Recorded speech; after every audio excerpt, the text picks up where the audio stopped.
Noella! Hi! Hi, bunny sis!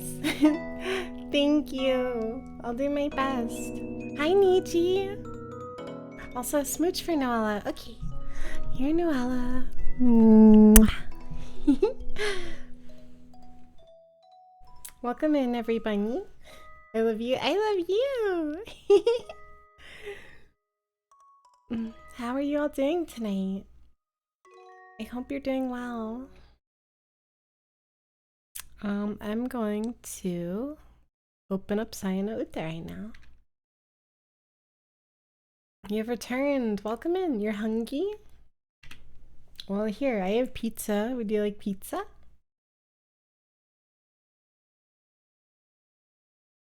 Start game. Happy to see you as always. Aw, thank you, Nietzsche.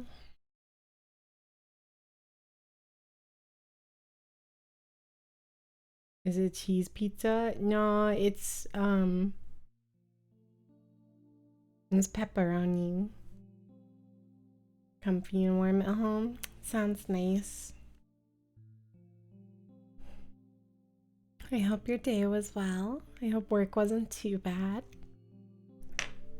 Say less, gimme.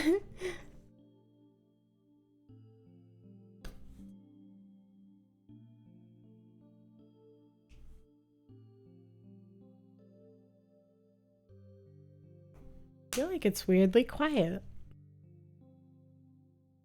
Thank you for the head pat.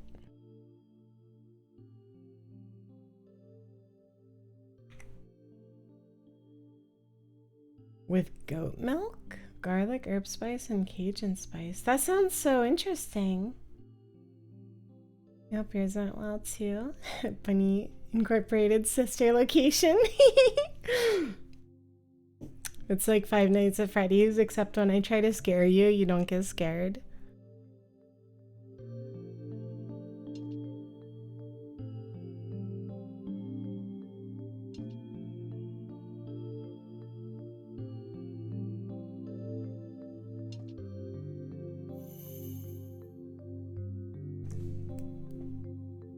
My day was good. If you could fend them off with a click.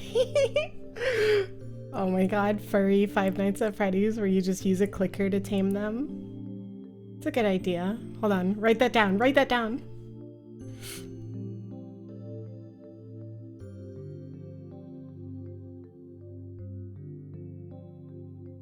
Wouldn't macaroni without cheese just be like noodles?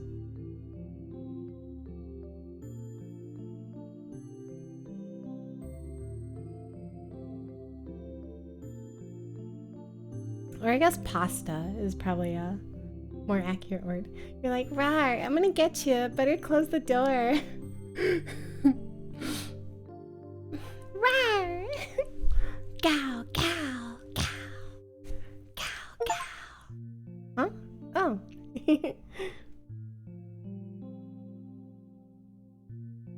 You're cute.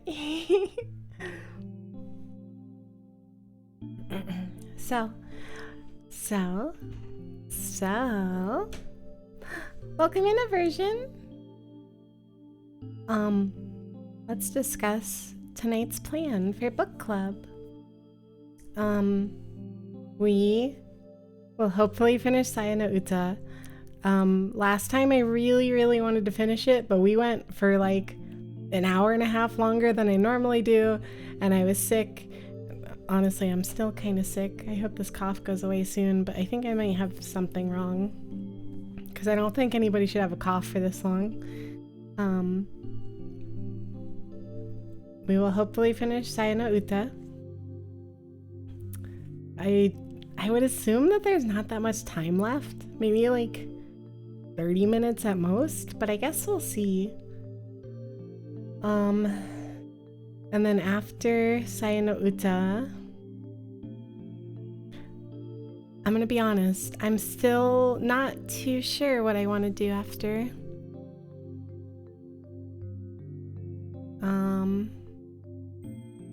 It's okay.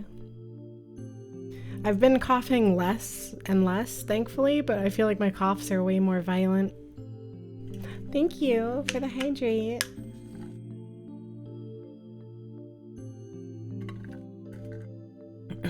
Venus recommended I get an inhaler, which might be a good idea. Although I think I need to go for a good doctor for that.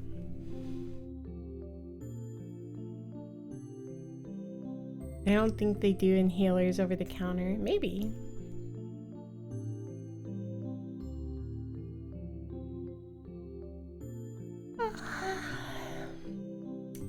I'm an eepy bun tonight. So we'll just play it by ear and see. I have a couple ideas for what to do after Saya no Uta. And then as for tomorrow, I know I talked about it last week, but I got too sick and my throat hurt a lot. I would ideally like to switch to streaming 2 days a week instead of just one. I think that'd be really fun to do, especially because there's a lot of visual novel content that I really want to do with you all. And one day just isn't enough. So I was thinking, and maybe I'll ask around more about this to see what people think, but I was thinking Wednesdays would be our shorter visual novels and like other sort of things thrown in there kind of days.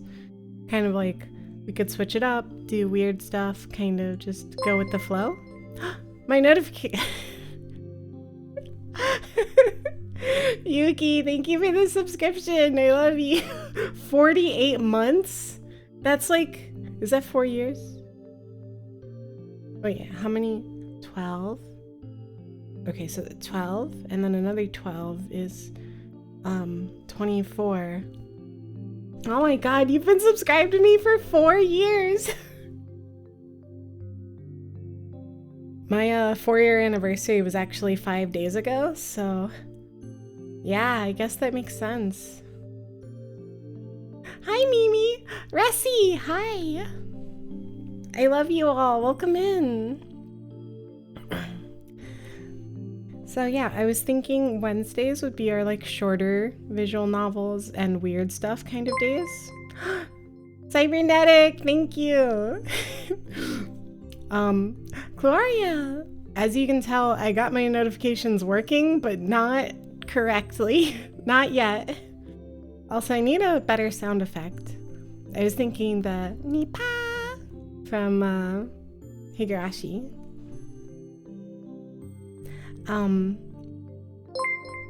Gloria, thank you for subscribing. Ah, you're all way too sweet. I love you.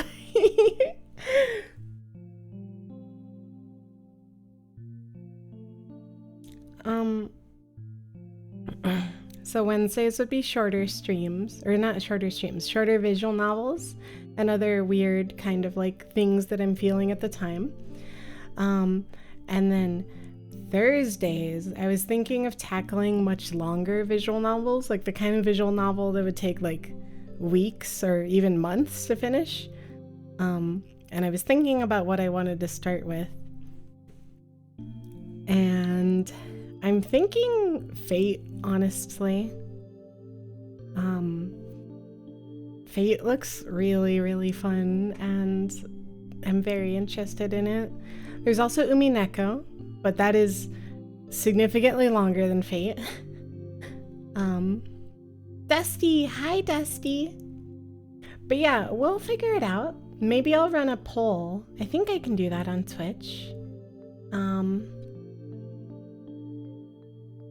And see what else. Because another option would be Tsukihime.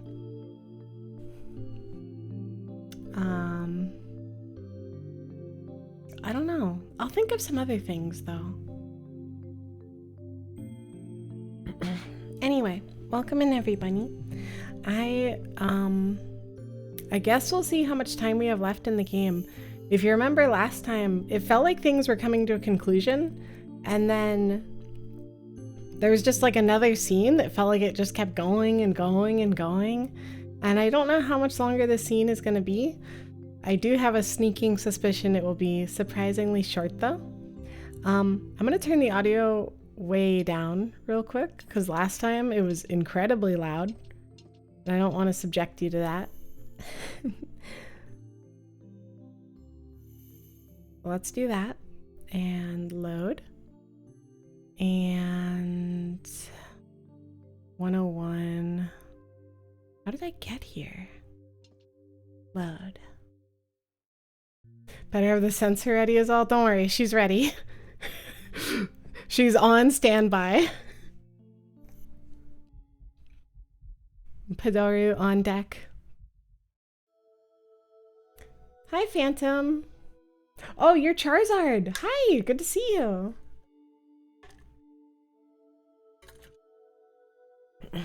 Okay.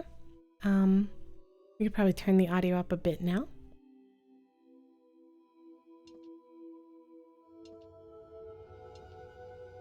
Maybe a little quieter. Very finicky. Thank you for the head pat.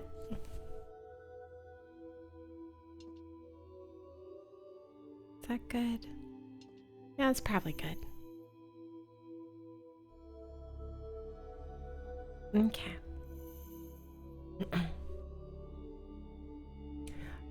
So last time, the scene we're in is...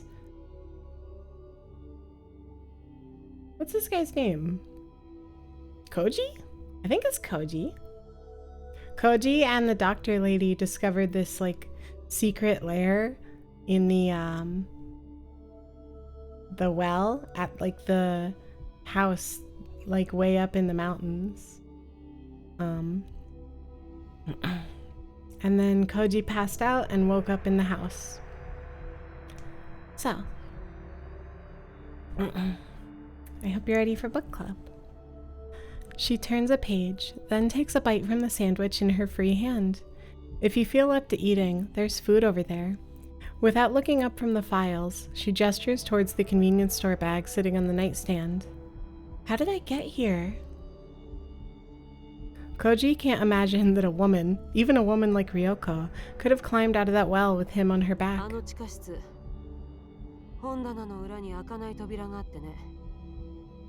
There was a door behind one of the bookshelves down there, Ryoko mutters, taking care not to let the explanation interfere with her reading or eating. Oh! Venus! Venus! Hi, Venus! Hey, whoa, anime sandwich. It's like anime toast, but like more layered. I want to shout out Venus. Shout out Venus Star BT. You should all go follow Venus. Ah.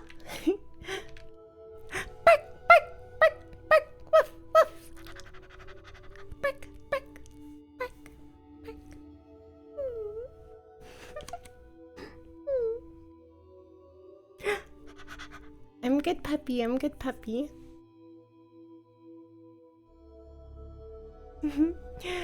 But yeah, please go follow Venus. He just started streaming recently. He literally just hit affiliate a few days ago, and that's so exciting. He does a lot of silly content and a lot of Nintendo games and stuff. Manga toast, because layers of paper.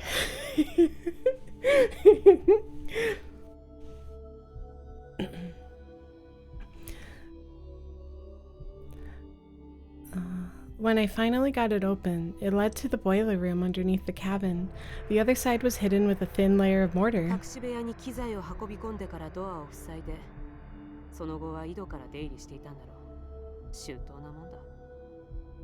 Once he had everything he needed, he could seal it up and use the well instead.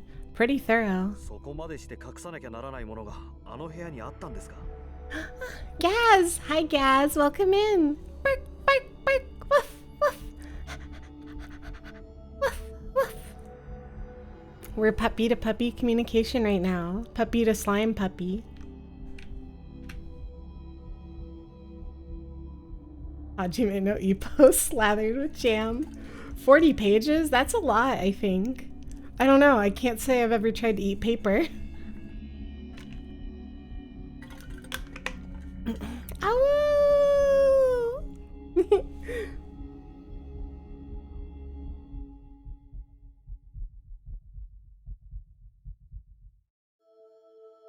Was there really something in there that he needed to hide? 昔はね、それにさっきまでも。You're so silly and stupid. Dummy, dummy, baka. There used to be. This is the last of it. Having finished her sandwich, Ryoko picks up some unsorted papers with her free hand and waves them in the air. 世界中の研究者が誰もかも学会で演壇に登ってリサイタルをやりたがるわけじゃないのさ。Not all scholars want to get on stage at a symposium and show their research to the world, you know. 自分一人が秘密に通じて、最後には自分のしたいもろとも秘密の墓穴にしまい込んで満足するような、そういう変態野郎もいるんだよ。Some nutcases get their kicks by learning secrets that no one else knows, and by being buried with those secrets in hidden tombs that no one else will ever find. Koji still hasn't the slightest idea what Ogai's secret must have been. From what Ryoko said in that tunnel, however, he can guess that Fuminori is somehow involved. What happened to Fuminori?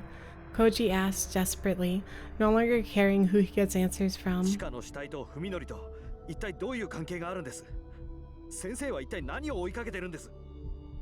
What does he have to do with that body down there? Just what is it that you're after? 今それを調べてるところだよ。That's what I'm trying to find out. Ryoko replies coldly, as though Koji's concerns are none of hers. 私が咲坂君から聞いたところによると、彼は王外の親族から調査を頼まれているという話だった。Sakisaka told me that he was acting on behalf of one of Ogai's relatives. Yes, he told me the same thing. そうか、一貫してるんだな。Oh? Well, at least that's consistent. Ryoko pulls several sheets of loose-leaf paper from a different だが file. 王外に血縁者はいない。私は咲坂君が嘘をついているものとばかり思っていた。The truth is that Ogai has no relatives. I thought that Sakisaka was simply lying. もう一つの可能性を考えるべきだった。彼は王外の親族を名乗る何者かにそそのかされていたのかもしれない。However, there was another possibility that I should have considered. He might have been tricked by someone claiming to be Ogai's family. Ryoko pauses, then looks sidelong at Koji. サヤという名前に心当たりは？ Does the name Saya ring a bell? サヤ？いえ、誰なんですか？ Saya? No, who is that? さて誰なのか何なのか読めば読むほどわからなくなっていく。 This is getting so interesting. I'm very curious. I feel like she won't, like, something is gonna cut into the scene and we're not gonna learn as many secrets as it seems like we should. But I don't know. Who or what is the question, but the more I read, the less I understand. She sighs bitterly, then returns her attention to the papers in her hand. 間違いなく言えるのは、そいつが王外の研究の核にあるものらしいということだけだ。 All I can say for sure is that it appears to have been the focus of Ogai's もし research. 咲坂君がこのサヤと呼ばれるものとすでに深く関わっているのなら、彼はもう引き返せないところまで踏み込んでいるということになる。 If Sakisaka is involved with whatever Saya is, then he's already past the point of no return. The icy certainty in Ryoko's voice sends a chill down Koji's だ spine. としたらどうするつもりなんです、文則を。 If so, then what will you do? He has to ask, even though he already knows the answer. さっきも言ったよね。1年前の私も手元に銃を持ってればってどれだけ後悔したか知れないんだ。 Hi, Holy. Bunny is cute. No. Meow. Welcome in, Holy. I hope everybody's doing well. Hope you're all having a good Wednesday.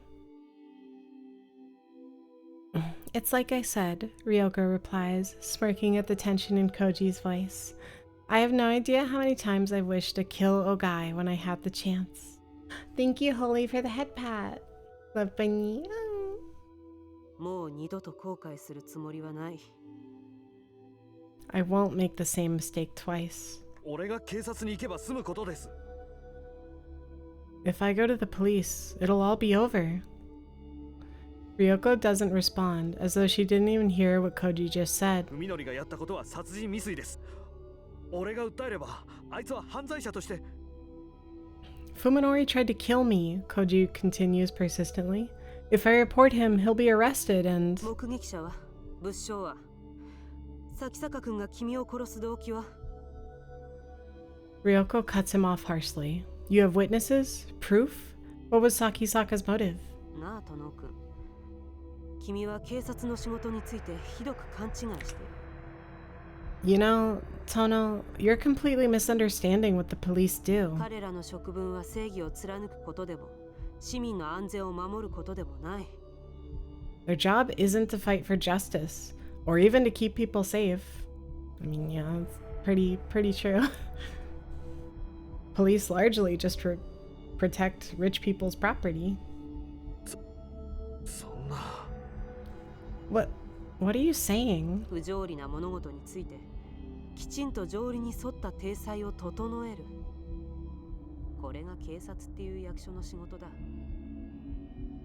Finding reasonable explanations for unreasonable events. That's what the police are for. 彼らの思考はいつだってより理解しやすい方、より説明しやすい方に傾いていく。 They will always choose to believe the simplest, most logical explanation. それこそ水が低い方へ低い方へと流れていくように。 Just like how water always flows downhill. 事実がどうあろうと彼らには興味ない。彼らが感知するところではないんだよ。小説より奇なる事実なんてものは。 They aren't interested in the truth. They don't know or care that the truth is often stranger than fiction. そこまで決めつけることないでしょう。話してみなければわかりませんよ。 They can't all be like that. I won't know until I try. そう、わからない。そこが問題だ。 Exactly, Ryoko states as she pulls another sandwich out of the bag. That's the problem. She hasn't spared Koji a second glance since looking at him earlier. Even while talking, her attention is always focused on the papers in front of her. 君が錯乱した親友の手で井戸に落とされたと主張する。 Let's say you accuse your friend of pushing you into a well. すると、警察はあと2つばかり真実の候補を用意するだろう。君が狂言自殺で親友を陥れようとしてるとか。 In addition to your statement, the police will consider two alternative versions of the truth. Maybe you're making it all up to frame your あるい friend. はもっとシンプルに、事故で井戸に落ちた君が錯乱して親友を疑ってるとか。 Or, even simpler, it was an accident. You fell into the well by yourself and the shock made you paranoid or こ delusional. の3案のどれかが操作っていうレースで勝ちを競うわけだ。勝ち馬は誰にもわからない。 Maple! Maple! Hi, Maple! Hi! I found a cute bunny? Yeah, I found one too. Actually, I found two because Noella was in here earlier. I love cute bunnies. These three possibilities will compete to see which comes out with the most convincing evidence. No one knows which will be the winner. こんな博打に君は寝台潰すまでかける気かい？ Are you willing to bet everything you have on your truth? Koji has no response. Can he really explain with a cold, clear logic what drove Fuminori to do what he did?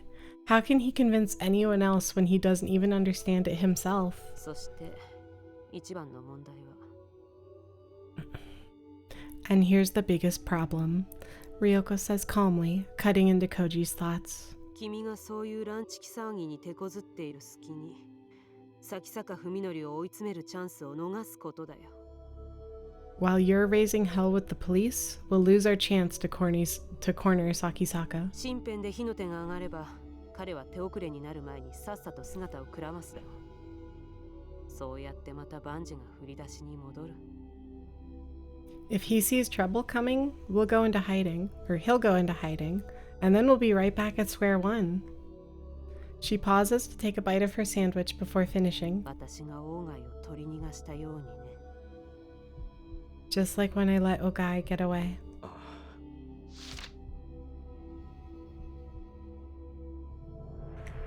A heavy silence falls upon them, with only the soft rustle of pages turning in Ryoko's hands to mark the passage of time. 教えてくださいよ、先生。 Please, tell me, Doctor, Koji says, his hushed voice breaking through the quiet. あなたが警察を差し置いてまで処刑しようなんて思うほど、そこまで許しがたいことって何なんです？鴎外って人はあの地下室で何をやってたんですか？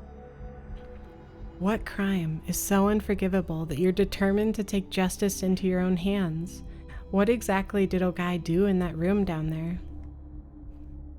Once again, Ryoko ignores Koji's question. This time, however, Koji doesn't back down. His silent glare demands her attention as she pores through the documents before her. Lovely soft bunny voice reads to us. I hope it's okay. I've been coughing a lot lately, so I'd imagine it's kind of rough.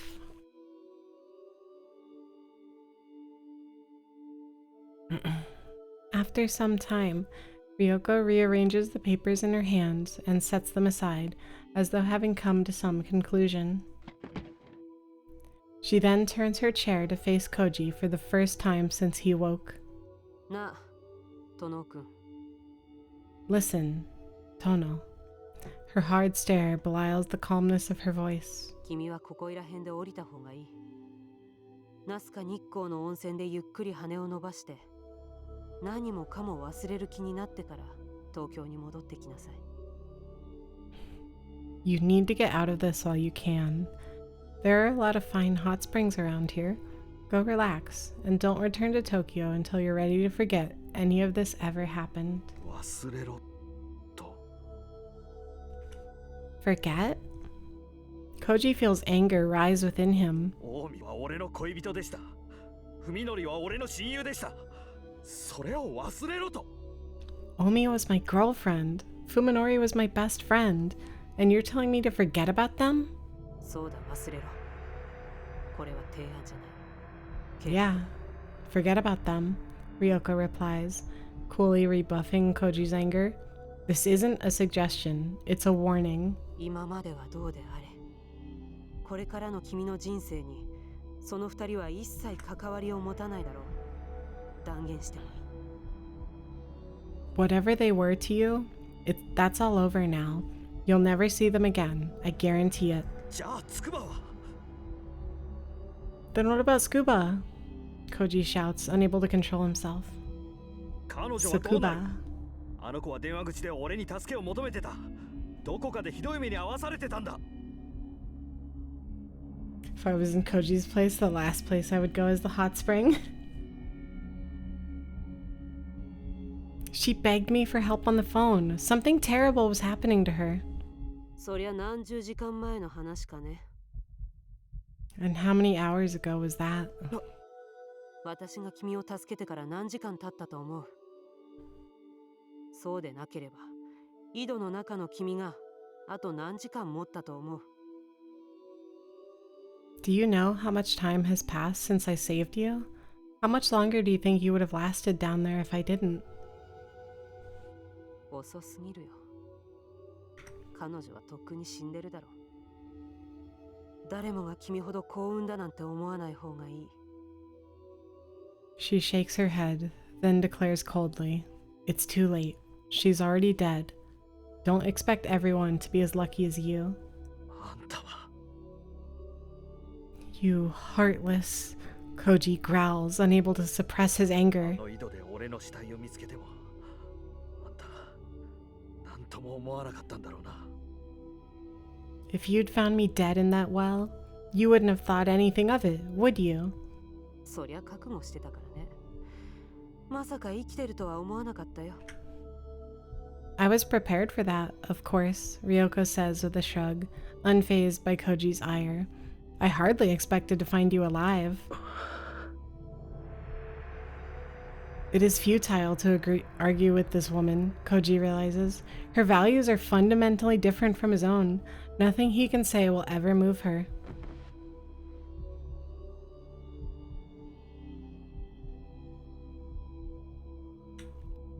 Koji gets out of bed and stands on shaky legs. どのくらい俺は寝てたんです。 How long have I been asleep? ざっと半日ばかり。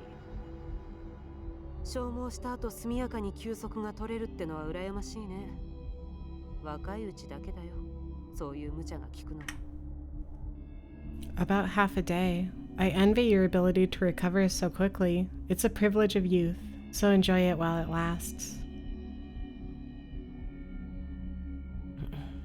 Koji looks at his watch and sees that it's 4 in the morning, which means that it was already early evening when Ryoko rescued him. He can't believe that he survived in that well for almost 2 days. Now that the gaps in his memory have been filled and his sense of time has returned, he realizes that it's already Sunday morning. Ryoko's right. A lot of time has passed since he spoke to Yo on the phone. Yeah, 2 days? Like, I guess it's possible, but I'm amazed he didn't freeze to death. Like, I don't know, that's really impressive.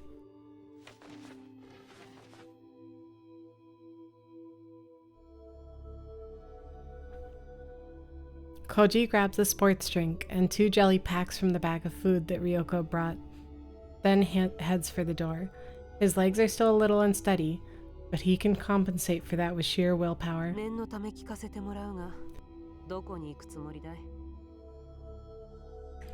Just to make sure, mind telling me where you're going? 東京へ。 Koji, no! Tokyo, Koji replies brusquely? Briskly? Brusquely.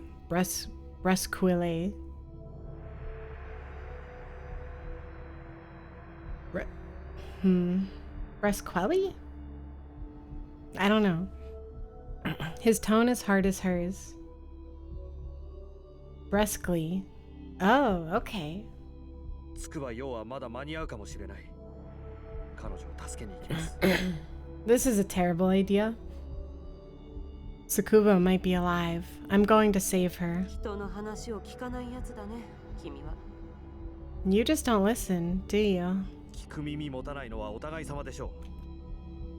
I could say the same about you.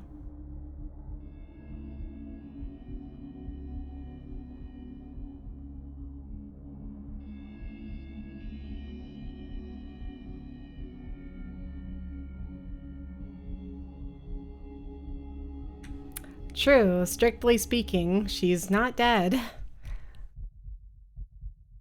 Koji is expecting Ryoko to watch him go with that cold, mocking smile of hers. Instead, however, she sighs heavily and rests her jaw in her hands.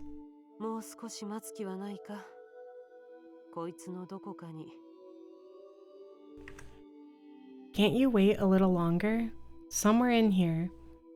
She thrusts her chin at the mountain of papers in front of her. 郊外がサヤと名付けたものが何だったのか、答えが隠されてるはずだ。そいつを突き止めて、ちゃんと対策を講じてから動くべきだと私は思う。 Is the answer to what this thing called Saya is. I think you should wait until I figure that out and come up with a plan to deal with it. Oh my gosh, Kazik, hi! Hi! Okay, hydrate. And bark, bark, woof, woof. Bark, bark, woof. And a stretch.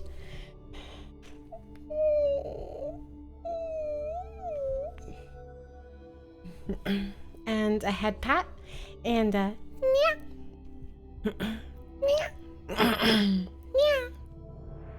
I'm sorry about my throat. And a smooch. Mwah. Welcome in, Kazik. I hope you're doing well.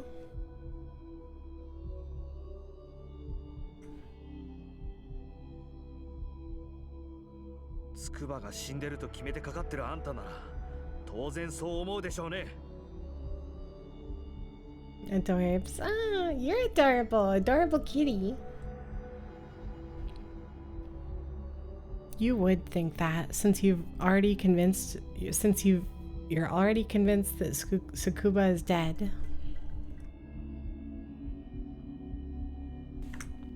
In truth, Koji is extremely uneasy about going it alone.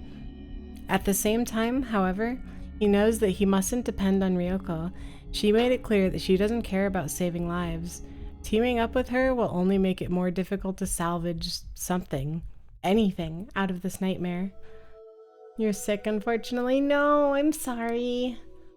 That's the worst. I'm also still sick a bit. Which, as soon as I'm better, I'm going to get a vaccination. Because, like, this sucks and I really don't want to get sick again. I'm gonna go get a flu shot or something. Tono, Ryoko calls just before Koji steps out the door. 仮にも一度は殺されかかってるんだ。もう二度と殺されるな。 You almost got killed once already. Don't let it happen again. She picks something up from the table and tosses it to Koji. When Koji catches it, he feels its solid weight with his hands. Ooh, is it a gun? Is it a gun? Yeah, let's go. Packing heat. This is... Koji stares at the menacing shape of cold metal. It's a revolver, the same one that was clenched in Ogai's skeletal fist. あと4発入ってる。安全装置はない。引き金を引くだけで弾が出る。 It has 4 more shots. There's no safety, so just pull the trigger to ど fire. こでどう使うかは君の判断に任せるよ。 Well, 4 shots would allow for... He could kill Saya. He could kill Fuminori. He could kill Yo. And he could kill himself. Although I guess we'll see what happens.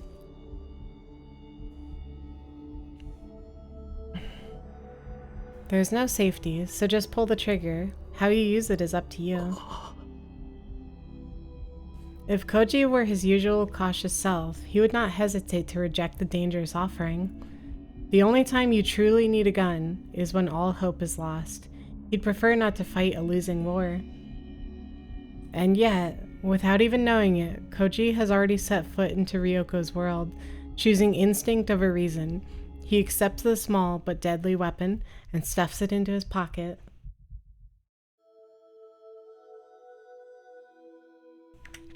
I doubt it.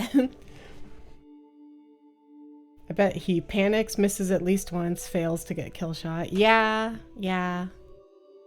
I could see that. Hi, Matteo. Welcome in. I hope you're doing well. Not gonna lie, I kind of want to go to a shooting range. I think that sounds like a lot of fun. I would also love to go to an archery range. I did a bit of archery in high school, and I really loved it. Like, it was super fun.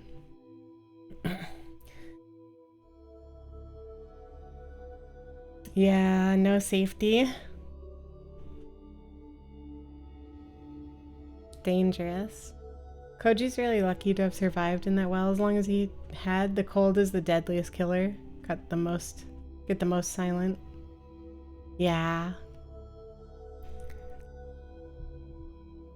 Although, like, at least being deep in the well, he wasn't subjected to, like, wind. So he didn't have the wind blowing on him constantly, which is a really good thing.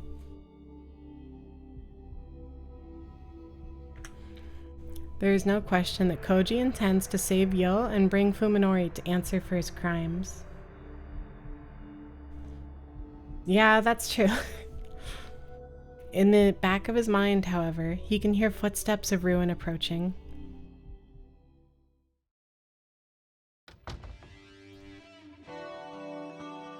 When he steps out of the cabin's front door, Koji shivers as the wind tears into his skin.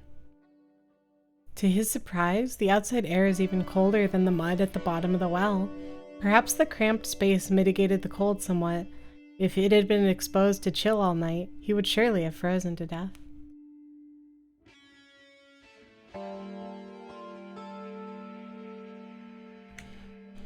Koji finds 2 cars parked in the yard. The smaller car next to his must be Ryoko's.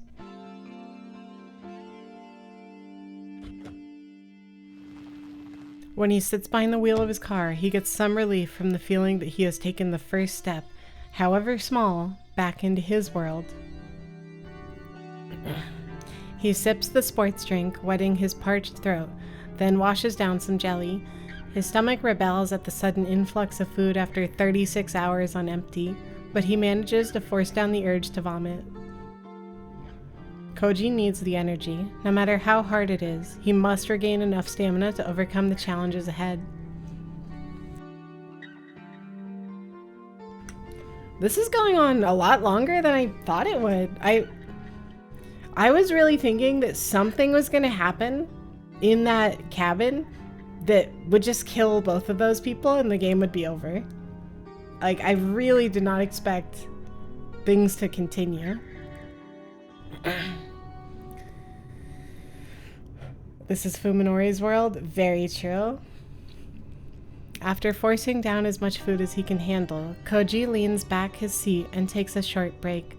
When he begins to feel like himself again, he reaches into the back seat and pulls his spare cell phone out of his bag.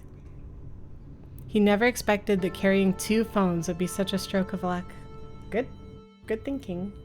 Glittery! Hi, Glittery! Hi! I love you. How are you doing tonight? It's so good to see you. Glittery is a total sweetheart. As he calls up Fuminori's number and prepares to hit send, Koji is overcome by a flood of emotion. Rage, despair, sorrow, pity. He is unable to decide what to feel towards his friend. However, there is no time to dwell on the past. Every second lost diminishes the chance of saving Omi and Yo. Koji refuses to consider that it may already be too late.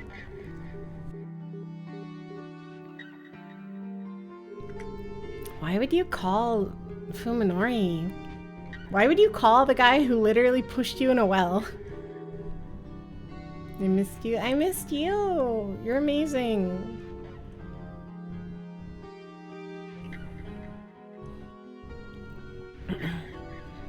He steels himself and presses the button, then holds the phone to his ear as it rings. The shrill sound seems to go on for longer than it ever has in his life. Right now, Fuminori's phone must be displaying the name of the caller. Koji wonders what his reaction will be when he sees it.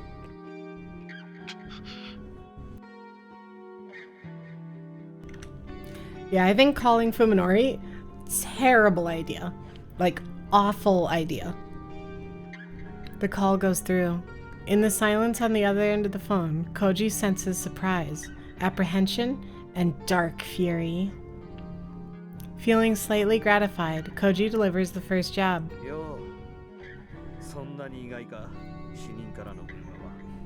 What? Weren't expecting a call from a dead man? I'm surprised. How did you manage it?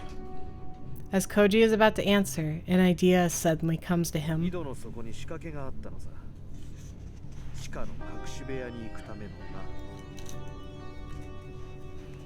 There was a secret passage in the well, Koji says, a plan forming rapidly in his mind. It led to a hidden underground lab.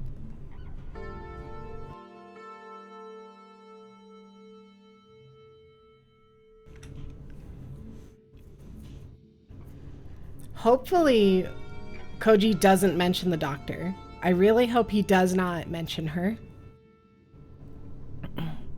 He pauses to let that sink in. Then, with satisfaction filling his voice, he says, I love how much he's enjoying this.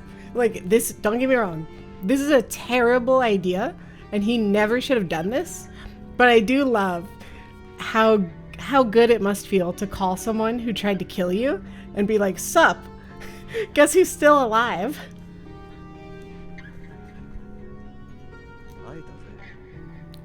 No! Oh wait, oh guy. Okay, I met and he was like, I was like, he's gonna talk about the doctor, isn't he? This is very interesting. The way he's lying about this.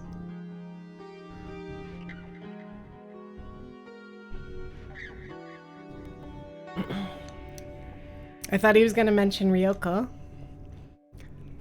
I met Ogai Mashihiko. Fuminori's gasp tells Koji that the advantage is his. Keeping his voice bold, he decides to further exaggerate the truth. Let's go! I kind of love this. Oh my god. I know it all. Everything about Saya. You're finished, Fuminori.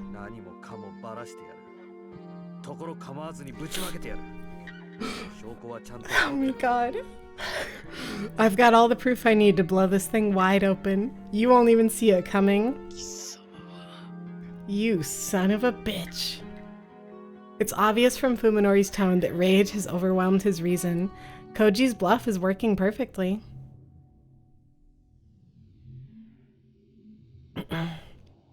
His victory is tainted, however, as Fuminori's response to the name Saya brings a cry of anguish from the corner of his heart that still wants to believe his friend can be saved.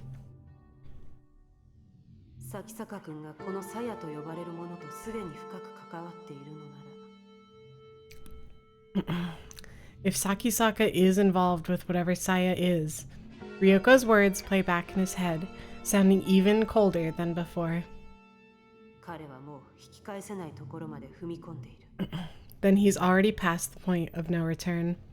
He mustn't allow emotion to sway him.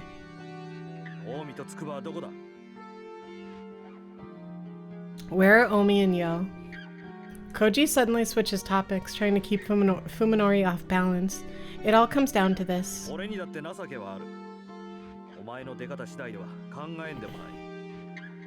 Depending on your answer, I might be willing to cut you a deal.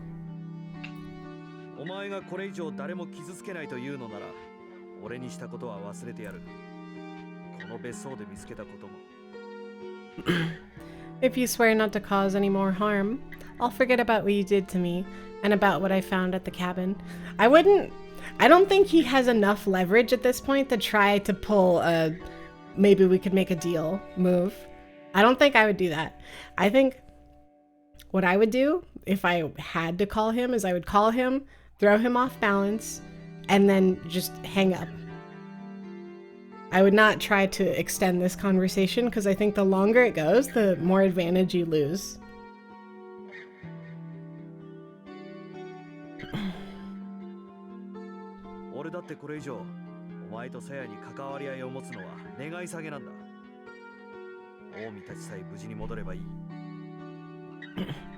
I don't want anything more to do with you and Saya anyway. All I want is for Omi and Yo to be safe. Omi and Yo? Fuminori's voice trails off. He's obviously trying to decide how far Koji can be trusted and whether there's room for negotiation. Fuminori has been called out, and now it's time for him to show his hand.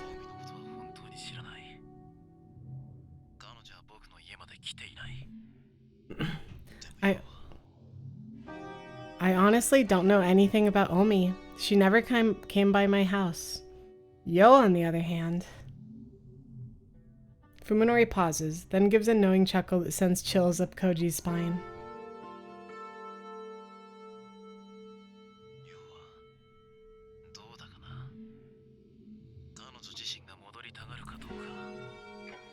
Well, I wonder if she'll really want to leave. She's with you, isn't she? Koji is relieved to learn Yo's location and that she is, at least, still alive.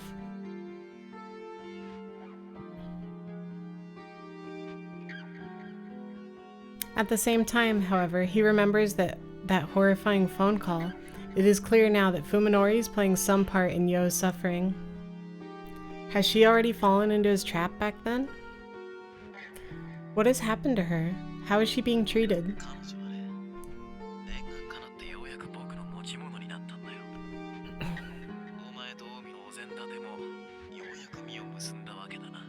Imagine wanting to be property. Psh.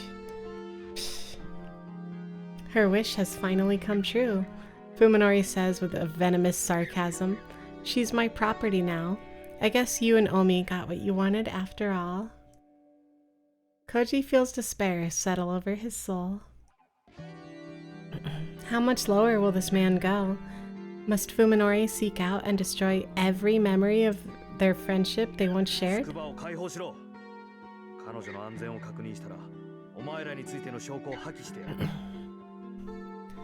Let Tsukuba go. When I'm sure she's safe, I'll destroy everything I have on you and Saya. How can I trust you? First, I want you to... I'm not giving you a choice here, Fuminori. Koji instinctively realizes that it's dangerous to push his bluff any further.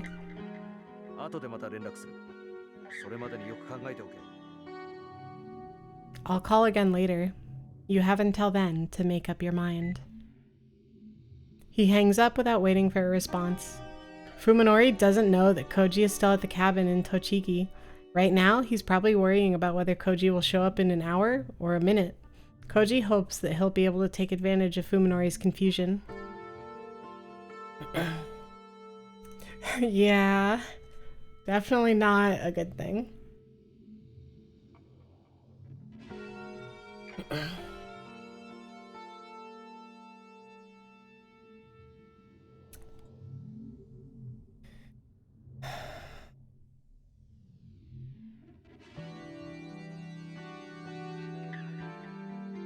Yeah, I honestly think, here's the thing.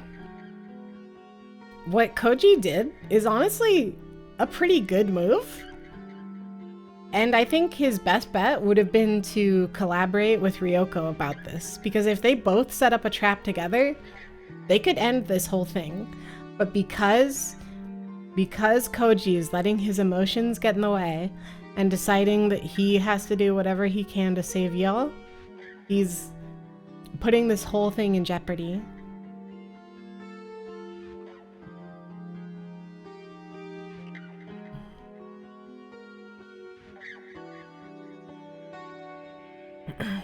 Yeah, he mentioned the well, and Fuminori is going to be totally interested in that, and also that he met the doctor, that he met the guy, the dude, the Saya's dad.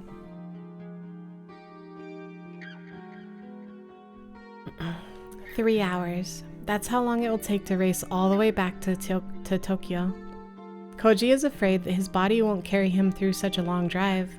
His mind is clear, but his limbs still feel half asleep, like they're weighted down with lead. Don't let it get to your head." Yeah. Although he knows he has to stay resolute, Koji still longs for the peace he had just a few days ago, when life or death struggles were the furthest thing from his mind. Back then, he never could have imagined himself fighting to rescue a friend from the clutches of a madman. With each passing moment, he feels himself becoming less like the person he was. Mailbox VTuber, welcome! Thank you for the hydrate.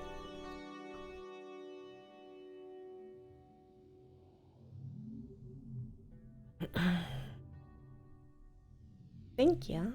How are you doing today? It's good to see you. Hydration is the first step towards world domination. Yay! The actions of a smart man. Almost die of exposure, go on a 3-hour drive, and plan to immediately launch into a potentially violent confrontation against 2 others. Yeah, it'll go great. When all of this is over, will he be able to return to his old life? Or will this change continue until it has consumed him utterly? Time is against him. Every second that passes is wasted. Doing better. Found out this stuff I've been recording lately has been exporting at 8K kilobytes per second, so I gotta start over, but overall good. No, when I first started streaming, and it took me like a year to figure out how to fix this, I realized I was streaming at a really bad bitrate, or like something, and it would do this weird thing where my streams looked pretty decent, but whenever I would try to like download a VOD of them, the VOD looked terrible. I think I got it fixed now though, but it's been a while since I've tried to download a VOD, so maybe I should try that again. I have a few VODs downloaded that I plan on editing at some point, but who has time for that? My streams have been fine, but Audacity swapped my export quality. How's Saya no Uta? It's really, really good, but going on longer than I expected.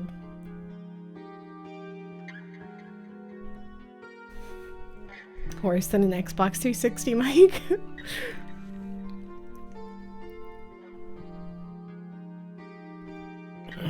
Time is against him. Every second that passes is wasted. Even so, he decides to allow himself just 5 minutes of weakness. For exactly 5 minutes, he leans against the steering wheel and cries. And when his tears have run dry and his heart is calm, Koji starts up his car and drives away.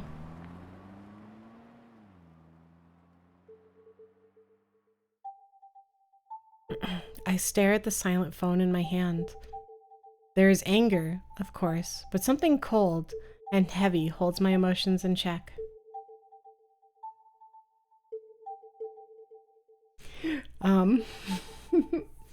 Yeah, so what's his name? Koji was in the well with all the mud.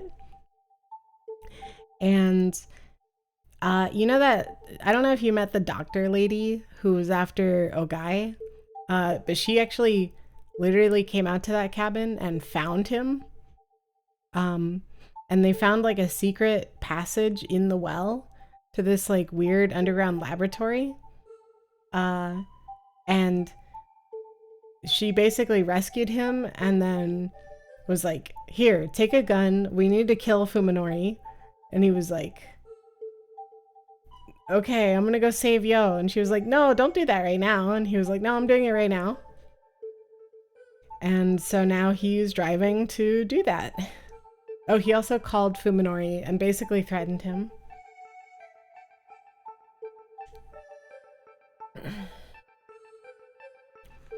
I stare at the silent phone in my hand.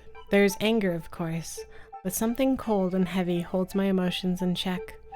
The sense of danger. To be honest, I'm surprised at how calm I am.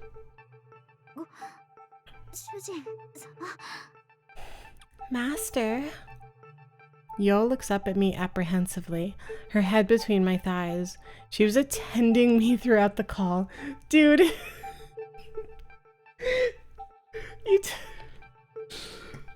Okay.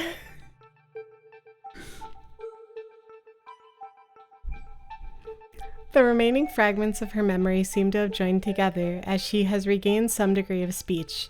Upon realizing this last night, Saya began to teach her language once more. I assume she finds our pet's efforts amusing. Yes, attending. I love it. He was literally on the phone and he was like, I don't know if she's gonna want to leave. While that was happening. Don't be mad. Yo will try harder. The pleasure from her ministrations threatens to impede my thoughts. And besides, my arousal has already vanished. I'm gonna look up what a ministration is. Ministration.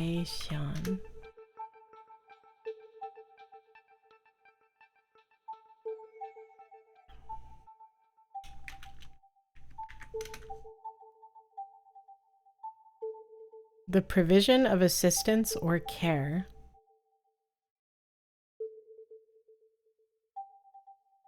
Huh. Okay. At first, I consider making her stop. When I gaze into her puppy dog eyes, however, I begin to think differently. Thanks to Saya, I have a family once again. For the first time, I am becoming aware of the responsibility that places on me. Literal puppy girl. Yeah. She's living the life. Minus the being a horrific monster part. I mean, if people are into that, that's totally fine. But that's probably the one part of this that I would not enjoy. I am now the head of the new Sakisaka household, as well as its only male member. It is my duty to protect, comfort, and ensure the happiness of the women living under my roof. He's very weirdly, what's the word?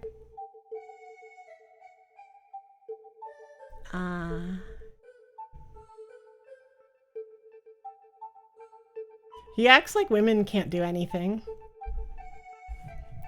No. I am into monster girls, but I don't want to be one myself.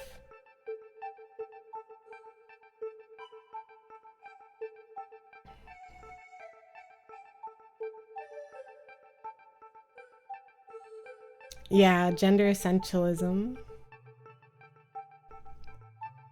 With that in mind, I know that I mustn't show fear or confusion. That would only cause them distress. Continue. Isn't being a rabbit technically a monster girl? If you're going by the monster girl manual, yes. I mean, I don't know. I guess if we're going by that definition, then yes, they would be a monster girl, but not like what they are in this game.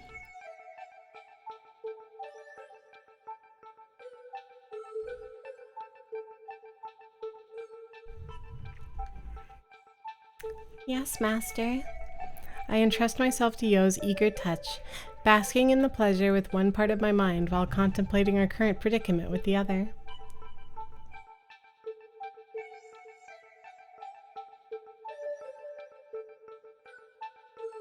It is clear that I made a grave error when I failed to finish Koji off 2 days ago. Right now, I need to set my frustrations and anger aside and deal with the problem logically. It's time to leave. I have no way of knowing when Koji escaped from the well, or how much he has learned, or how many people he has had contact with since then. Now that it is impossible to know how far the problem has spread, merely disposing of Koji won't guarantee our safety. Great job, Koji! You gave it away, and now he's leaving. This is literally exactly what she warned him of. He's gonna escape.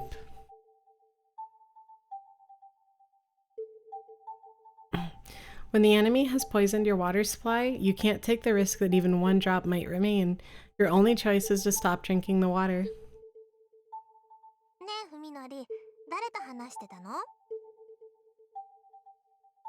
What's the difference between a monster and an animal? I guess that's literally an opinionated thing, right? Like, I don't think there's a clear definition.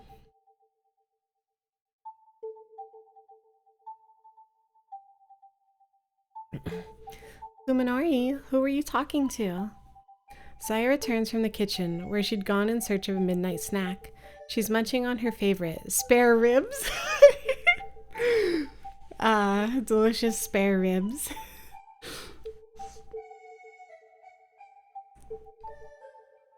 Purging myself of unease and impatience, I respond with a casual shrug.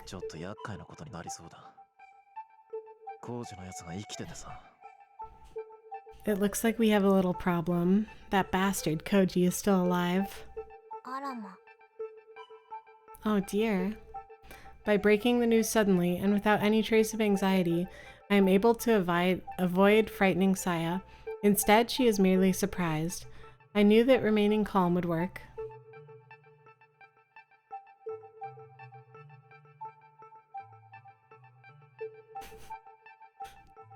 If it hurts me or I hunt it?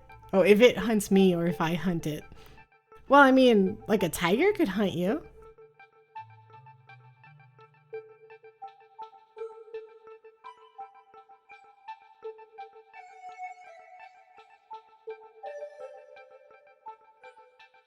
Tiger dances on a fine line. Okay, fair.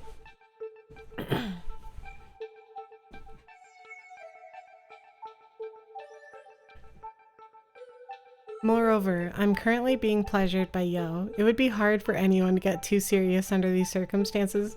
I love Saya literally comes like just imagining this scene in my head.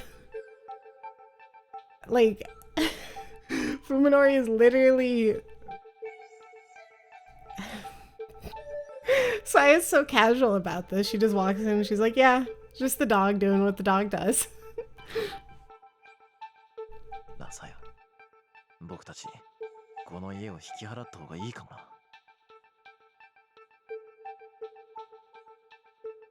Saya, it might be best if we leave the house.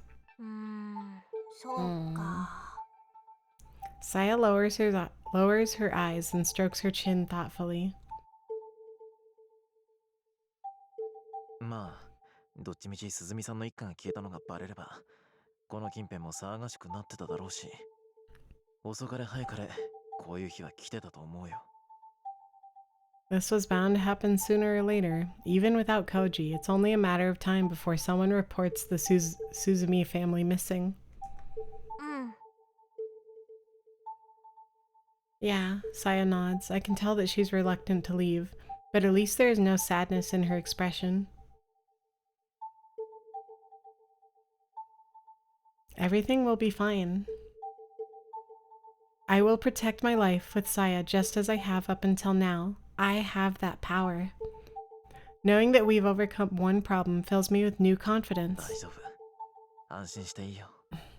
さあ、じゃあ急いで支度しよう。I guess good is also made up, yeah. I mean, good and evil are just kind of like they're different from person to person. Like what people think about them, I suppose, right?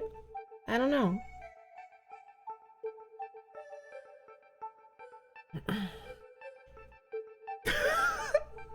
Platypuses are mobile omelet machines.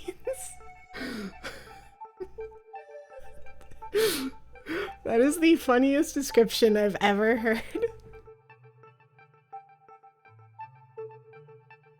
You can't have one without the other. Yeah, I guess that makes sense. They produce milk and eggs. Do you need milk for an omelet?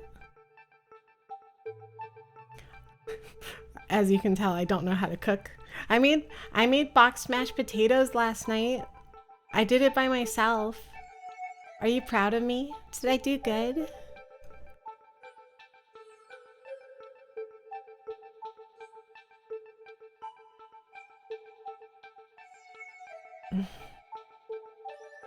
Yay! They were really yummy, actually.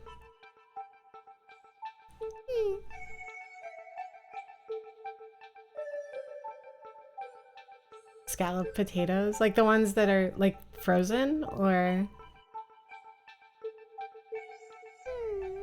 I like making people proud of me. Now then, we better get ready. Yo, banana bread! I fluffing love banana bread. Okay. We can travel light and take the Suzumi family car. I'd better withdraw everything that's left in my bank account and carry it as cash. I'll also need a weapon, something more reliable than a butcher's knife.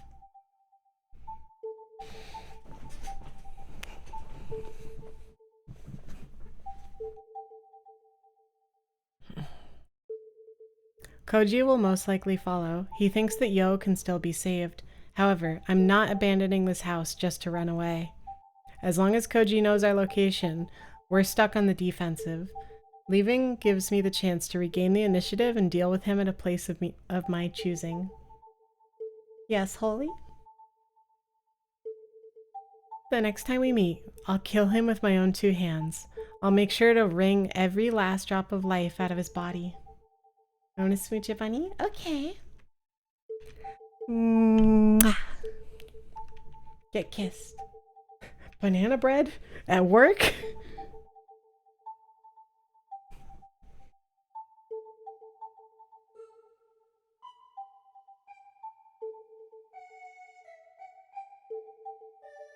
A shiver runs through me as I anticipate the battle ahead, and my bloodlust burns like orgasmic fire. Are you sure it's not just because you're having an orgasm right now?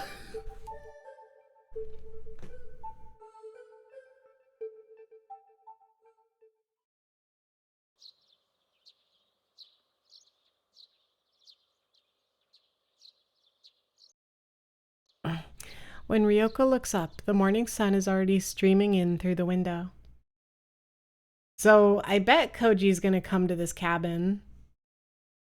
I would assume, at least. Tired from hours of poring over files, she removes her glasses and massages her aching eyes. Rhinos are assault unicorns. Her dreams are always filled with horror, yet the night she has spent here was more nightmarish than all of them, and it's not over yet. She has only just set foot on the threshold. As expected, the files left by Ogai Masahiko were not the sort that Ryoko could simply pick up and read. Fortunately, Ogai had been too old-fashioned to put his trust in electronic media. If he'd encrypted his files on a computer, she'd have had to find a hacker to decipher them. In fact, he had not employed any kind of code in his writing. That would have been too time-consuming by hand. The method of I know this word, I just can't pronounce it. Obfuscation. Okay. Cation. Fuscation. Obfuscation. Okay. He did was quite simple. Of the files Ryoko pulled from his underground lab, the majority turned out to be notes and theses from Ogai's days as a student. The important papers were the diaries and research notes that had been scattered throughout the piles of worthless scrap.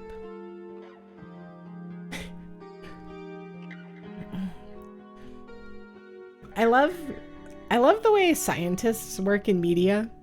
The way that they leave notes, like, very specifically with, like, I saw a really funny post that was like how to write a note like you're a Resident Evil scientist.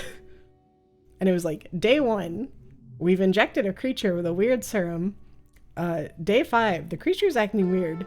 Day 7, oh my god, run.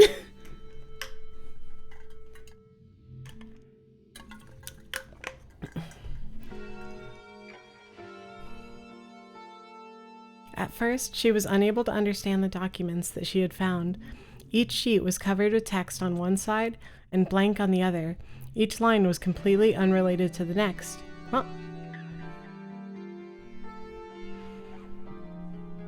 Making it impossible to glean any meaning from the whole. The trick revealed itself, however, when she was sorting the pages that made no sense. She found that each line contained the same line. Each line continued on the same line of a different page. Oh, that's really cool. Sounds very annoying. Day 2 escaped, literally.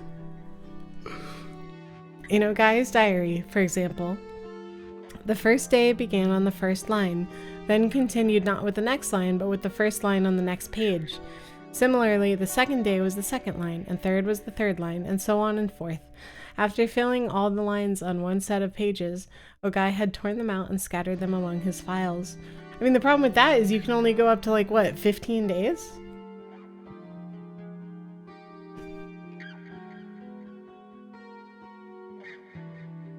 There was no regularity in how the pages were numbered, of course. Unable to locate any sort of key or legend, Ryoko had no choice but to figure out the page order manually. So here's the thing. Fuminori is gonna come to this cabin and murder her. And it is Koji's fault. Despite knowing that the task would be exhausting, Ryoko set to it valiantly. After separating all the loose-leaf sheets from the jumbled files, she began the painstaking process of linking pages together according to the contents of the first line. She found that Ogai had dismantled and scattered his diary each time he completed a number of days equal to the lines on one page, and had done the same with his research notes every 30 days or so. The diary was much easier to restore because the entries varied in length. Later pages had a larger number of blank lines. The pages with only one line, therefore, was the last page of the diary, and those with the most blank spaces could be considered closer to the end.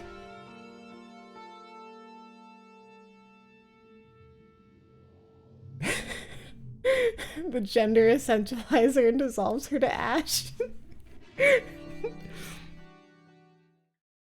She pulls out like a sawed-off shotgun and is about to shoot him, and he's like, "No, women have no power here."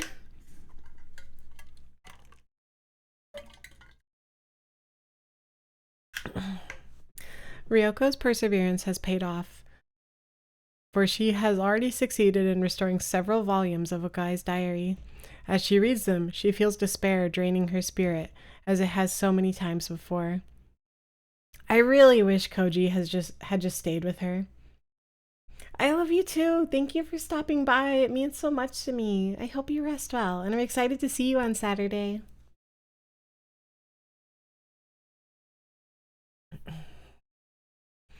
This cursed feeling of powerlessness that comes from knowing hidden truths. Those who have tasted it once shall be beaten down by it again and again until the day they die. All secrets are connected, after all. Once you have glimpsed even the tiniest fraction of the world's true faces, you have no choice but to watch in horror as the veil rolls itself back, inch by inch. All that remains is to wait for the day when insanity will crush your reason under its ever-mounting weight. I like this little snippet of text here.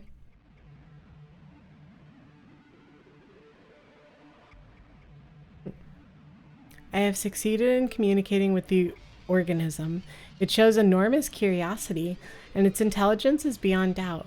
See research notes for confirmed vocal patterns and body language.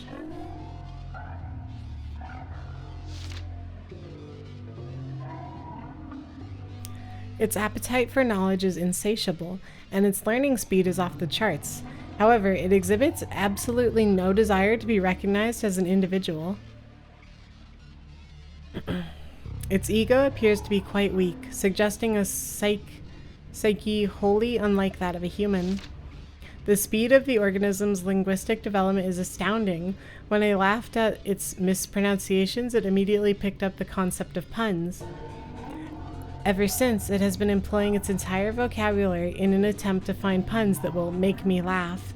Perhaps, in a few days' time, it will have learned enough language for us to communicate freely. Saya knows puns? I mean, Saya was eating spare ribs. Why do they call them spare ribs?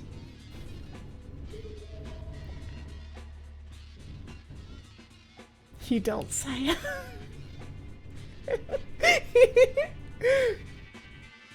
I love you, version. The organism's command of spoken language is now sufficient to facilitate higher level discourse, but although it has regaled me with questions all day, it remains unable to answer any of mine. Its replies suggest that it has gained awareness only after materializing in this universe. It has no knowledge of where it came from. While I am disappointed, the fact that it has reached this level of intelligence only 1 week after starting to think tells me that there is no end to what I can learn from it. Hypothesis. It is not a naturally occurring organism, but was created by an even more sophisticated sentient life form. This would explain why it has no ego, yet possesses such a hunger for knowledge. It might be some weird sort of reconnaissance drone that was sent here from another world. That is an incredibly interesting hypothesis, and if this turns out to be true, then where is this story going to go?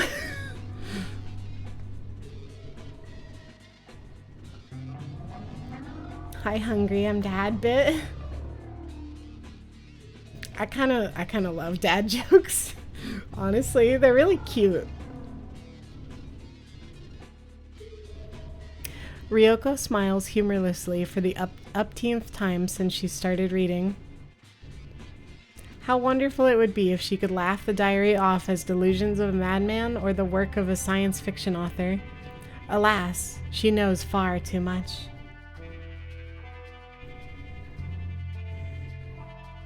When she thinks back to the many horrors that Ogai brought into her life, the words before her take on chilling credibility.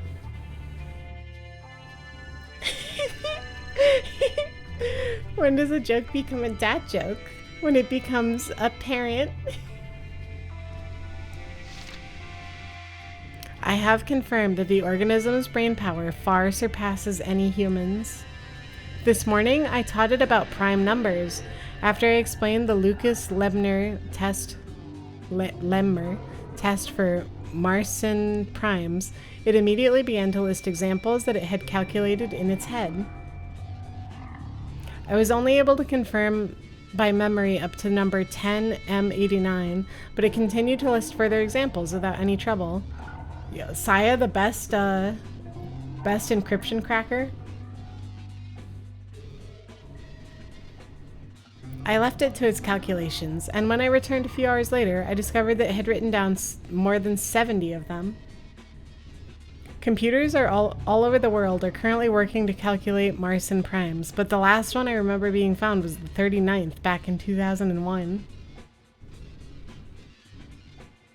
You can see right through them. When I entered several of the results into my laptop and ran the Lucas-Lemmer test on them, I found that every single one was correct. The same is no doubt true of the rest. After all, the organism has never shown the pathological need for respect that would lead it to lie about its accomplishments. That's true, yeah.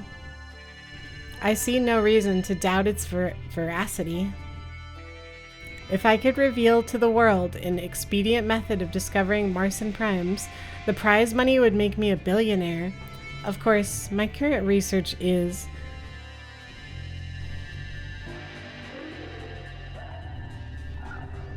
Huh.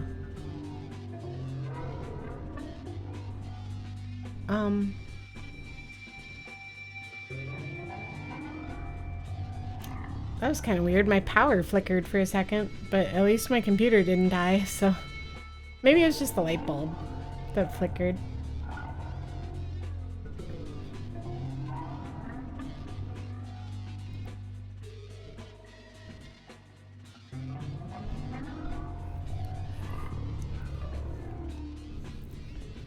The prize money would make me a billionaire. Of course, my current research is worth far more than any sum of money. I must keep it a secret. The organism's computational speed exceeds that of even the most powerful supercomputers. I can only conclude that its cognitive facilities are beyond anything humanity can imagine. At the organism's request, we have begun a new field of study. Despite its immeasurable aptitude for mathematics, it now desires to concentrate on sociology and the natural sciences. Perhaps our math problems are simply too elementary for it. It has shown especially keen interest in the means by which organisms reproduce and multiply. As it possesses nothing that could be called emotion, I hesitate to use this description, but when I learned about DNA, it seemed somehow excited.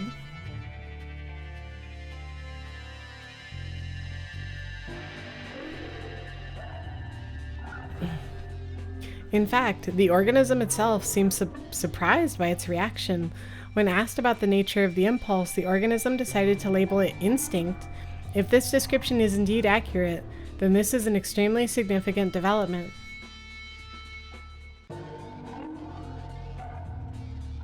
It would mean that there is a deeper level to its psyche than just the knowledge it has acquired since coming to this world. If I can use this discovery to trace its roots, I might be able to learn what it truly is.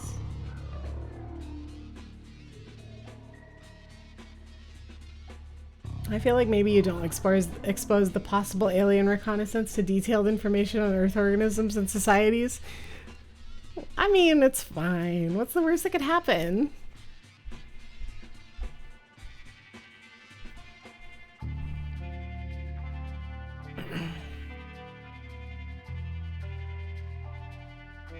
Note: candidates for the plane and world of the organism's origin are discussed in my writings on the Silver Key, filed separately. The Silver Key? Is that an already existing concept? Oh, The Silver Key, a short story by H.P. Lovecraft. Oh.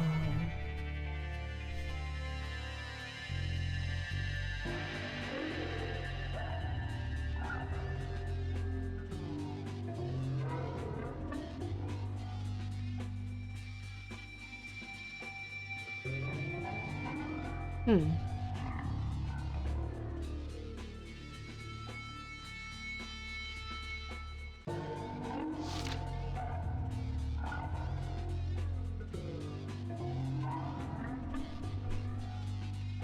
So Saya is literally a Lovecraftian horror? Well, I don't know if she literally is, but it seems like he's theorizing that she is.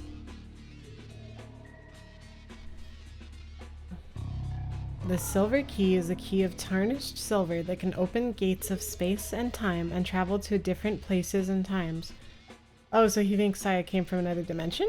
Yeah, I guess that makes sense. I spent the whole day carrying books into its room. Apparently, the organism is no longer satisfied by the knowledge I am able to impart. It should come as no surprise, considering its linguistic prowess, but the speed at which it consumes text is astounding.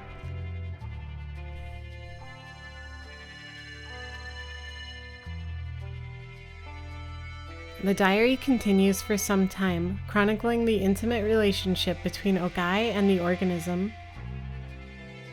I wonder what kind of books he gave her. Give her some, manga. Give her Berserk.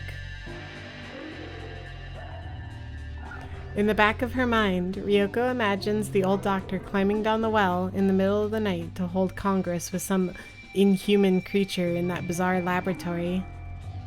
The image is disturbingly similar to the nightmares that have shattered the silence of many nights with her screams. Berserk is the first time you'd want Saya to read. It was the first one that came to mind, but that probably makes sense with the content of this game. 4 warhead candies to see what happens. I like warhead candies. I actually love sour stuff. Sour is like one of my favorite flavors.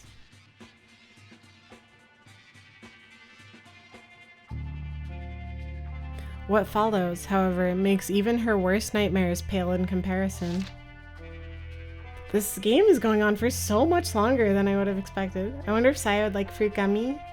Fruit gummy!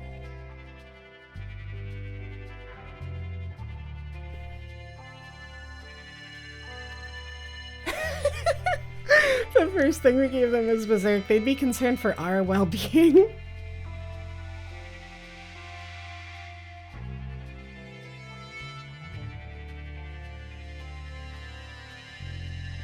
Yeah, I guess that's a good point.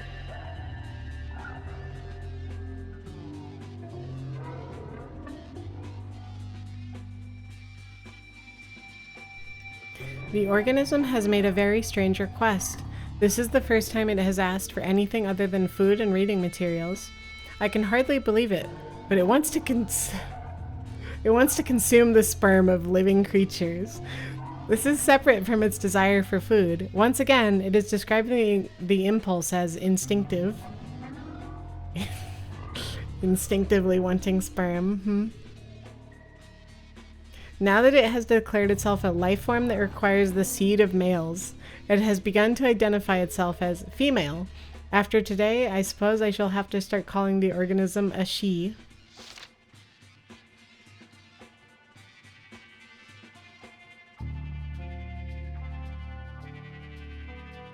Assigned female at longing for male sperm. I see. I don't know what to do with this knowledge, but I know it now.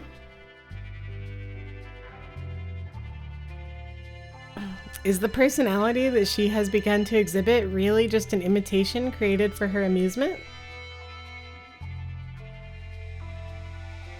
This does nothing to dispel the Saya as a trans girl.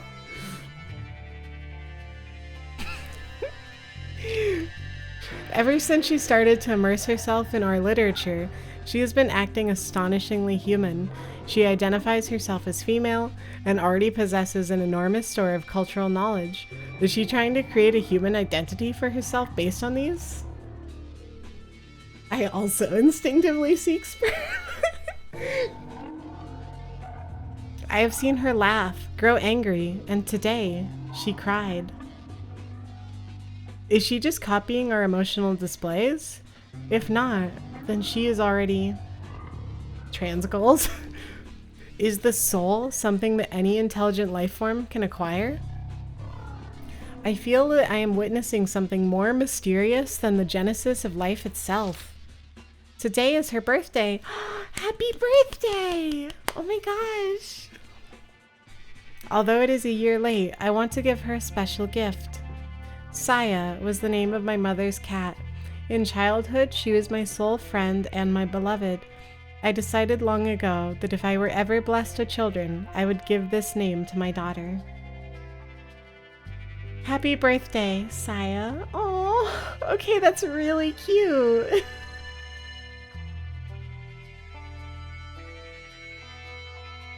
Like, there's something very special about taking like a trans girl and being like, for your birthday, you can have a female name. That's like, I don't know, really, really sweet. Let this be the name of your soul. You have earned it. The ability that Saya has discovered in herself is showing more extraordinary results each day.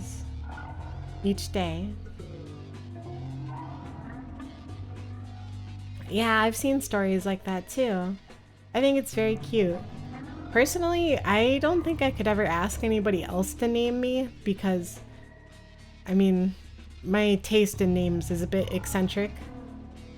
Like, my current legal name that I got changed to is literally, like, every time I tell people my legal name, they're like, really? Your parents named you that?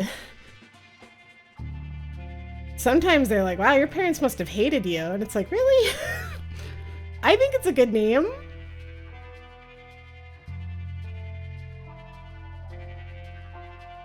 I like my name a lot.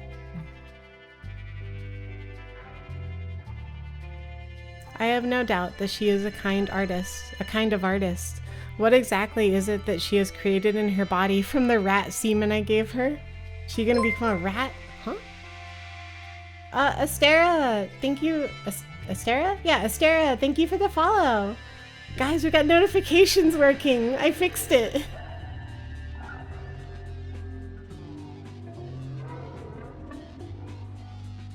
Oh, thank you, Aversion. At this point, I can only surmise that it is a type of retrovirus, a reverse transcriptase.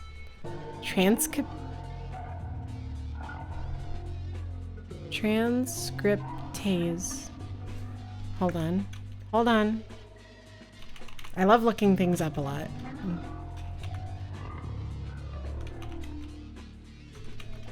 Transcriptase. Transcriptase is an enzyme that plays a role in the synthesis of RNA and DNA. Oh, is it the T in DNA? Or am I insane?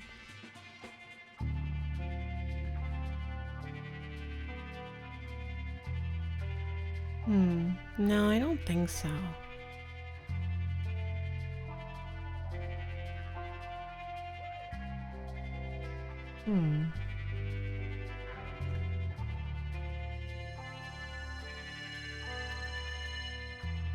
A reverse transcriptase is an enzyme used to convert RNA genome to DNA, a process termed reverse transcription.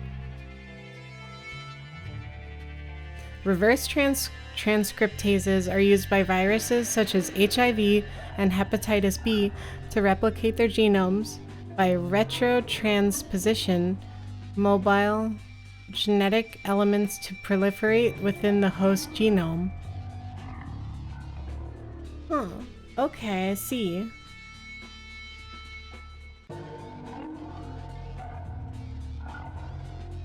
Sort of. I kind of see. Look, I'm not gonna lie, I never did very well in biology. I didn't do bad, but I didn't do very well.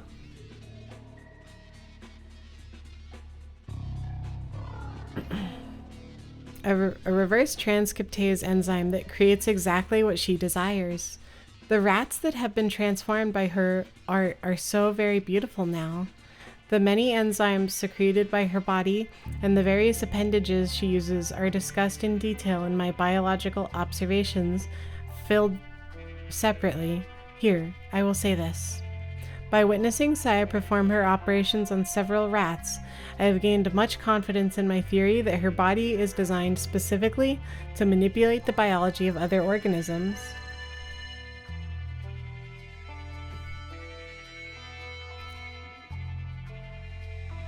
Ryoko looks grimly at the still unsorted mountains of research notes.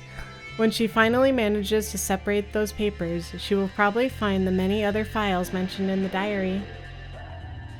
Various appendages. Ogai's biological observations, at the very least. She wants to look through those before facing the thing called Saya. Under no circumstances does she want to go into battle unprepared. She looks at her watch and sees that it is already 7 in the morning. Assuming Tono Koji made no stops, he should be arriving in Tokyo about now. Now that it's too late, she wishes she'd stopped that stubborn fool from leaving, even if she had shot him in the leg to do it. I mean, yeah, it's honestly a really bad thing that he left. Yeah, I'm thinking the same thing, Dusty. Like, I really do wonder what she transformed the rats into, and if Dr. Ogai has something similar to the way that Fuminori sees the world.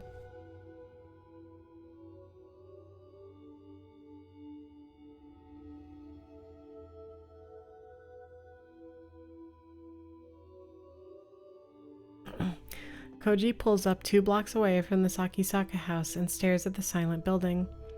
In the bright light of morning, the house seems shrouded in dark miasma, like a black hole torn out of the landscape.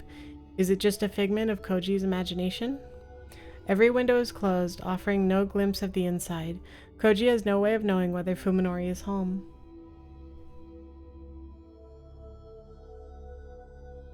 Like handsome Squidward, but it's a bunch of rats.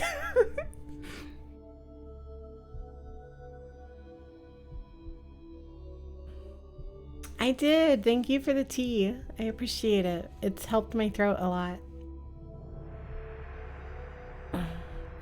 A pedestrian walks his dog down the street, glancing back at Koji through the windshield after he passes by. I should honestly just incorporate drinking tea more into my everyday life, especially with my cough right now, but also it's just like good to drink it, I guess. I usually prefer cold water, but tea is good too. My favorite warm drink is hot chocolate though.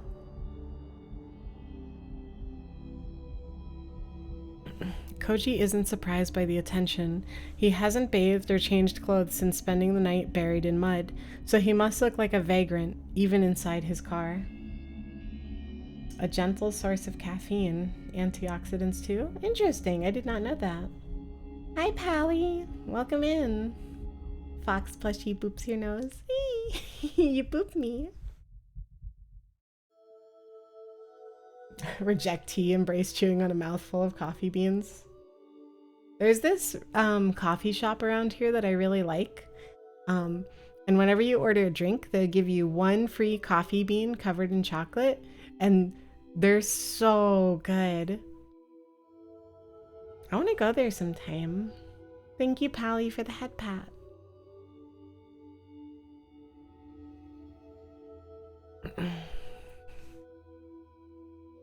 When he looks into the rearview mirror, he sees the haggard visage of a man with 1 foot in the grave staring back at him. It's hard to believe that the tired, unshaven face is really his. If he stays here for too long, someone might report him to the police. He'd better pull himself together and get moving. He drives slowly up to the front of Fuminori's house, quickly checks to make sure no one is around, and gets out of the car. Anyone who might be in the house probably heard the sound of the engine, but there's no point in worrying about that now. Fuminori is going to be already gone. The human being. Oh, I did not know it was national.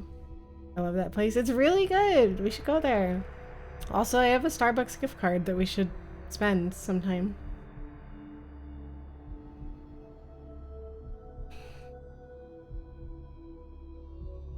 Koji walks swiftly through the gate and yard to the front door. He puts his hand on the doorknob, foregoing the bell. The time for such pleasantries has passed. Coffee date? Yeah, coffee date. Hail Satan with me in the cafe?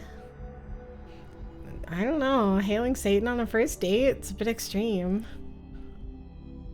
No, this sounds good. The door is unlocked, and the knob turns easily in his hand. He puts his ear to the door and listens for any sign of life. He's acting like a thief. He realizes with some shame, but that is the least of his worries now. Okay, here's my theory. Fuminori knows that Koji is coming. And if Fuminori really did leave the house, he must have left traps in the house for Koji. Like, I guarantee Koji is going to die in here. No sound from within. After checking the street again to make sure no one is looking, he quickly opens the door and disappears inside. An indescribable stink immediately assaults his nostrils. He is already prepared for anything, however, so rather than discourage him, the stench only sharpens his caution to a razor's edge. He has crossed this threshold many times in the past, and his memories of days spent here are still bright. So why? Why does he feel the same ominous, blood-chilling aura that permeated Ogai's house and cabin? Permeated. Anger and sorrow seize Koji's heart, as though a dear friend's grave has been defiled. Koji doesn't remove his shoes before entering. He knows why he's here, and it's not to be polite. You got the gun with you, right? I hope so.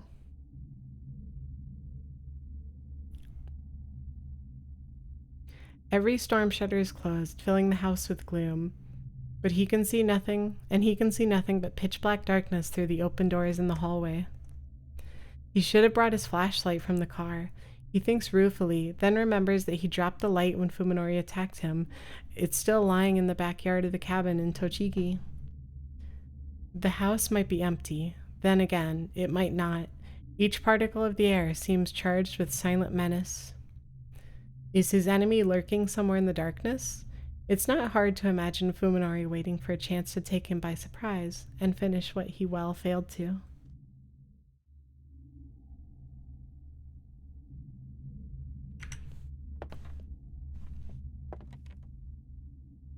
Koji walks down the first floor hallway, then climbs the stairs and checks the second floor too. He moves slowly and carefully, keeping his senses sharp, but feels nothing watching him from the shadows. After completing his round safely, he is convinced that the house is empty. He suddenly realizes that his right hand is touching the cold steel of a gun in his pocket.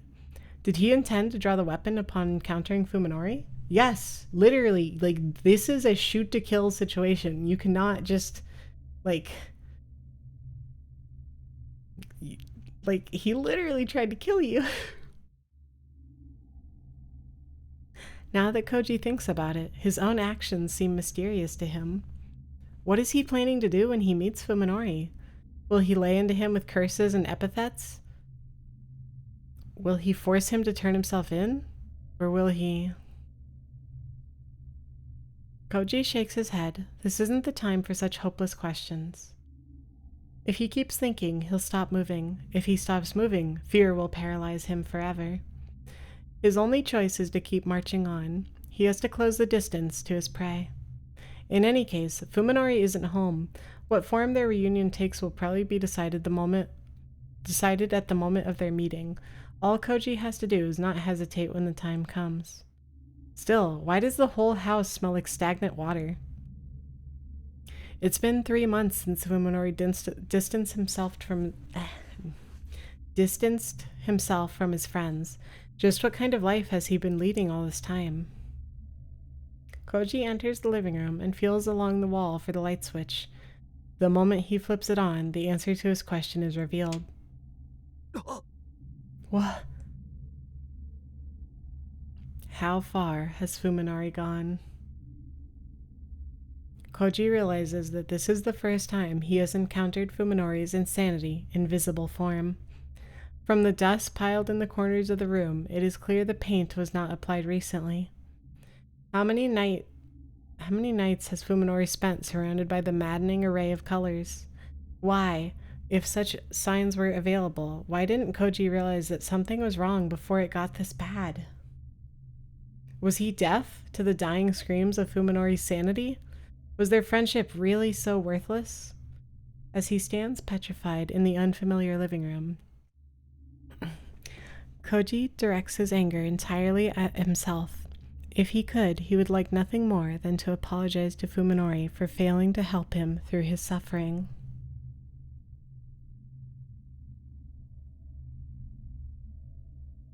Koji. Yeah, why are you punishing yourself?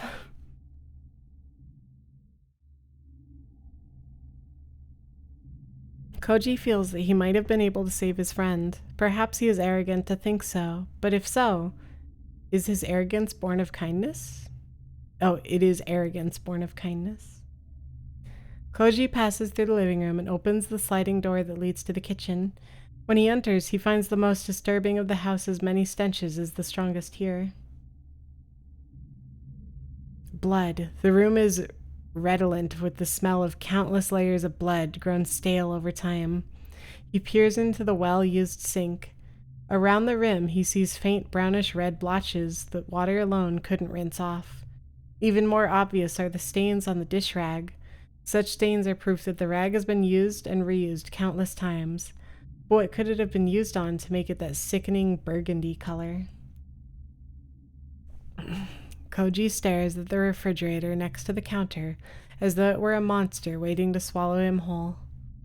He stands motionless until he is able to work up the courage to simply touch it. Then he steels himself, grabs the thick handle, and opens the door.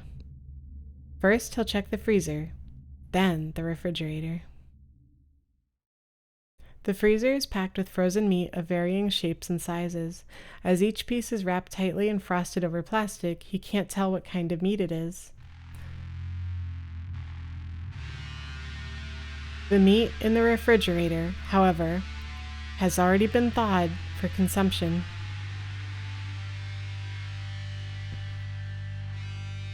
For a while, he can only stare in disbelief at the I love it's just a drawer of blood. He can only stare in disbelief at the 5 fingers beckoning to him from the back of the compartment. They are long, slender fingers of a woman, their bluish tinge giving them the appearance of waxworks. Koji is unable to remember what Omi's hands looked like, even though he has kissed her fingers countless times. When he finished crying after his conversation with Fuminori, Koji promised himself that he would not cry again, and in fact, he does not. I mean, everybody's fridge has like you all have a blood drawer, right? That's normal. He regrets his decision. However, he indulged himself too early. He should have saved his soothing tears for this moment, and now he knows that truly, nothing is sacred. At last, his doubts about Fuminori have been utterly obliterated. Sure.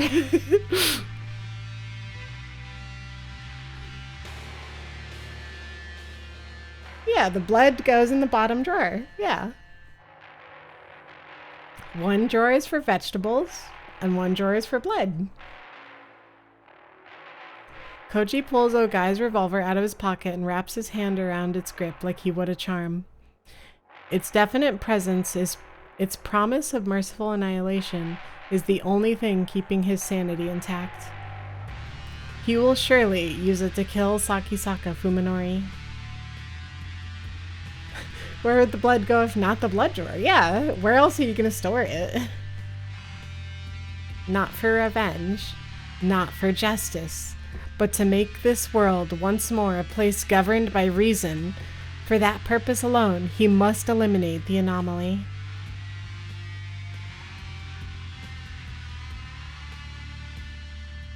Black pudding or blood sausage? Maybe. I wonder how you even make that. The anomaly?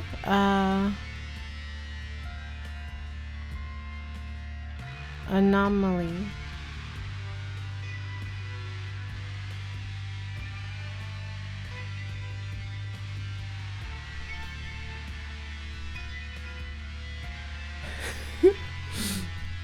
Metal Koji Rising.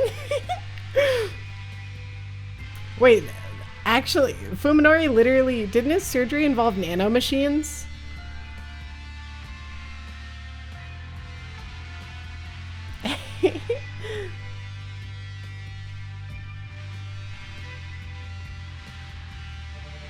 He breathes deep, exhales, then lifts his hand before his face and stares at his spread fingers.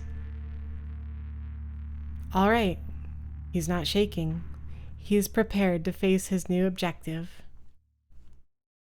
Koji sticks the revolver back into his pocket and pulls out his phone. Okay. Can I just say that the website about how long this game takes to beat just lied to me entirely? Like, okay, hold on.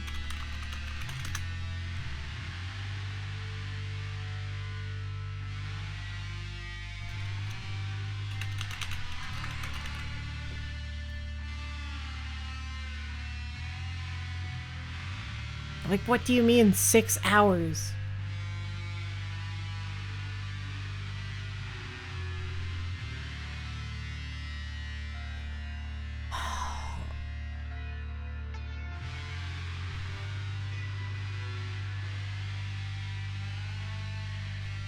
I mean, yeah, I definitely am going through the dialogue slowly, but we've been playing this game for like 9 hours. At least. Like, even if I am reading slowly, there's no way that I've been reading 3 hours slower than normal.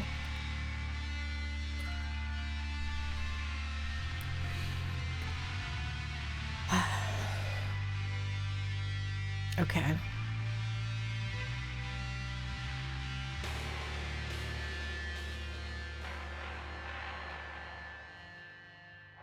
Well, what are we gonna choose?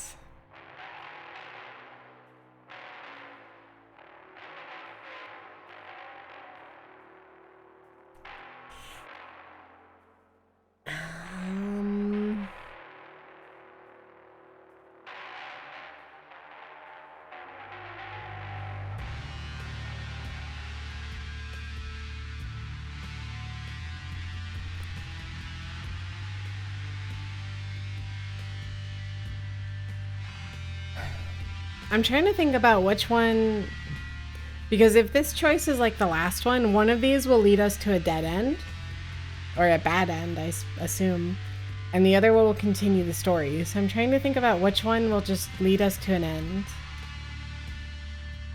I think calling Fuminori is probably the one that leads us to the end, but I don't know.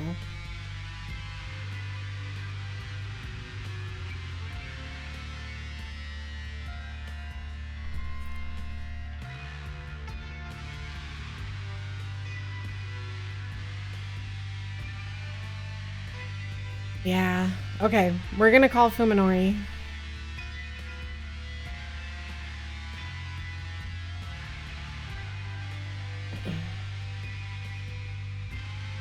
It's time to finish this.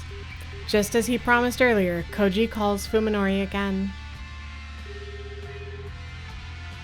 The call goes through immediately. Fuminori must have been waiting for it. Hey Koji, where are you? What difference does it make?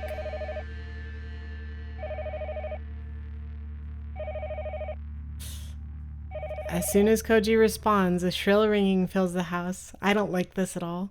Startled, Koji spins around and looks into the hallway. The house phone is a flashing signal to an incoming call. Yeah, he got baited so hard.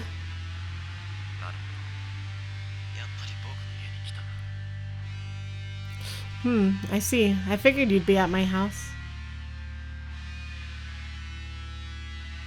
Koji fell for it. Fuminori is the one calling the house, and now he knows exactly where Koji is. He must have predicted that this would be Koji's first stop, and that Koji would call him upon finding it empty. So, I guess you've already seen everything. Yeah, Koji keeps his voice bold to conceal his horror. When did Fuminori become so cunning? しばらく会わないうちにえらく悪事気になったらしいな。 Koji docks 何 himself. 人殺した？ It looks like you've become quite the meat eater since we last met. Just how many people have you killed?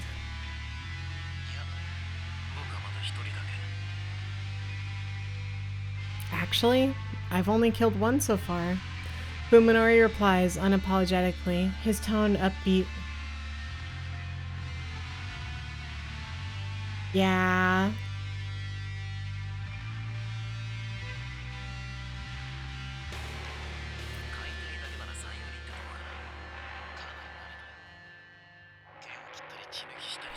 Yeah, draining the blood so it can go in the blood drawer.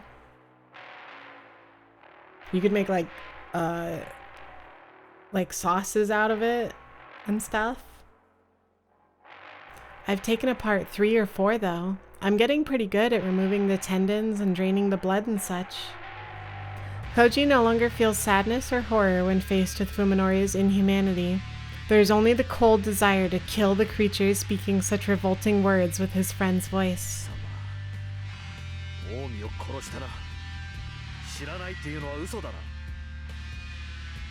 You killed Omi, didn't you? You bastard! You were lying when you said you hadn't seen her.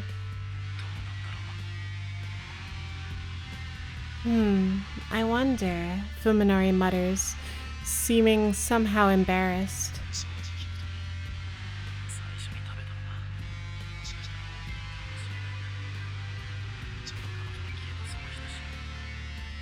I guess the first one I ate might have been Omi. It was the same day she disappeared, come to think of it.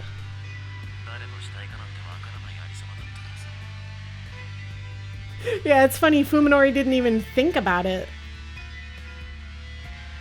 Like, he did realize he was eating bodies, but he didn't even think about who he was eating. If it weren't so dark, this would be such a comedy of errors. Honestly, yeah, there's a lot of funny things about this whole situation.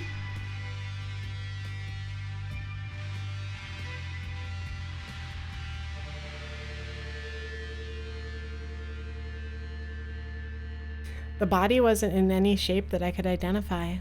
Koji had already abandoned hope, but it's still a shock to hear of his lover's brutal end. つくばもか。 Damn, guess I actually ate your girlfriend, my bad. Tsukuba too?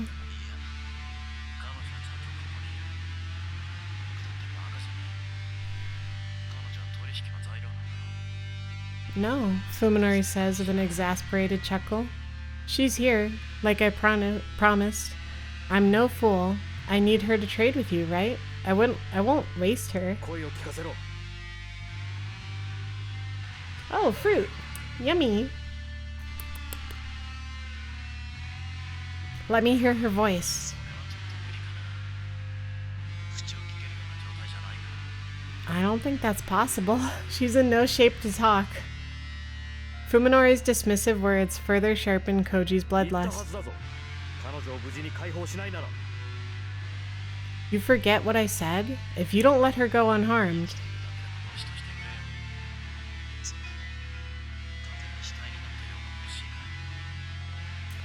Yeah, hearing Yo's voice would be something. Thank you, Pally, for the head pat.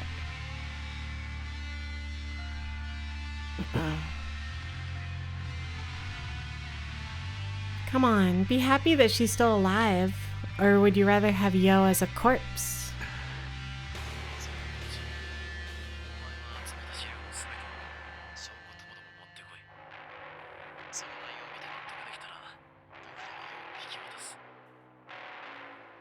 Let's get this straight, Koji. You bring your evidence along with all the files you've gathered. When I'm satisfied that they're the real thing, I'll hand Yo over. いいだろう。 Fine. It's obvious that this deal is a sham. In all likelihood, Fuminori is planning to kill him and bury his secrets forever. Moreover, Koji doubts that Yo is even alive. Her meat could very well be somewhere in the refrigerator right in front of him. However, Koji isn't particularly interested in Fuminori's true intentions. After all, he has no intention of making a trade either. His only goal is to get close enough to destroy Fuminori and whatever is pulling his strings.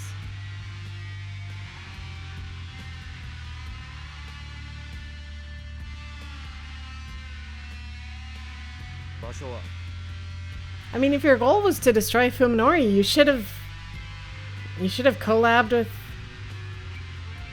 the girl doctor. Where?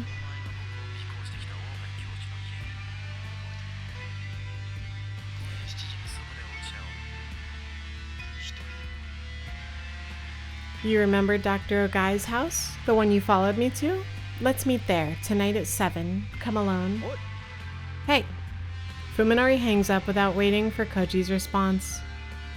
Okay, if I was in this situation, the two choices I would make are either 1, back out, completely leave, and never look back. Or 2, go to Ogai's house right now. I would not wait until 7. Waiting until 7 is a bad idea. Fuminori hangs up without waiting for Koji's response. Perhaps Fuminori too has sensed his opponent's intent. If so, then he realized that Koji is not just the hunted, but the hunter as well. So, we're like duelists maneuvering for advantage. Koji smiles grimly as he pockets his phone. It's astounding how much their relationship has changed. The question is whether or not to comply with the 7 o'clock rendezvous agreement. If this were a serious negotiation, then it would be wise to avoid preempting Fuminori in any way he could provoke his anger. What Koji and Fuminori are really doing, however, is trying to lure each other into a deadly trap.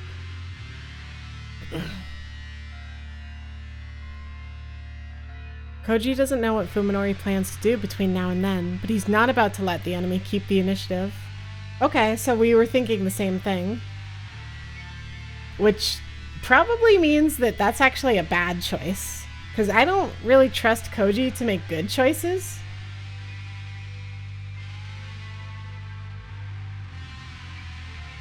Duelists, it's time! Oh no. He's pulling out the Yu-Gi-Oh deck. The Yu-Gi-Oh, what's that, like, arm attachment that you can, like, put Yu-Gi-Oh cards on? The dual disc or something?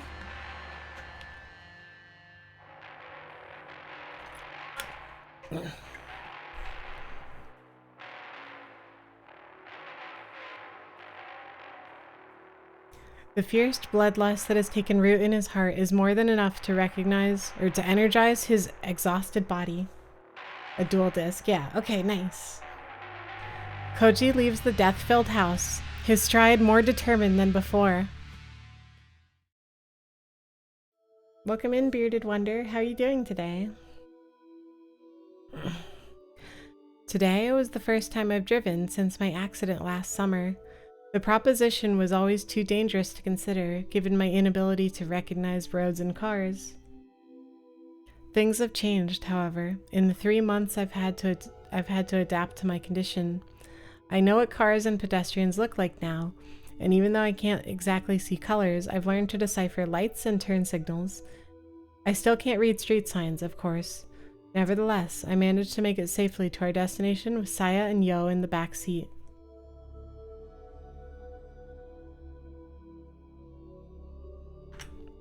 It was Saya who came up with the idea for our new hideout, an abandoned building she discovered while living with Dr. Ogai. In these hilly suburban residential areas, it's not hard to find the thick patches of undeveloped forest just off the beaten path. Saya's old playground is located in one such secluded area, unaffected by the flow of everyday life. It used to be a privately operated sanatorium? Is that a mental institution, or what is a sanatorium? Is that a hospital? Sanatorium. Sanatorium's near me. Oh boy. A sanatorium is a medical facility that provides care and treatment for people with long-term illnesses or those recovering from an illness. Oh, okay.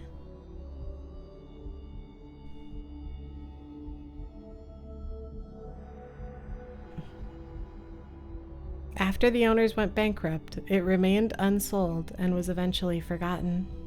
After I left Saya and Yo at the hideout, I returned to town to make some preparations. Now I'm finally back at our new refuge. I liked this ruin from the moment I saw it. Mountains of construction materials and garbage litter the front yard, forming a serviceable barricade. This place looks even less likely to receive unwanted attention than our house. Since my brain sees humans as revolting monsters, places they've been tend to stink or seem covered in filthy slime. Ruins like these, long empty of life, are the places I find the most restful. Tadaima. Tadaima! I'm back, I call out as I let them know I'm not a stranger. Then I go down to the basement where they're hiding. おかえりなさい。車平気だった？ Welcome back. Were you okay with the car? もう全然問題ない。一方通行の標識もどういうのか分かったし、スピードさえ出さなければどこを走っても大丈夫だよ。で、そっちは？ It was no problem at all. I figured out how to tell which roads are one way. As long as I keep my speed down, there's nothing to worry about. So how are things here? 一通り調べたけど、やっぱりあれからずっと人が来た様子はないみたい。ここは安全だよ。 I took a look around. As I thought, there's no sign that anyone has been here since I found this place. It's safe. そうか。ならいいんだけど。 I see. Let's hope it stays that way. I'm a little worried that this abandoned building could become a hangout for biker gangs or homeless people. 多分表に積み上げてあるゴミのせい。あれ普通の人間にはちょっと耐えられないんじゃないかな。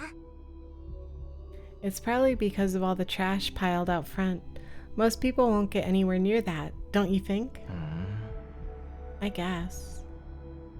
It doesn't bother me at all. I rather like it, in fact. But of course, normal people would feel differently. で、文則の買い物はいいの見つかった？ Did you get her some treats?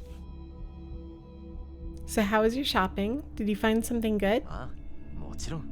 A good store. A 1 meter long wood axe, the biggest and sturdiest I could find. 刃渡り15センチ以上のナイフは銃刀法違反だなんて張り紙してあるのに、そのとそれはちょっと。 So brutal. I don't think that's a good idea. I definitely wasn't expecting Saya to suggest anything so brutal. 心配いらないよ。今のような体だったら刃物とかの傷は割と簡単に治っちゃうから。 You don't need to worry. Her new body can heal pretty easily from cuts and such. それにしたって痛いだろ。 Might need to pull out the sensor, Padoru, depending on where things go with this, but I'm sure it'll hurt. そっか。うん、そうだね。 Oh, yeah. I guess you're right. I definitely did not slip her mind. She was totally fine with the idea of hurting Yo.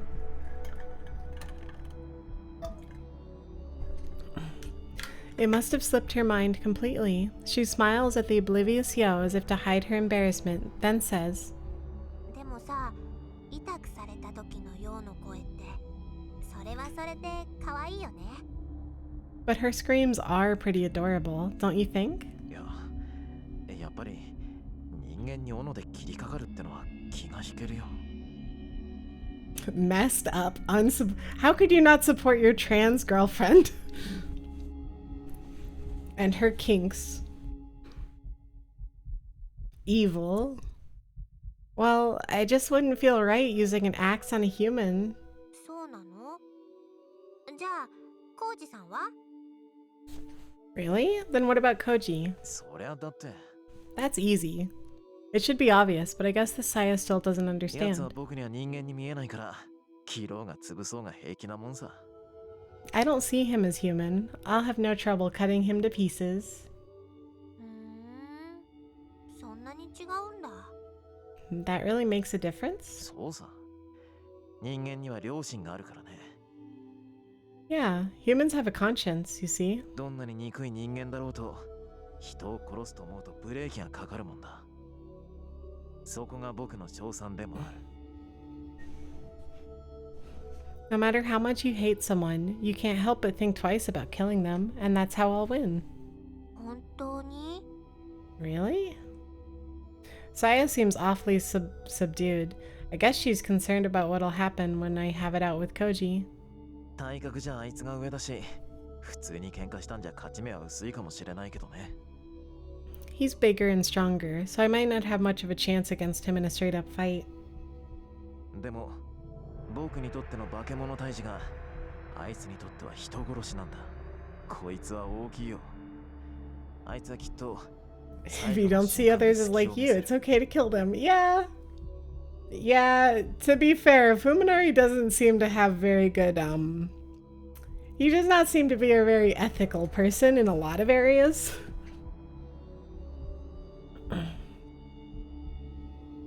But what's just slaying a monster, to me, is murder to him.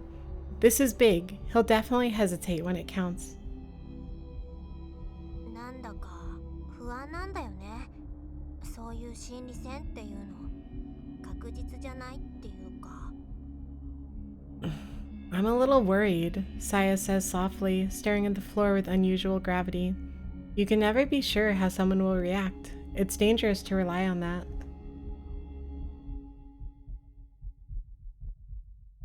Yeah, honestly, Fuminori is very monstrous. To be fair though, Koji has given him way too many chances. Like, there were so many times where Koji was like, well, you know what, maybe he's not all bad. Saya raises her head and looks straight at me. やっぱり私が買った方が良くない？ Don't you think it'd be better if I hunt him? I appreciate Saya's consideration. Even though it could be interpreted as a lack of faith in me, she's still putting my safety above hers. Nevertheless, I can't accept her heartfelt suggestion. サヤの腕力だとさ、ヨウみたいな女の子なら、 Yeah, you're a girl. Girls can't do anything. 男を相手に Let the men handle this. With your strength, you might be able to overpower a girl like Yo, but I think it'd be hard for you to take down a guy. Yeah, he literally said it. Fuminori. The bitter memory of Saya's rape is still fresh in my mind. Saya falls silent for a moment, seeming to understand what I'm thinking, but then comes right back to stubbornly press her case. でもね、あのおじさんも最初の不意打ちはうまくいったの。大抵の人間はね、作用を見たら力が抜けて動けなくなっちゃうんだよ。 My first attack went fine though. Most humans go limp as soon as they see me. 病院だってそうだった。平気で話しかけてきたのって文則だけだよ。 It was the same in the hospital. You were the only one who could talk to me. まあ、それも一理あるかもな。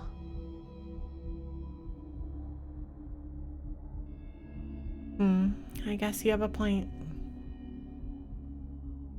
I can't imagine it personally, but I suppose it's possible that Saya's appearance is shocking enough to make someone lose their nerve. Suzumi was able to gain the advantage because he had the same condition as me, which let him see Saya as a cute girl. Fear doesn't necessarily make people weaker, however. Depending on the situation, it can even send someone into a berserk rage and make them harder to put down.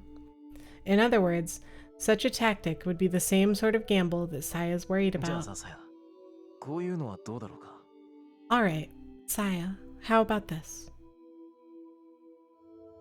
When I tell Saya the new plan that just popped into my head, her gloomy frown turns into a bright smile. それめやふみのりって頭いい That's perfect. You're so smart, Fuminori. 何もそこまで。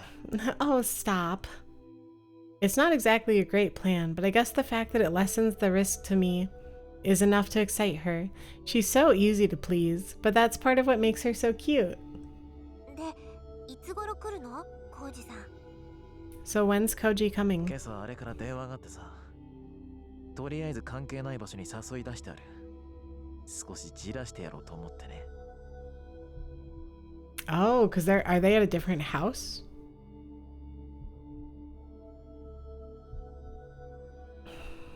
Or, I got a call from him this morning. For now, I've sent him on a wild goose chase. I'm thinking I should shake him up a little. やっぱり暗くなってからがいいよね It'd be best to take care of him after dark, don't you think? ああ頃合いを見計らってここに誘い出して仕留めよ Yeah. う。ここなら誰にも気づかれないからね。 When the time is right, I'll lure him here and finish him. We won't have to worry. We won't have to worry about witnesses here. せっかく人間一人分の肉が仕入れられるのにここだと腐らせちゃうね冷蔵庫ないし We're finally going to get more human meat. Too bad it's just going to rot without a refrigerator. 他の動物を誘う餌にできないか。野良猫とかカラスをおびき寄せてさ。 Right. Why don't we use it as a trap? Why don't we use it to trap other animals? It could be bait for stray cats or crows. それ危ないよ万が一取り逃した時よそに持っていかれて他人に見つかったら大騒ぎになるよ Saya's weird because in a lot of ways she feels very innocent and like she doesn't think very deeply. But, well, okay, never mind. In some ways she feels innocent and doesn't think very deeply. But oftentimes she has very like she thinks a lot about consequences and stuff. It's like, I don't know.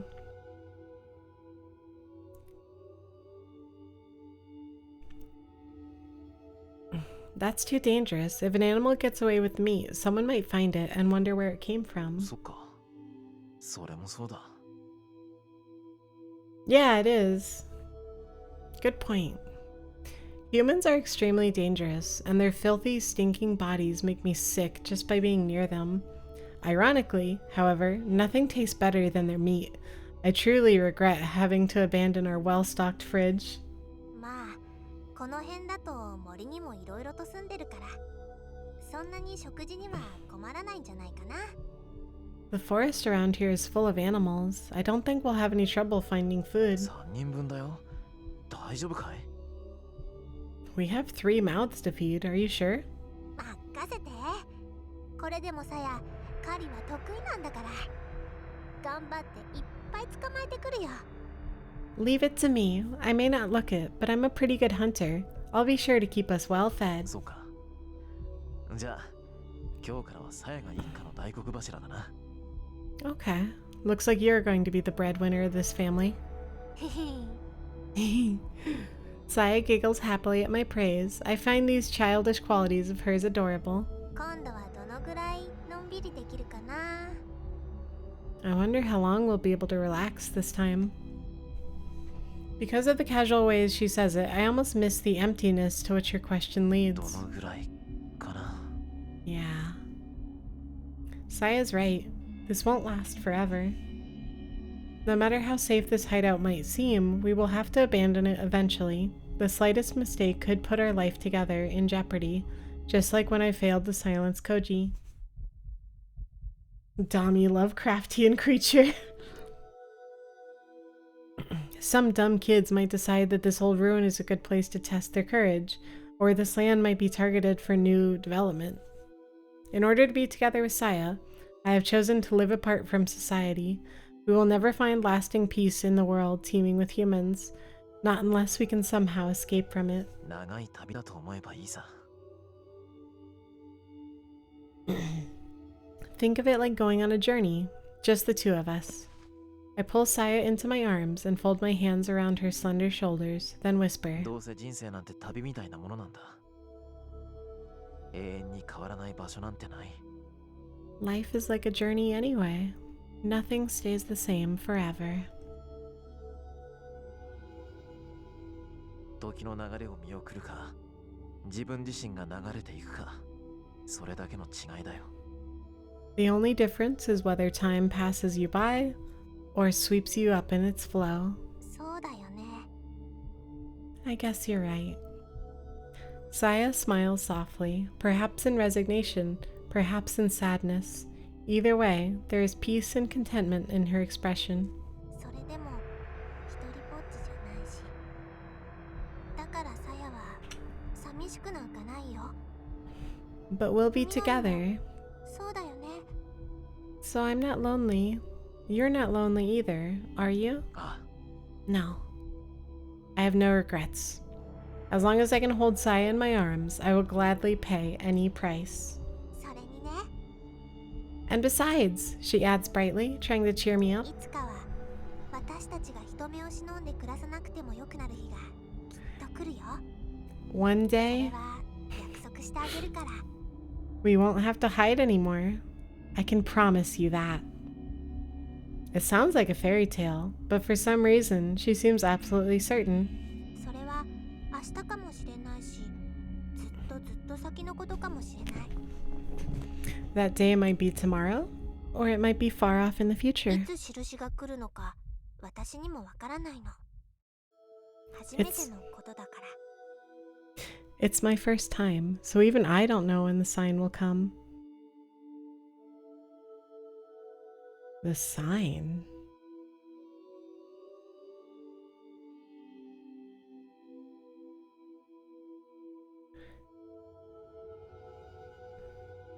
That makes it sound very much like she was sent here specifically, like, on a mission to, like, take over the entire Earth, and she's just waiting on, like, a sign or a signal to do it, I guess. Cannibalism and serial killer motives aside, this is a wholesome family dynamic. Yeah. Terraformer. Yeah, honestly. ほんのちょっぴり怖いんだけどね。 I'm a little scared. I have no idea what Saya's prophetic words mean, but this isn't the first time that she's said or done something mysterious. She's performed any number of miracles already. 僕らにも希望があるのかい。 So there's hope for us too. Yeah, she says with a cheerful nod. きっとそれがさやが文則に送ってあげられる最後のプレゼント。さやの最初で最後の務め。 It will be my last present to you, Fuminori. My first and final duty.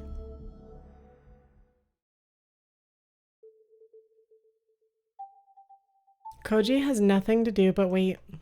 He has spent almost half a day in the dark, empty study, breathing stale air choked with mold as he strains his ears for the slightest hint of movement below. Few people could endure such a vigil, but Koji has accomplished it without complaint.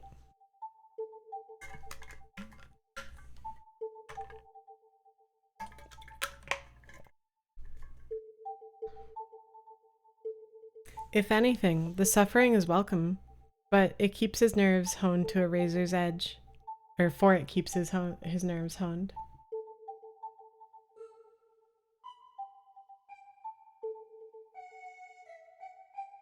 Vita Carnis?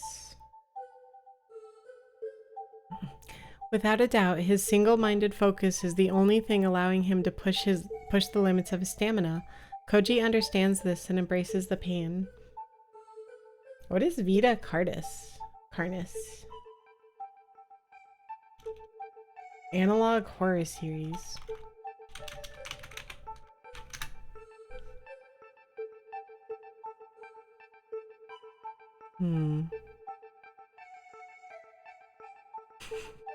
I looked it up in the very On the very first page is a smasher pass video of it.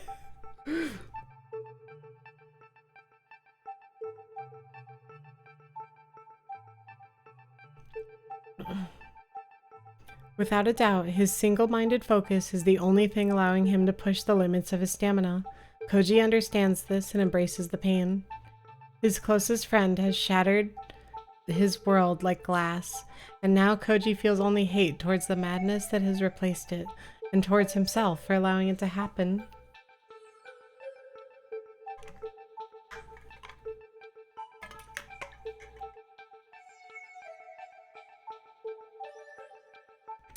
Self-loathing is a more reliable source of willpower than any faith or resolve, no matter how noble. When he arrived at the Ogai house, Koji snuck inside carefully, hoping to perhaps take his enemy by surprise. It was only after he got inside that he realized the house was still abandoned. Even so, Koji was sure that Fuminori would arrive earlier than promised in order to set up an ambush.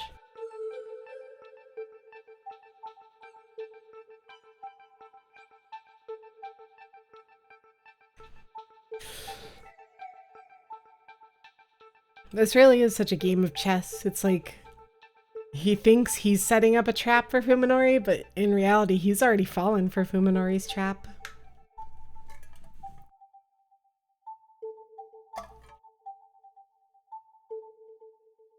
Oh. Gotta love flesh-like vines spawning creatures. Real Death Note hours? For real?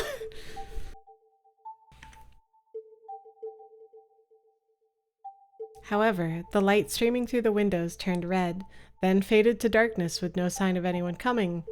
Koji's patience has grown weaker and weaker by the moment. And now the appointed time has arrived. Just as Koji's frustration is about to peak, his phone begins to vibrate and flash. It's from Fuminori. He's calling rather than show up himself. Rage threatens to overwhelm him for an instant, but Koji manages to keep his voice calm as he answers. どういうつもりだ、文則? What's going on here, Fuminori? まさか待ち伏せなんていう無駄なことをして神経すり減らしてないか。お前のことが心配になってさ。Man, Fuminori played him so hard. Well, I was worried that you might be wasting energy on something silly, like planning an ambush, Fuminori says, chuckling scornfully.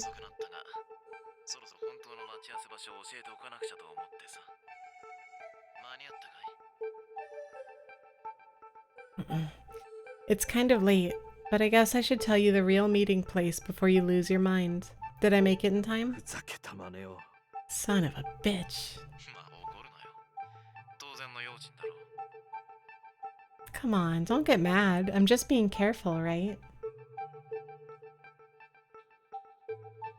Yeah.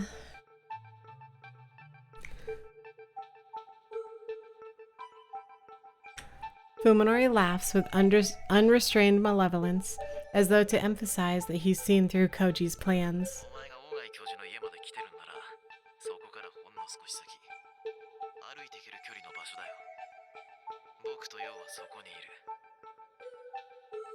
Assuming you're at Dr. Ogai's house, there's a place nearby, within walking distance. Yo and I are there.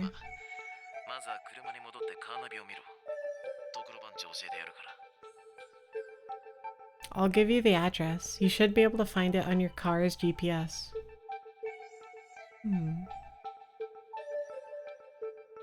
Did cars have built-in GPSs? Okay, this is gonna sound super stupid, but before phones had GPSs, did cars have that? That sounds like a feature that would be really expensive, I would imagine.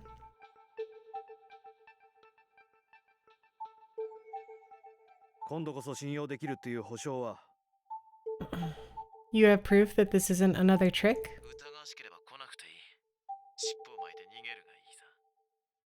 If you're that paranoid, you don't have to come. Just turn tail and run.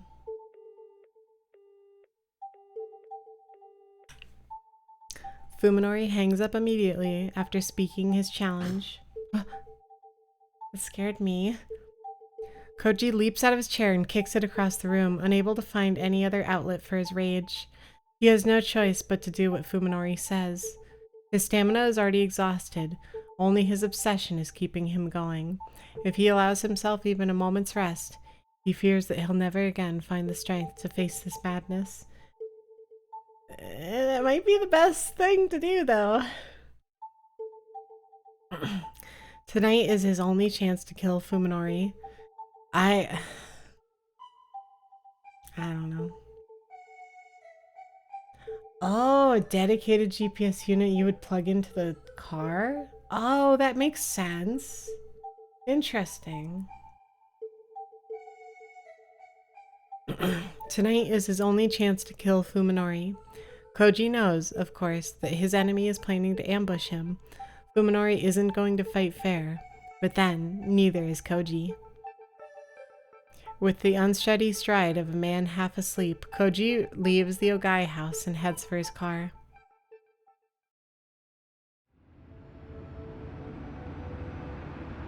Only the base of these foothills has been developed for housing. The address Fuminori gave Koji is outside of that area, in the thick forest that still covers the mountain's face. His car's GPS shows a road that leads nowhere, but according to Fuminori, there should be an old, abandoned sanatorium there. In 1990, Mazda introduced the first ever GPS system for automotive navigational use, offered in the top-of-the-line Ueno Cosmos cars and only available in gadget-loving Japan. Oh, Mazda's navigation system was built into the actual car. Interesting.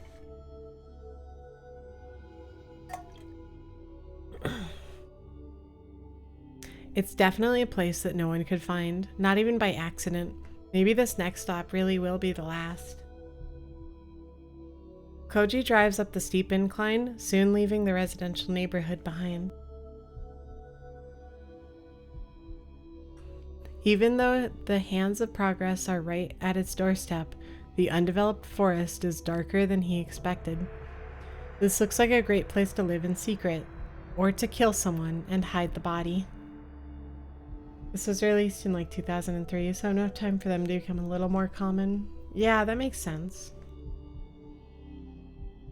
Places like this, lost and forgotten, aren't found only in deep jungles and hidden valleys.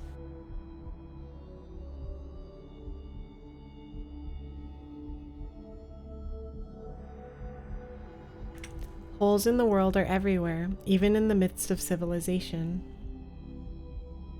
A broken down gatepost suddenly appeared in Koji's headlights like a ghost rising from the darkness. It looks like this is the final stop.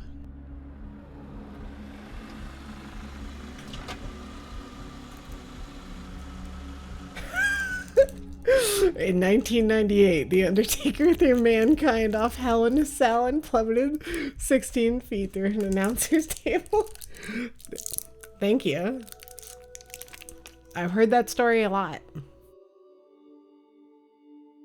He rolls up to the gate and turns off the engine, giving himself to the silence of the forest.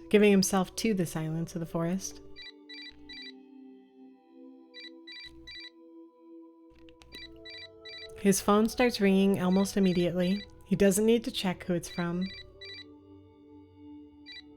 Real advice, never go to an abandoned building alone. Yeah, I would never do anything alone. 着いたぞ。 I'm here. 聞こえてた。ようこそ我が新居へ。 Yeah, I heard you. Welcome to my new home. Fuminori is nearby, close enough to hear the sound of the engine. A shiver of excitement shoots up Koji's spine. 中に入ってこいよ。ようも待ってる。 Come inside. Yo is waiting. Yeah, doing this alone is literally the stupidest thing you could possibly do. Fuminori hangs up without another word. After grabbing his new flashlight from the glove compartment and checking that the revolver is still in his pocket, Koji opens the door and gets out of the car.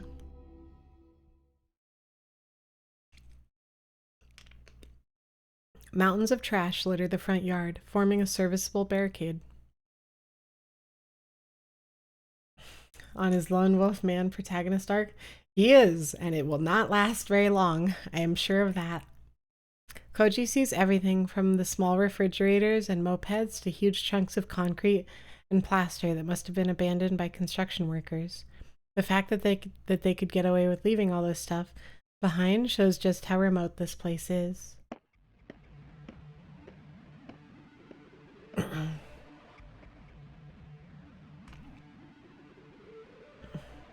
The moon is brighter than usual, allowing Koji to walk through the front yard without tripping on debris. Staying alert, he heads for the building beyond the mountains of trash. Something must be buried underneath the piles of garbage, because the whole yard is filled with the sharp stink of chemicals. Even the homeless probably wouldn't come to this place. If you need to get out of the wind and rain, there are plenty of shelters more suitable. How many times now has he stood like this, alone in some ominously silent place, far removed from his everyday life?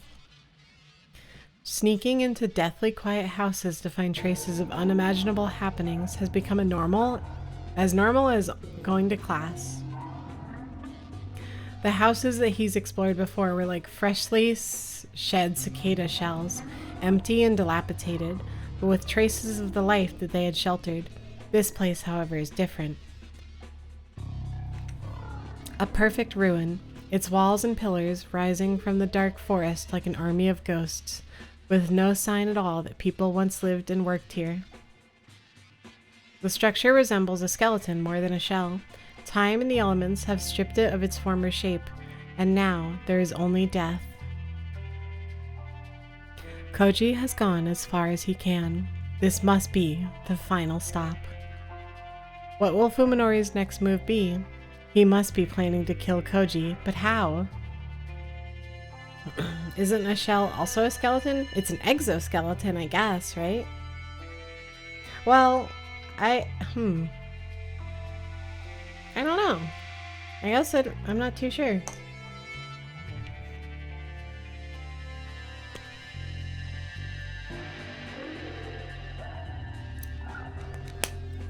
Like I said, I was never very good at biology.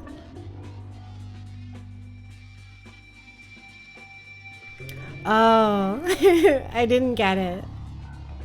There are shells that aren't.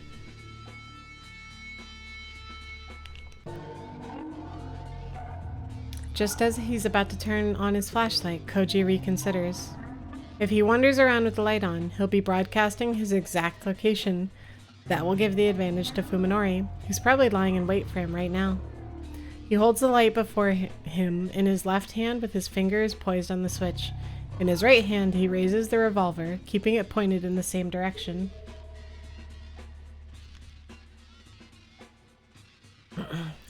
Now ready to fire, when he turns on the light, Koji steps quietly into the dark ruin.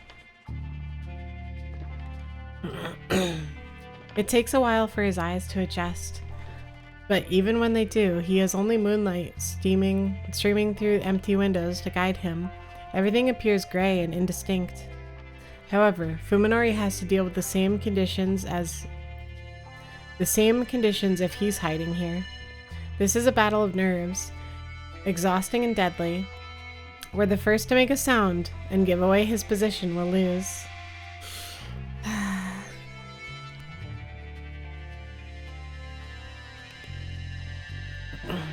The rooms on both sides of the hallway are all open. Some are even missing their doors. Koji creeps up to each entrance, checks to make sure no one is inside, then carefully proceeds on. The stink that he noticed in the garden has changed. Now it smells more organic, like rotting meat. It's the exact same smell that filled Fuminori's house. Squish. Koji freezes and stares down the hall. It was a wet sound that he heard just now, like someone dragging their feet through a swamp, and it came from the room at the end of the hall. Something is there. Something alive. Koji creeps towards the sound, his light and gun ready. Okay. Either Koji is going to die instantly, Koji is going to see Yo and then die after despair, or Koji is going to see Yo and be so scared that he just starts shooting at Yo.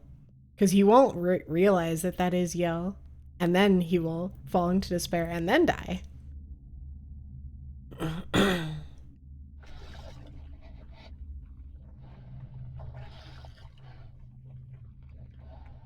Squish, squish. Now it sounds like someone's squeezing mud through their fingers, and as he gets closer, Koji begins to hear breathing. Yeah, I could see that happening.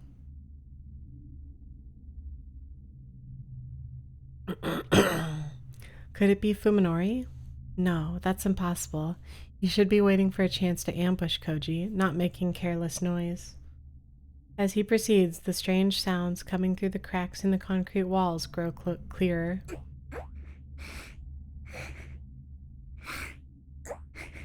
They're literally having sex, aren't they?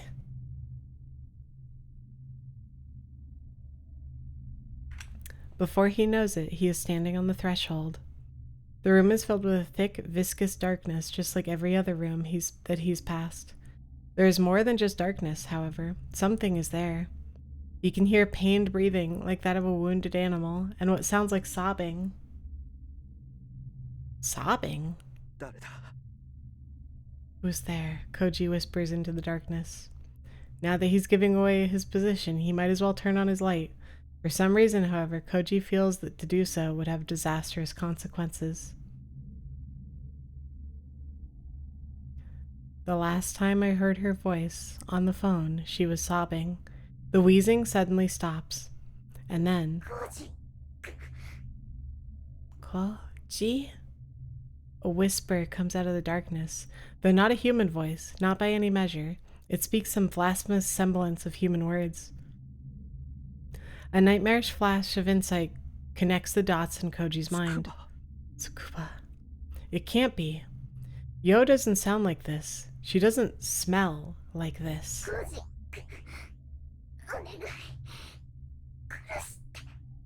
Oh.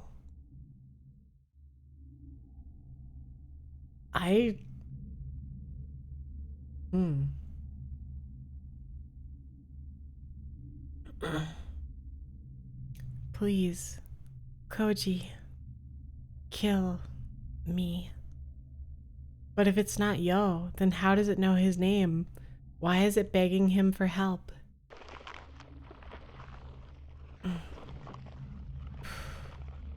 No, it can't be Yo. She's human, not some creature that slithers and hides in the shadows. Oh, poor Yo. It hurts. This body always hurts. Save me, Koji.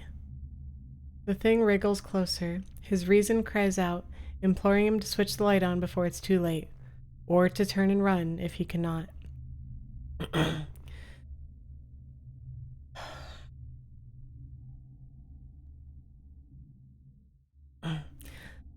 But Koji is unable to make either choice. He can only call out in vain to the amorphous shape in the darkness.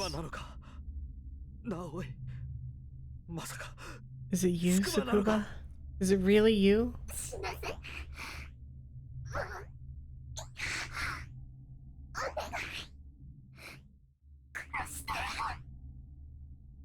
Let me die. No, more. Please. Kill me. Something soft and slimy slides over Koji's toes. Instinct overrides his will, forcing him to turn on his light and shine it at his feet. The white beam reveals everything, the merciless truth that finally shatters Koji's sanity.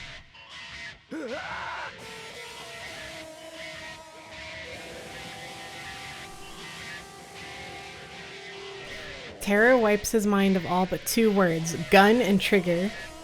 His fingers respond with instant obedience. There is an explosion of light and sound, both more intense than he anticipated, and then the destructive forces are swallowed up by the darkness. His ears are still ringing from the bang, but he hears a weak voice coming from the shadows. It hurts.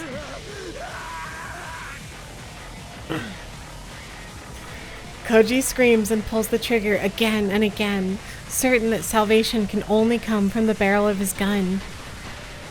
Light and darkness, explosions and silence, they dance before him 3 more times. Koji doesn't even need to aim.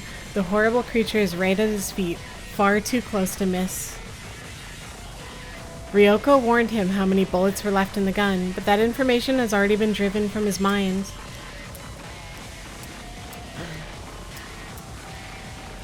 Koji keeps pulling the trigger like a man possessed, paying no heed to the clicking of the empty weapon. His panic-stricken legs suddenly give out, sending him down hard on his backside. Even then, he keeps firing the empty gun. He knows no other way to ease the memory of the thing he glimpsed in the beam of his flashlight. The light, which fell from his hand during the attack, is now pointed at a different direction. And though all 4 bullets must have hit their target, they were Koji's last card to play, which leaves him alone in the darkness with no way to defend himself. And just as he realizes this, a mass of rotting flesh rolls over him like a tidal wave.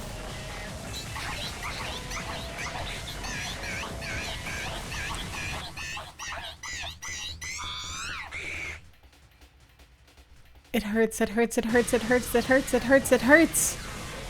He can no longer even scream as the thing pushes him onto his back. With fear seizing his throat in an iron grip, Koji struggles desperately against the monster as it crawls up his body towards his face. Covering his face with his left hand, he scrabbles wildly along the floor with his right, screeching, searching for a way out that doesn't exist. His mind is that of a feral animal, empty of everything but primal terror. And that is why, when his right hand closes around something hard at the last moment, he recognizes it instinctively as a weapon. Putting every ounce of strength into his arm, Koji swings the heavy object at the creature on top of him. He hears the thud of a blunt object striking something soft and wet, and then Koji's attacker rolls off him. As soon as he is able to move again, Koji leaps to his feet and grabs his new weapon with both hands, brandishing it like a charm to ward off evil. Only now does he realize that he's holding a rusty steel pipe. The monster is still sobbing.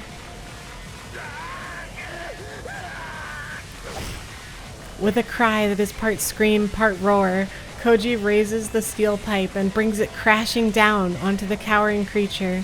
He hears a wet sound and feels the blood-chilling sensation of its thick, soft flesh absorbing the blow. These combine to evoke an instinctive loathing that wipes his mind of all but the urge to destroy. Die! Die! Consumed by the same desperation with which he kept firing the empty gun, Koji rains blow after blow down on his enemy. After the 10th blow, it stops sobbing. After the 20th blow, it stops moving. And after the 30th blow, it begins to feel and sound more and more like he's beating a puddle of viscous liquid. Koji doesn't stop thrashing the creature until he recovers enough of his senses to realize that whatever it might have been before, it is now nothing but a corpse.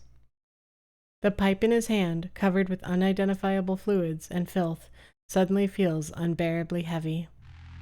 20 years of memories in the light of the sun. If they were indeed precious to him, then he should never have come to this place. The black flames of the despair rise within him, consuming fear and revulsion and pity. Only rage and hate remain. Every cell in his body cries out for vengeance, for the blood of the man who poisoned him with truth and tore him from the womb of innocence.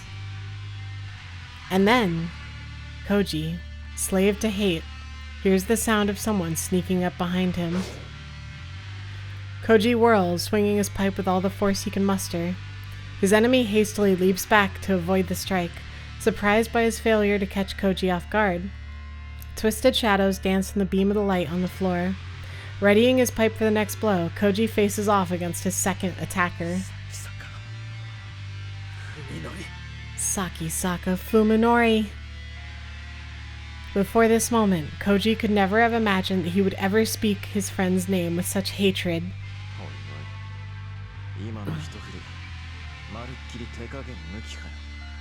Hey, that was a pretty heavy swing just now. You trying to kill me or something? Even now, Fuminori is smiling as though the huge axe in his hands was just a sick joke.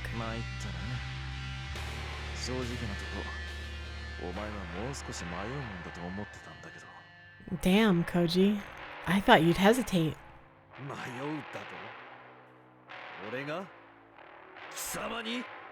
You thought I'd hesitate? Against you? Koji sneers too, unable to contain his contempt for the notion.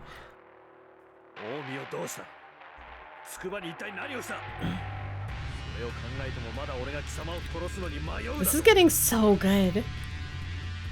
But also, like, so depressing. How did you kill Omi, you piece of shit? What did you do to Tsukuba? After all this, you expect me to think twice about killing you?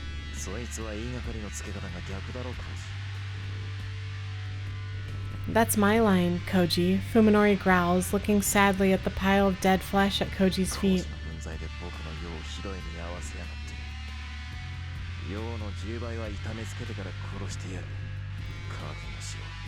How could you do such a horrible thing to Yo? I'll make you suffer before I kill you.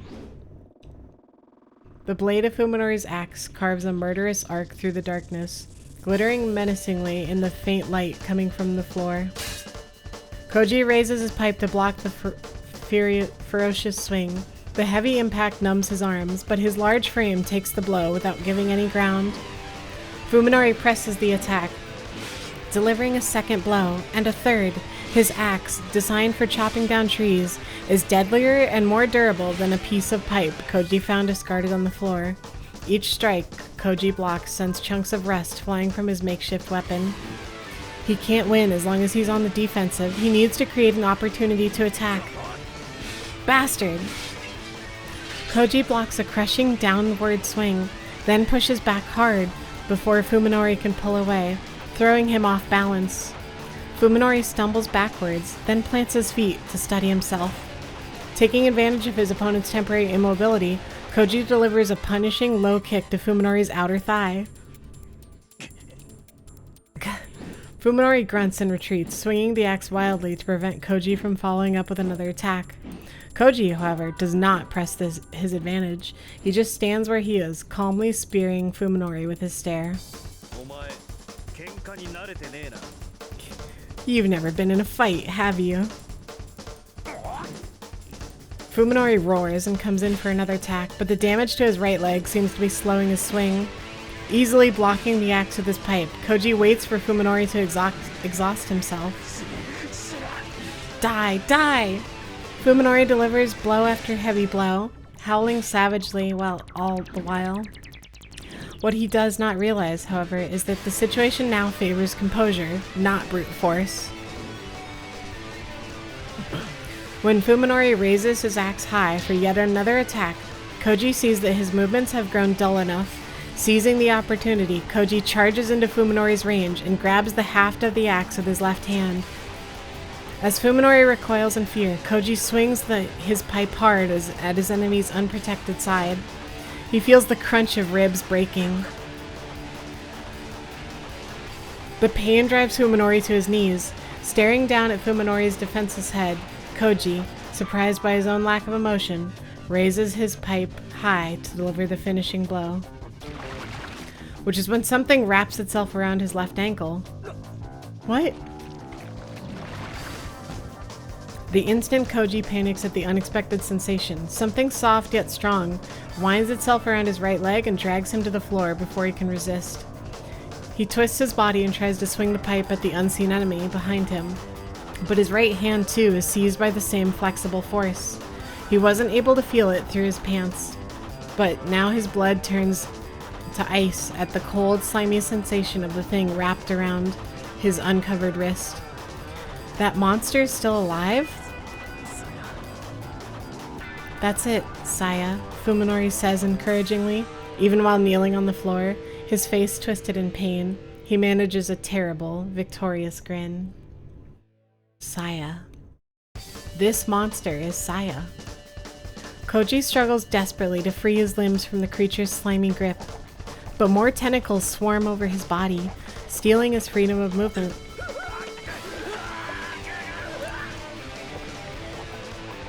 The horror has already driven Koji half mad. Just imagining the creature's appearance is enough to send him into a mindless panic. His scream is suddenly cut off as slimy appendages seize his throat. The most deadly tentacle isn't just cutting off his windpipe. It's trying to snap his neck, and it's getting tighter.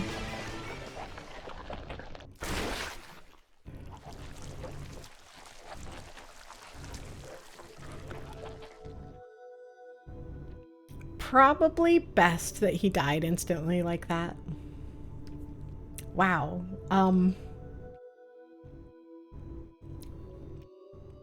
That scene was a lot.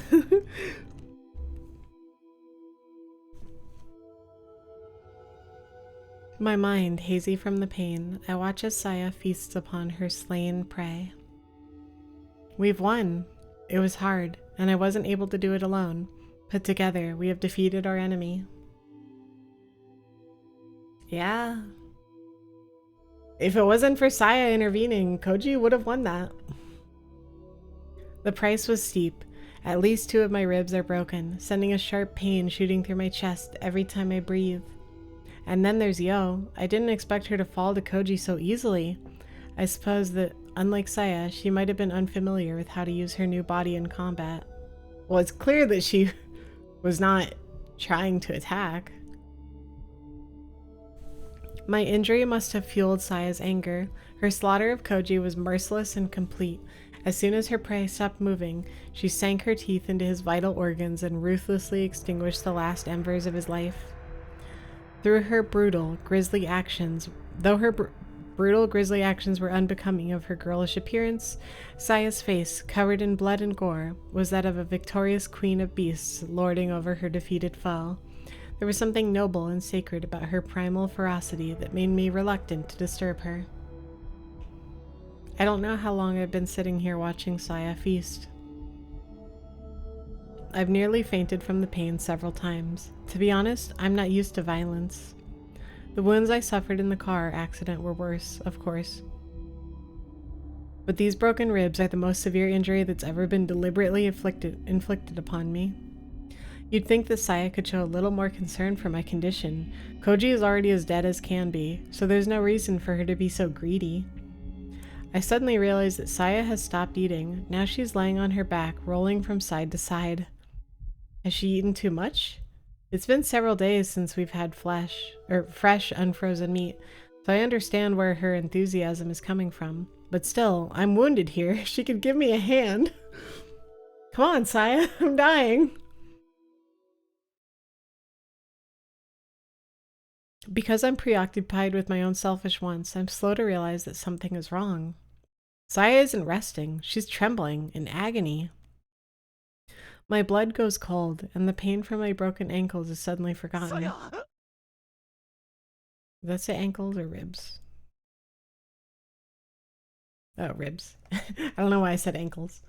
Saya! I jump up, run to her side, and cradle her fallen body in my arms. Her face is pale and drenched in sweat, and her half-closed eyelids and lips are shivering like she has a fever. What's going on? Was she wounded in the fight? Could the meat she just ate have been poisoned somehow? I don't understand. All I know is that something terrible is happening. Saya! Saya! Saya! Saya! The only thing I can do is call her name with all my strength. Saya slowly opens her eyes and gazes vacantly at my face.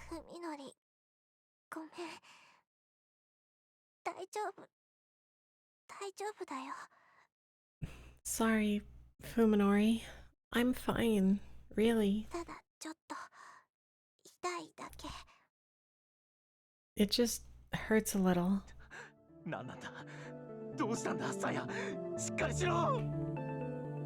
What's wrong? What is it? Come on, Saya. There's no way she's fine. It's glaringly obvious that her condition is dire. Even so, I'm the one who's panicking. Saya's expression is serene, as though she understands everything that is happening to her. She even smiles softly up at び me. っくりしちゃった。まさか本当にこんなに早く I can't believe it. 来るなんて。 I never thought it would come so soon. I might lose Saya. The thought is unbearable. Terror and despair are quickly overwhelming me. A feeling of utter helplessness that I cannot resist. I don't know. 怖がらないで。Oh. これが I wonder if she's transforming into something. She's about. Oh, she might be giving birth. That's a really good. Yeah, I would not be surprised. Don't be afraid. Remember what I said? This is the sign. みのりと私のたった一つの希望。 This is our only hope. どういうことだよ。わけわかんないよ、サヤ。しっかりしてくれよ。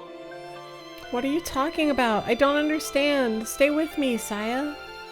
Saya answers my tearful entreaty with a smile like that of a mother confronting her child. さやはね、頑張るって決めた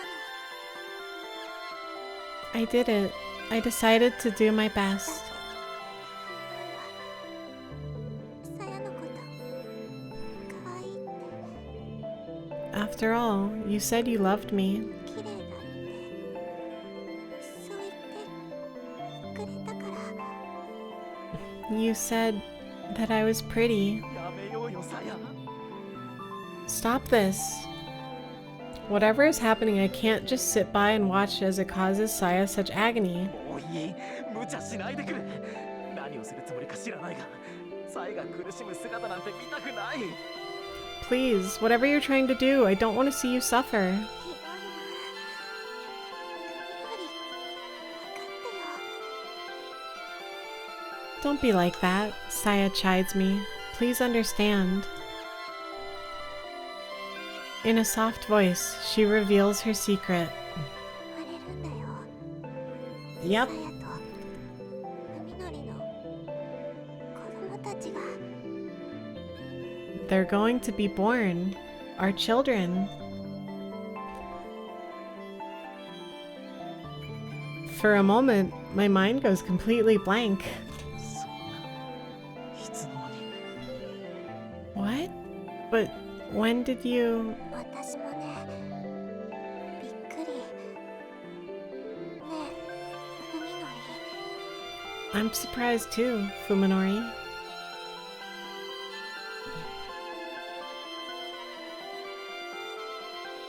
Saya's labored breathing speaks to the terrible pain her tiny body is suffering. Even so, she wraps her arms tightly around my neck. 外に連れてって広いところ Take me... 下に Take me outside, to an open place, under the sky. I nod. What else can I do? If I speak, I'm afraid that I'll be unable to hold back my tears. I mustn't cry, not when Saya is facing her torment so bravely. Never mind, false alarm.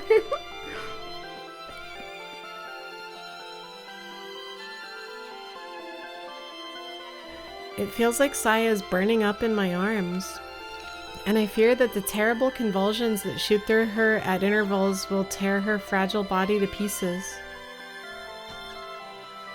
Praying for her safety, I scoop Saya up and carry her swiftly out of the ruined building.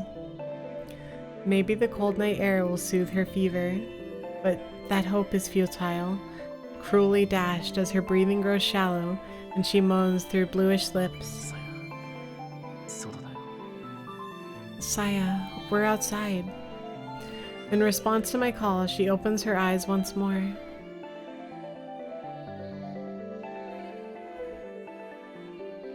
Her gaze is cloudy and unfocused. She can no longer see.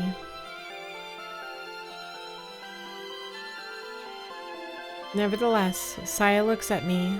I can tell she is imagining my expression where my face should be. 約束したこれが最後のプレゼント Just as I promised, this is my final present.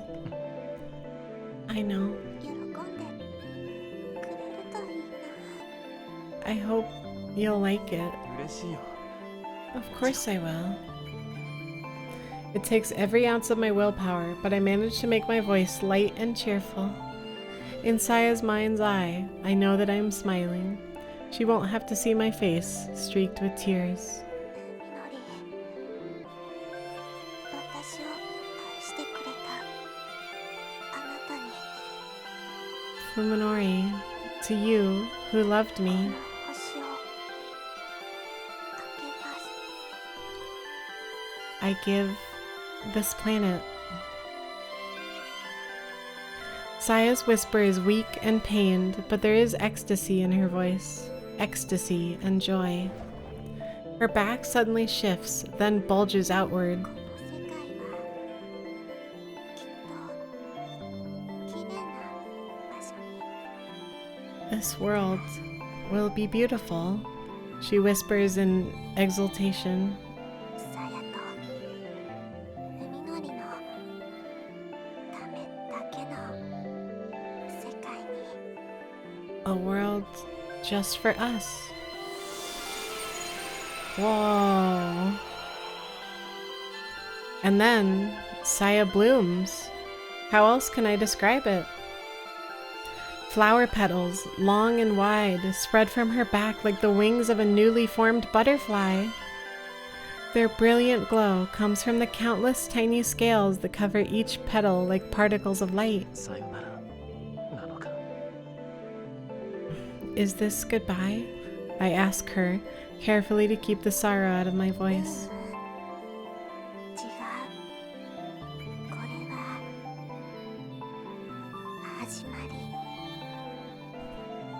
り No, not goodbye. This is the beginning. Saya's pain must already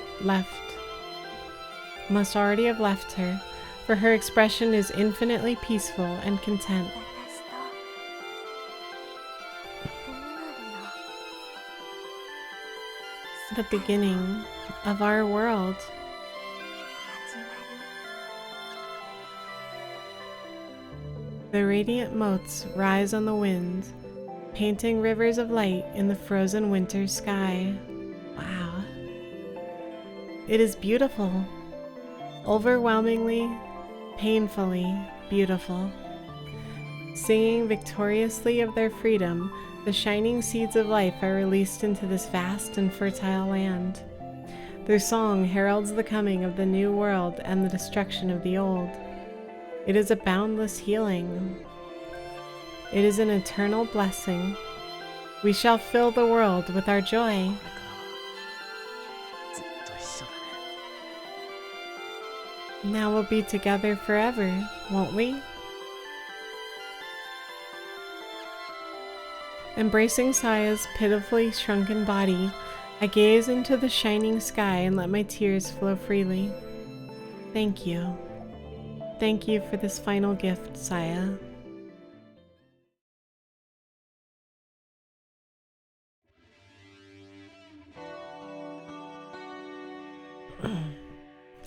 She was worried, at first, how long the preserved foods in the underground storeroom would last her, but now it seems that her fears were unfounded. It is the liquor she should have worried about. By savoring each drop of spirits as though it were her last, she thought she could make her flask hold out a little longer, but she must have been consuming more each day than she realized. Who can blame her? There is no way she could have gotten through this without the intoxicating effects of distilled alcohol. After Ryoko chased useless emotions like hope and despair from her mind, she found herself spending the most peaceful days of her life. As resignation set in, even hate and fear left her. Now she feels only awe for what Ogai Masahiko did, and respect for the depths of his intellectual curiosity. After all, neither she nor the world has any reason left to deny his research. Alone in the mountain cabin, Ryoko killed time by bringing order to the documents that Ogai had left behind. She took the scattered, enciphered papers and rewrote them in a more readable fashion, eliminating redundancies and adding indexes and table of contents. Ryoko did not intend for anyone to read them, of course. She knew full well how meaningless her actions were. With her reason to live gone, however, having something to devote her mind to was at least some relief. And now, as the last congratulatory drops of Spirit's vodka burn their way down Ryoko's throat, all of Ogai's research lies before her in a single volume. She has finally finished transcribing and annotating the last of his writings. Enjoying the satisfaction of a pointless job well done, she idly pages through the manuscript that she has completed. I shall conclude by summarizing all my theory as it currently stands. The life form that I named Saya did not appear in our universe by chance, not even as a result of my summoning, but because of the instincts that were programmed directly into her biology. She was created to fulfill the same ultimate purpose that all life shares: reproduction. Saya and her kind procreate by spreading their seed to other dimensions. What is the probability that they will discover a doorway to another world? Even if they succeed in doing so, the chance of that world being suitable for reproduction must be even more minute. In order to make the most of that scant probability, evolution has granted them certain advantages, none other than the astonishing ability that I have witnessed in Saya. To wit, they select the most prosperous life form that they encounter, take control of it, and in doing so gain dominance over that planet's biosphere. In other words, they hijack the entire species.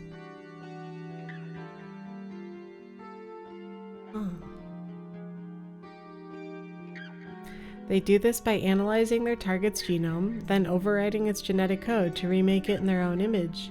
Saya's biology is more than capable of inducing such dramatic and widespread mutations.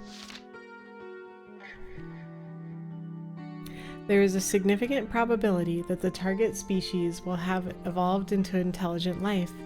This element may be necessary to gaining control of the planet's environment. So Fuminori plus 7 billion Saya. The biggest harem on Earth. Therefore, Saya and her sisters also plundered their target's culture and psychology. Her extraordinary learning ability and intellectual curiosity are likely instinctive tools that enable her to inherit the target species' entire wealth of knowledge.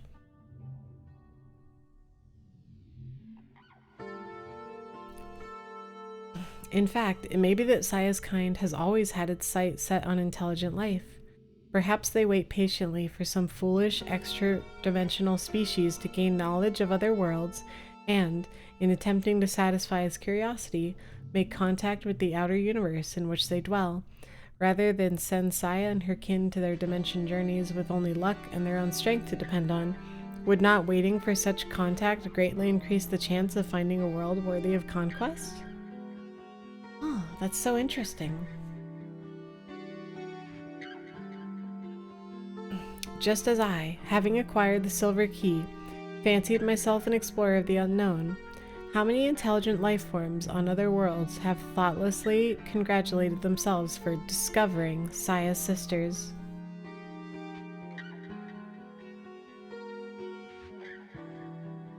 Taken by the sudden urge to go outside for a change, Ryoko gathers up the manuscript and heads to her car, which is parked in the front yard.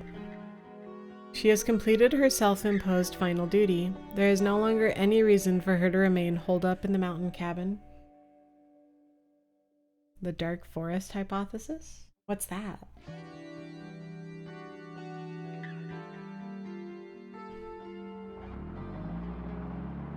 She drives a little further up the mountain to an open place that offers a scenic view of the land below. In the early days of the change, Ryoko often came to this spot to watch helplessly over the mutating city. The one flaw in my theory comes from none other than Saya herself. After using me to learn everything she could about humanity, Saya should finally have been prepared to begin the last stage of her invasion. However, she never carried out her mission. Why? I hypothesize that Saya was an irregular among her kind. Autistic Saya. The reason humanity has not perceived evidence or communication from other sapients belonging in beings is the fear of hostile species wiping out anyone that makes themselves or their location known. I could see that, yeah.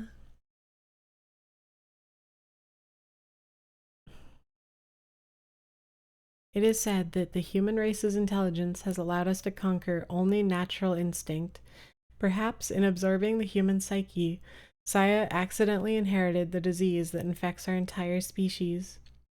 What is human love, really? What behavior could be more of a hindrance to the efficient propagation of a species? I am reminded of how, at the end of her studies, Saya consumed vast quantities of romantic literature from all over the world. Oh my god. She got really into trashy romance.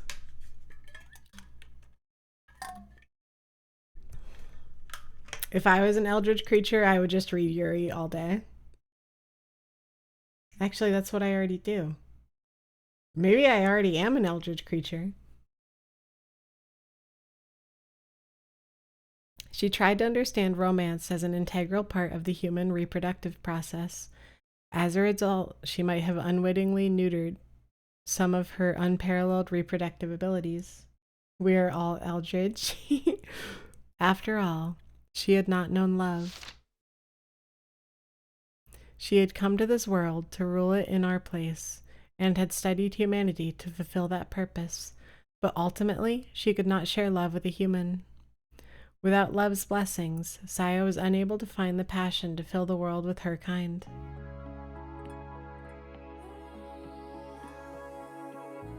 In learning all there was to know about humanity, she herself had become hopelessly human.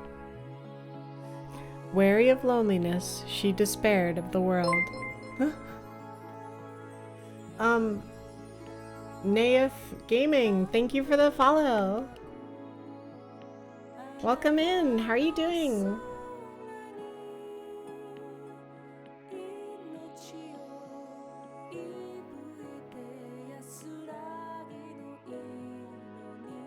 How pure her maiden soul must have been. Yeah, Saya is so pure. If this hypothesis is correct, then it means that I have failed as her teacher. I cannot help but feel ashamed for having spoiled such an extraordinary organism. Saya. Next to Ogai Masahiko, Ryoko now knows more about the entity than anyone else. No, when the young man named Sakisaka Fuminori is added to the running, perhaps she only comes in third.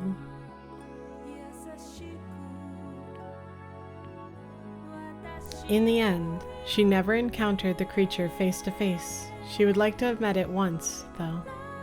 If Ogai's analysis of Saya's psychology is correct, then it must have been Sakisaka who restored her desire to conquer the world.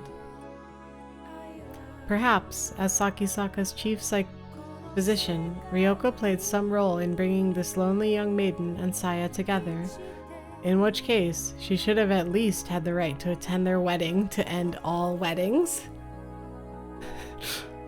She might have even charged them a matchmaker's fee. I have a dream that one day my daughter will know the blessings of love. I pray that there will come a day when her heart burns with the flames of passion and her world becomes bright and joyous once more. When that day comes, Saya, your terribly irresistible purpose will surely consume us. That your progeny may flourish. The whole world will know your love and be reborn. Ah, what wonders the future holds. I deeply regret that I must end my life before I can see the day come, but the footsteps of those who would destroy my dream grow closer by the hour. If I seal my lips in death, then their grasping hands will not reach you. Please forgive me, my daughter, for leaving you alone in this barren world. With the knowledge that you now possess, I know that you will find your own path. The radiance of your hard-won soul shall light the road ahead.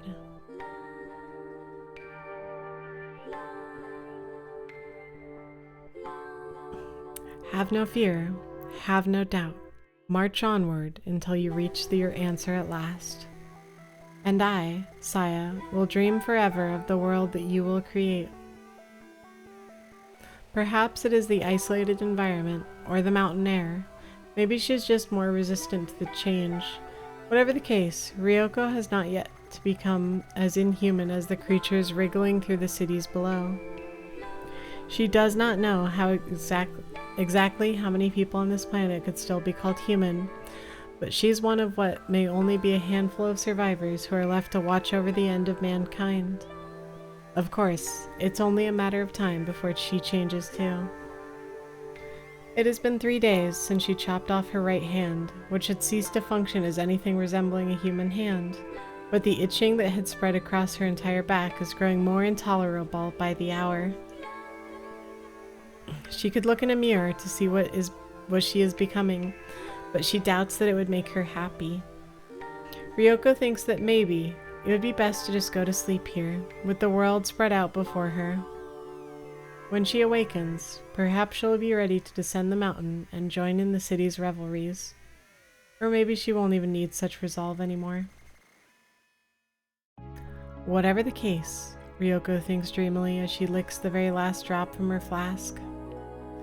Even after I stop being human, I hope I'll still enjoy the taste of booze.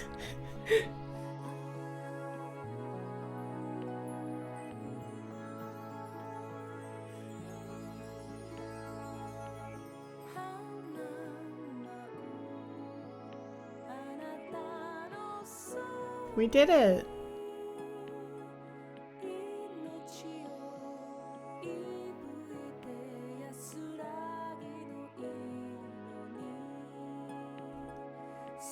Yeah, no, this game was an absolute roller coaster.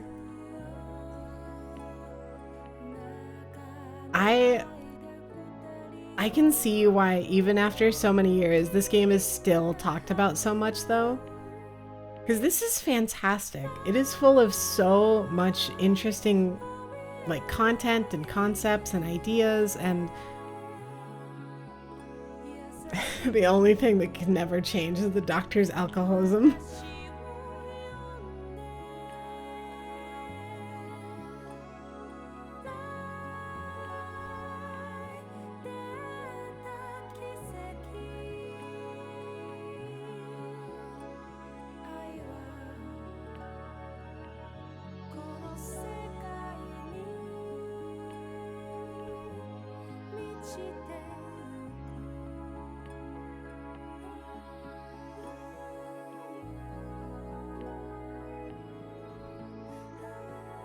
There was so much more to this than I expected, honestly.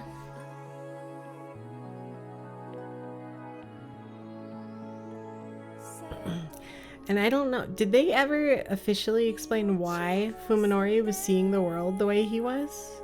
I mean, I guess it was the accident, but I wonder, like, did it have to do with, like, the nanomachine surgery that they did to his brain?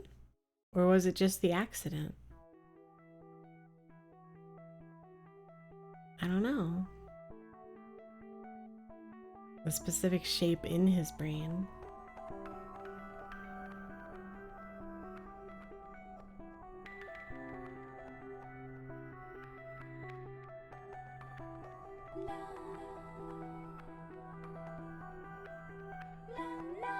Nanomachine, son.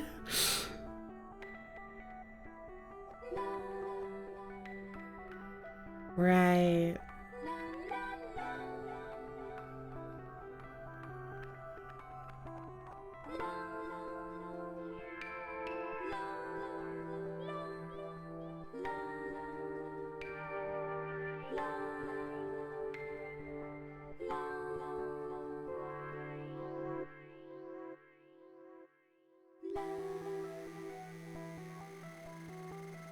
This went into so many places I just was not expecting, but this was absolutely a fantastic experience.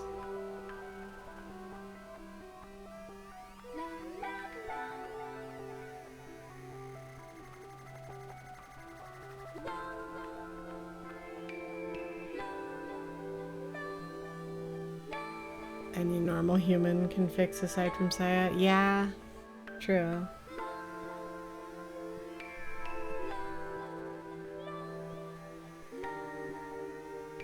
Thank you, Nitro Plus. Well, we still have another route though, too.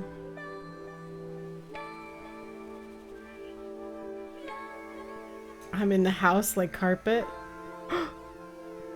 That means you're being stepped on right now? Welcome in, welcome in. How you doing? Oh no. Yeah, I want to know what calling her does. How you doing? I'm very tired and just took an edible. I mean, that sounds like a pretty good time to me. We just finished a very wild game.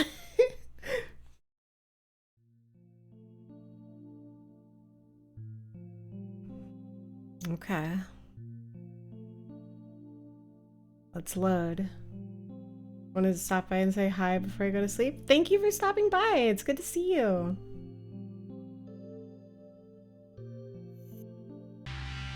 Oh, God. The music change is so, harsh. Alright, we're gonna call Ryoko.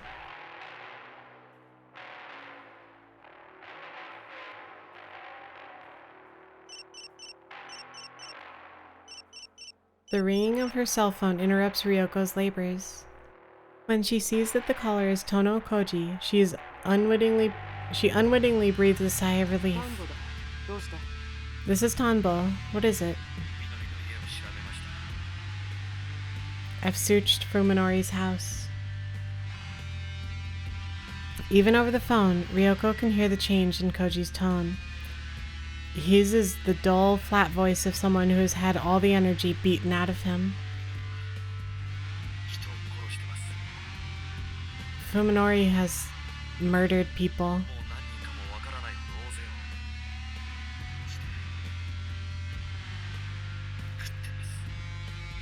He's killed too many people to count, and he's eating them. His first steps into Ryoko's world have already brought him face to face with something particularly gruesome. In consideration for his probable state of mind, she decides to say nothing.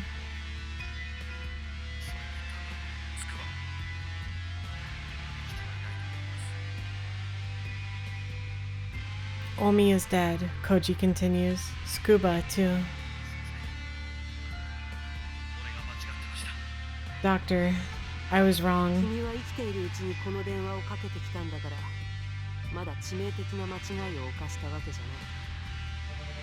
The fact that you're still alive.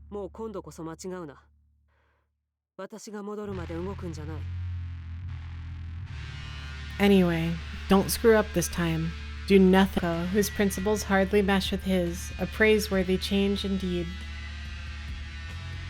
After Ryoko hangs up, she gloomily counts the stacks of loose leaf that still need to be restored. There's no time left. She'll only be able to get the general picture. If she has to go into battle with only fragmentary knowledge, then there's one thing that she absolutely must decipher: Ogai's biological reports, which should contain information on the strengths and weaknesses of the organism called Saya. All she can do now is pray for luck that as she drives back into the mountains of paper.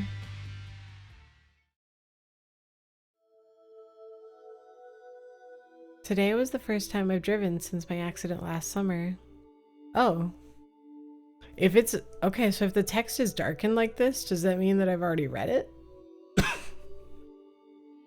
Sorry. Is there a... skip? Okay, let's do a quick save first. And let's do skip, I guess? わからない。いずれ奴の方から電話があるだろう。そしたらここに誘い出して仕留める。I don't know. He'll call sooner or later, and then I'll lure him here and finish him. Koji will come. I know that he won't leave us alone. We could just keep running now that we've started, but I want to eliminate Koji as soon as possible. Therefore, when he contacts me, I intend to meet with him unless it's an obvious trap. せっかく人間一人分の肉が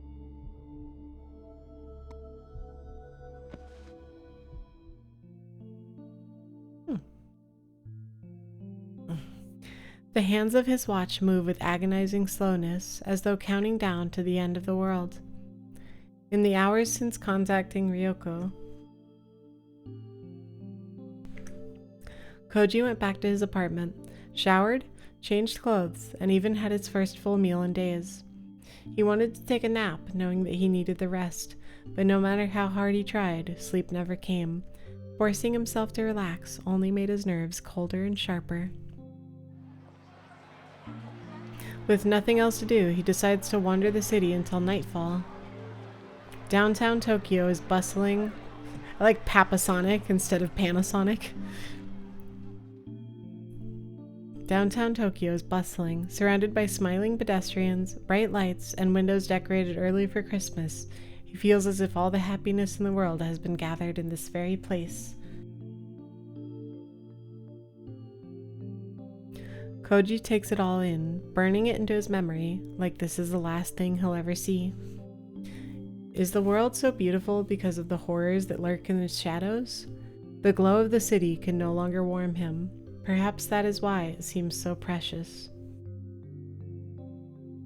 Koji watches the city for hours. It feels unreachably distant, like reading the obituary of someone you loved long ago. His phone rings at 8 p.m. It's Ryoko. Their conversation is short. She hangs up as soon as they decide where to meet. And so ends Tono Koji's final night of peace.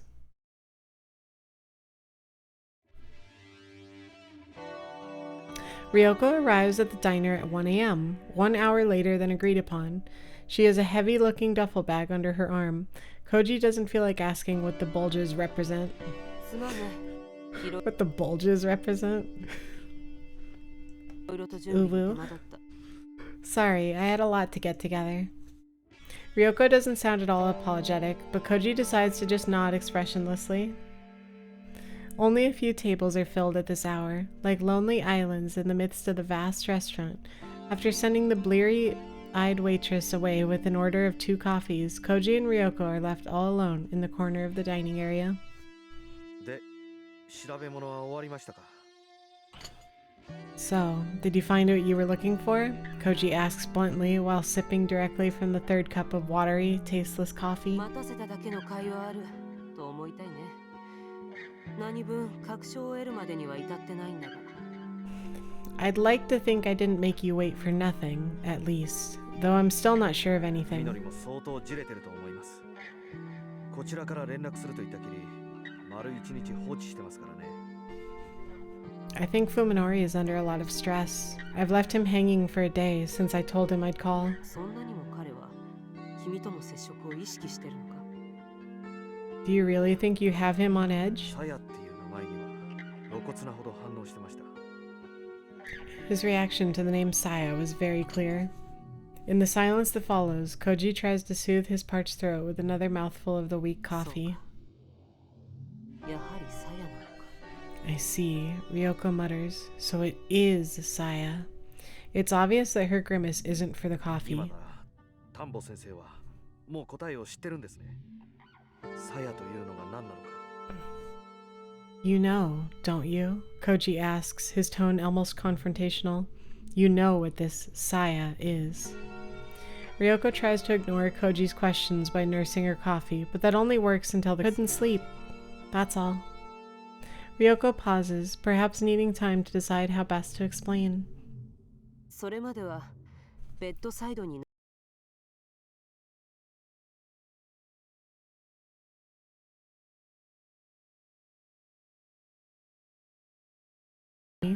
I was sleeping with a machete next to my bed. I couldn't stand being alone at night, you see. どんなに世界が底抜けにめちゃくちゃになっていこうと Power against the madness. そう納得させるためにはね部屋の中に何か一つ頼りになる武器を置いておきたかった I needed a weapon. I just kept on getting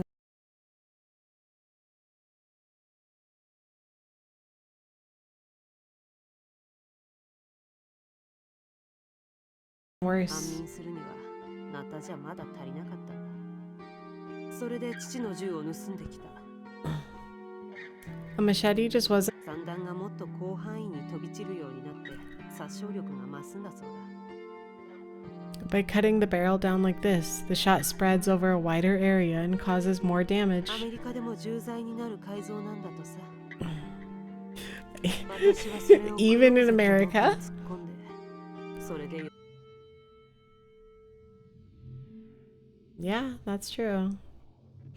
At this point, Ryoko seems to have gotten everything off of her chest. 先生は専門家の治療を受けるべきです Doctor, you need help. じゃなくなるよこれ以上先に進むんならね Thanks for the honest opinion. You won't be able to talk like that for much longer. If you're telling me to leave this to you, Koji says with unflappable determination, but puts up no further resistance. She pulls a stack of papers from her bag and hands it to Koji. The loose-leaf sheets are bound with string. 一行よ SF の装甲か何かですか罪のない悪ふざけですね彼にはこんな子供っぽい趣味があったわけだ Nori's house. 1年前オーガイがうちの大学に持ってきた資料もその文章と同じぐらい突拍子もないものと機材を無断で使ってこっそり検査をしようとしたらしい Apparently, he continued his research in secret, using our supplies without permission. だがドジを踏んで露見したそこから先はもう大騒ぎでね But he made a mistake and was discovered, and that's when things got crazy. オーガイが使おうとした機材から察するに奴はそいつを P3 レベルのバイオハザードとして取り扱うつもりだったらしい Judging by the equipment he was trying to use, he meant to treat his experiment as a P3 level biohazard.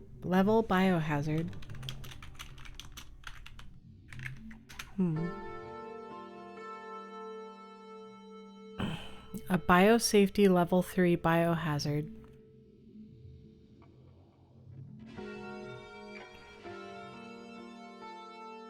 Biosafety level 3 is appropriate for work involving microbes which can cause serious and potentially lethal diseases via the inhalation route. Okay, I see. その程度の用心で十分だったのかどうかも知れたもんじゃないんだが To be honest, even that might not have been sufficient for what he was dealing 近 with. 隣の住民を退去させるべきだったんだがまあそこは偉い人たちが偉い人なりに頑張って全部なかったことにしてくれたよ We should have evacuated the nearby civilians, but the big shots did their thing and made the whole mess その disappear. 代わり私たちはキャンバス中のネズミを一匹残らず駆除する羽目になったネズミとかつてネズミだった何かをね In exchange, we were left with the task of exterminating every single rat on campus, including the things that used to be rats. At their first meeting, Ryoko brushed Ryoji off when he asked about Ogai Masahiko. Now, however, she's telling the whole story. Her voice as flat and emotionless as a machine. 事の究明には結局皆がサジを投げた In the end, everyone gave up trying to explain what had happened. オーガイが持ち込んだ資料がどういう起源のものなのか誰にも突き止めることができなかっ No one could figure out where his materials had come from or what they た were. まあ結局みんな賢明だったわけだ In retrospect, they did the wise 理 thing. 性は理性ざれ言はざれ言そういう線引きを危うくしないで済む程度ってもんを心得ていた They knew how to keep the line between reality and fantasy where it should で be. もあいにく当時の私はそこまで賢明じゃなかった I, unfortunately, was not so wise.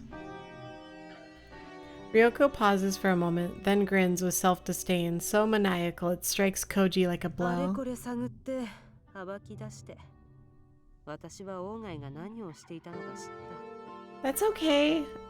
Sweet dreams, Holy. I hope you rest well. I searched everywhere for Ogai, fleshed him out, and finally learned what he'd been doing. 彼が関わっていた連中や Hi, Sea Aster. 彼をそそのかした Salamander 連中を says hi. 突き Hi, Salamander. A smooch? Okay. Good night. I found the people he'd been dealing with and who'd encouraged him to perform his experiments. ナタと添い寝するようになったのはその頃からだ That's when I started sleeping with a machete. この世の理性ってものがどんなにタガの緩んだ穴だらけの頼りない代物なのか理解するようになったのはね I'd learned just how absurd, how hollow, how worthless our precious reason is. As though fleeing from the quiet insanity that he keeps glimpsing in Ryoko, Koji finds himself paging through the loose leaf in his hands. He reads a line at random. The organism's flesh is not fibrous, but reticulated. Put simply, it is an extremely tough substance that expands and contracts not in one direction, but in all directions. This means that slashing or piercing damage has very little effect. Since the flesh can contract in any direction freely, any wound will be sealed instantly. It's nonsense. What else can it be? If he lets himself believe it, then everything else, all the logical rules that define the world, will be rendered meaningless. じゃあ先生は信じるんですねこの内容を Do you believe what's in this, Doctor? 疑う理由なんてとっくの昔に見失ったからね I lost any reason to doubt it a long time ago. Ryoko reaches into her duffel bag again, this time removing a stainless steel thermos that looks about to hold 500 cc's of liquid. こいつが鞘を倒す切り札だ調達するのに手間取ったが多分こいつは敵面に効く This is the secret weapon that'll let us defeat Saya. It was a pain to get, but it should work like a charm. ついていけません I can't take this anymore. Koji snaps, no longer able to disguise his frustration. 鞘が何だろうともうどうでもいいです俺は文則を終わらせることができればそれでいい How come this sounds familiar? Meanwhile, I've listened to the OST a bunch. Silly me. Liquid nitrogen? Maybe. Or some kind of acid, perhaps?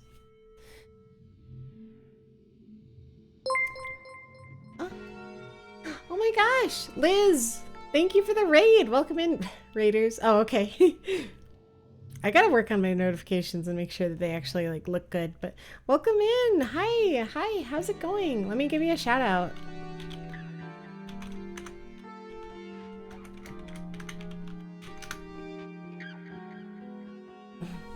Salutations with good vibrations. What were you streaming?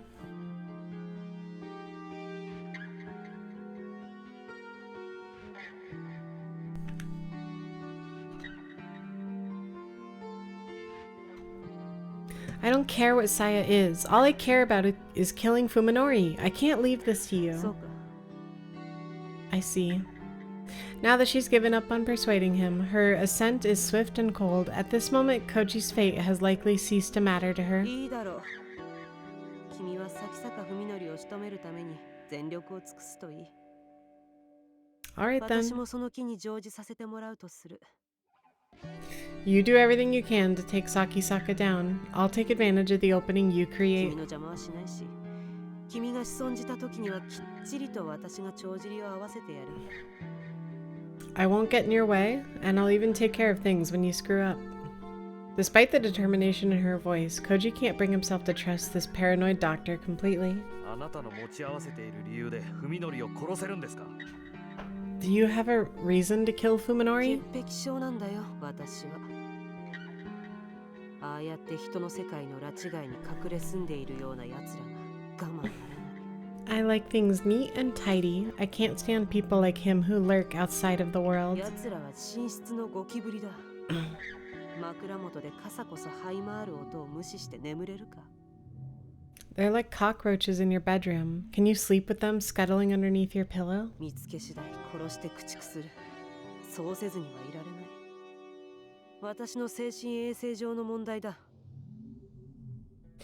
The moment I find one, I kill it and stamp out all trace of its existence. I have to, for the sake of my mental well-being. Her reasons are similar to Koji's own. He doesn't want to bring a murderer to justice. Nor does he want revenge for Omi and Yo. If he did, he could have left everything to the police. The reason he can't is that the villain Fuminori, the man he believed that was his friend, has turned the whole world upside down. How many introverts has Ryoko killed? I love this game. This is peak. Yeah, it's really, really good.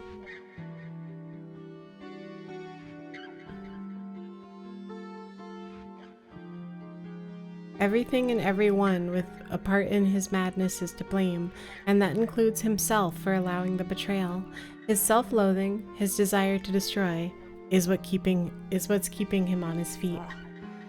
それじゃあチェックメイトに駒を進めよう。咲坂君を呼び出すといい。Okay, let's move in for the checkmate. Go ahead and call Sakisaka out. Koji nods, pulls out his cell phone, and calls his friend for what will probably be the last time. The call goes through quickly. Fuminori must have been waiting for it. こっちの準備は整った。 Sorry to keep you waiting, Fuminori. I've finished my preparations. Koji, where are you? Fuminori must have been quite anxious to hear from Koji. His voice is hard and completely emotionless. お前のすぐ背後とでも言っておこうか。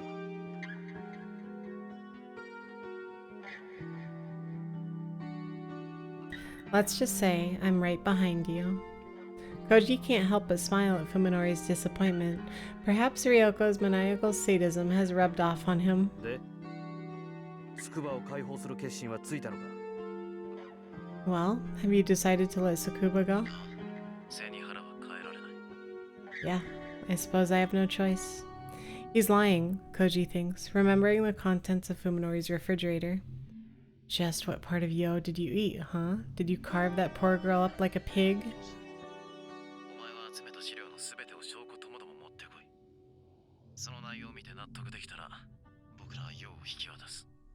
Bring your evidence along with all the files you've gathered. When I'm satisfied that they're the real thing, I'll hand Yo over. いいだろう。 Fine. 場所は? Where?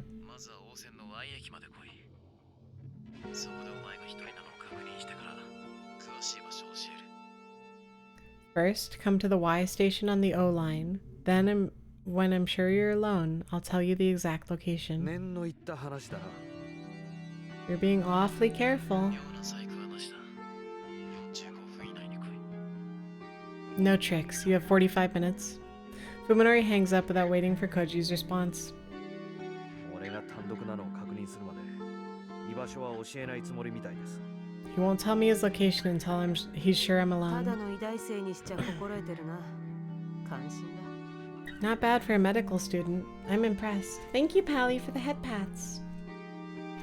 Ryoko's praise sounds serious, drawing a glare from Koji. 私の車はここに置いていこう。トノ君、君の車のトランクに人一人が入る隙間はあるかい? We'll leave my car here. Is your trunk big enough for me to fit inside? 大丈夫ですか? 正気ですか?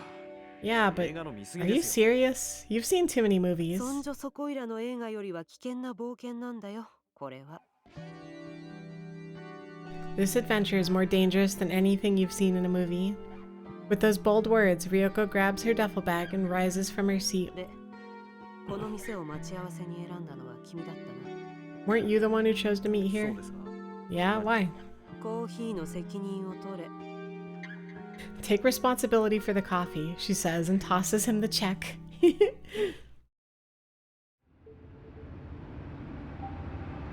Even after Koji arrives at the Y station as directed, Fuminori calls him and makes him change locations 3 more times. Koji is beginning to doubt that Fuminori is watching. He might just be using this time to guess when Koji arrives at each designated location. Nevertheless, Koji can't let his guard down. Fuminori might choose any moment to make sure that he's alone. If he makes a mistake and puts Fuminori on alert, Ryoko will lose her chance to take him by surprise. She'll just have to put up with the cramped trunk for a little while longer. After the nature preserve and the dry riverbed, and the fourth location to which Fuminori sends Koji is the thick forest at the top of the foothills, high above the developed area at their base. His car's GPS shows a road that leads nowhere, but according to Fuminori, there should be an old abandoned sanatorium there. The park and river were empty this late at night, but during the day would likely have considerable traffic. This time, however, his instinct is telling him that it's definitely a place no one could find, not even by accident. It looks like this is the final stop. Koji drives up the steep incline, soon leaving the residential neighborhood behind. Even though the hands of progress are right at its doorstep, the undeveloped forest is darker than he expected. This looks like a great place to live in secret, or to kill someone and hide the body. Places like this, lost and forgotten, aren't found only in deep jungles and hidden valleys. Holes in the world are everywhere, even in the midst of civilization. And then we can skip this. I'm going to save just in case. After grabbing his new flashlight from the glove compartment and checking that the revolver is still in his pocket, Koji opens the door, making sure to pop the trunk at exactly the same time. Ryoko shouldn't need any more explanation than that. Realizing that the interior roof light will stay on and broadcast that the trunk is enclosed, Koji quickly unscrews the bulb, then gets out of his car and deliberately slams the driver's side door hard. Honestly, smart. I would not have thought about that. Glancing sidelong at the rear of his car, Koji sees no movement inside the barely open trunk. Ryoko knows what she's doing. She'll probably wait until Fuminori's attention is focused on Koji before making her move. When he reaches the gaping, doorless entrance to the building, Koji glances back the way he came. His car, parked at the gate, is hidden behind the mountains of trash. Even if Fuminori is watching from inside the sanatorium, he shouldn't be able to see Ryoko crawl out of the trunk. It looks like she'll get her chance to take him by surprise.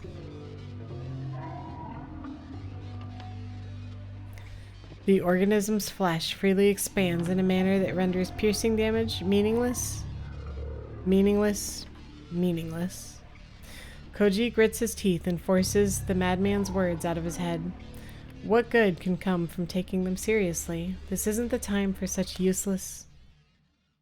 Squish.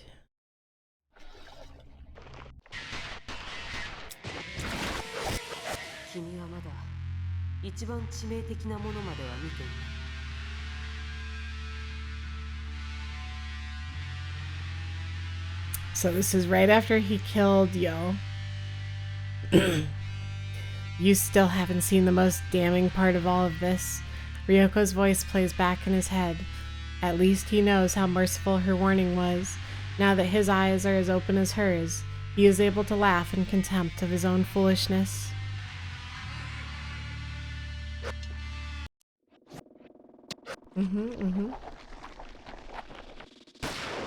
Yeah, poor puppy girl. Koji is certain that this is the end, but just as his vision begins to dim, an explosion brings him back to his senses. This is right after... Yeah, okay. So Saya gets him pinned down. With a horrifying, inhuman scream, the creature releases Koji and retracts his tentacles. The first thing he sees after regaining his mobility is Ryoko running down the hall with a smoking shotgun in one hand and a silver tube in the other. Doctor! Ryoko responds by tossing him the tube. Though still lying on the floor, he manages to snatch it out of the air. It's the thermos that she showed him at the restaurant, the one she called her secret weapon. Pour it on that thing, Ryoko shouts to Koji. At the same time, she aims her gun at Fuminori, who's still on his knees 5 paces away. The double-barrel shotgun still has 1 shot loaded.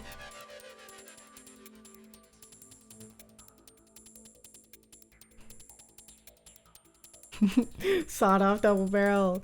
The monster that attacked Koji is writhing in agony. It hasn't yet recovered from Ryoko's shot, but he's already seen that the bullets aren't enough to kill the creature. Now is his only chance.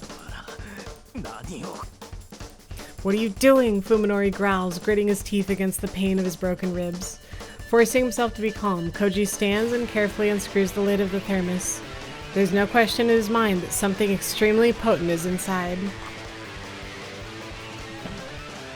As soon as it is unsealed, a thick white mist... Okay, so yeah, it must be like liquid nitrogen. A thick white mist pours out of the thermos, and the surrounding air turns it freezing cold. Instantly, guessing what's inside, Koji lobs the thermos at the pile of flesh, convulsing on the floor. Could be galaxy gas. Gonna get her high. The thermos sails through the air, spewing white fog, and like a baptismal font showers its liquid contents upon the hellish creature. That's a lovely sound. Its scream this time is incomparable to before. The monster thrashes in agony, wreathed in white smoke. Its screams are joined by Ryoko's cackling. どうよマイナス197度だよねえ冷たい熱いざまあないわね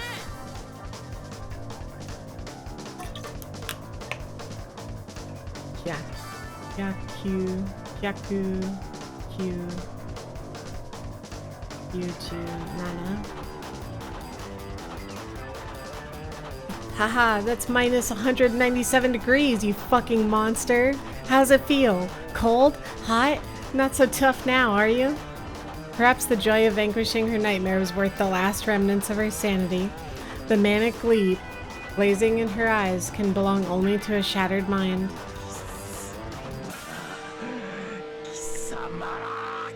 Monsters! I'll kill you! Fuminori staggers to his feet, roaring black curses. His rage seems to have drowned out the pain of his broken bones.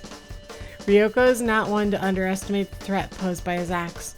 Her mad laughter fades away, leaving only a cold smile as she pulls the trigger. Oh no! Oh no! With a short burst of dark flame, Ryoko's gun sputters and dies. Ryoko is not an expert on firearms. It never occurred to her that shotgun shells need proper storage. And besides, she always expected that any situation where her gun would be necessary would also be one that she would not survive. That's awkward. It happens. You know, in the heat of the moment, sometimes girls struggle. Cursing in anger and dismay, Ryoko breaks the shotgun open and awkwardly pulls the dead out. Meanwhile, Fuminori stalks towards her like a vengeful demon, the head of his axe screeching as it drags along the floor.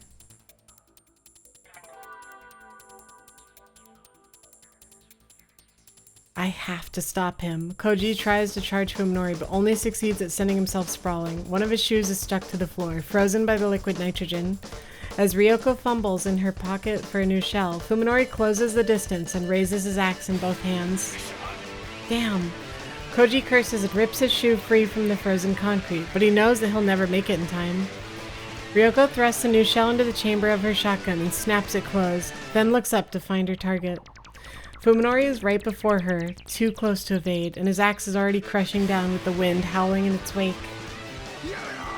Stop! The sound of bone shattering, tendon snapping, and flesh tearing blend together in foul harmony.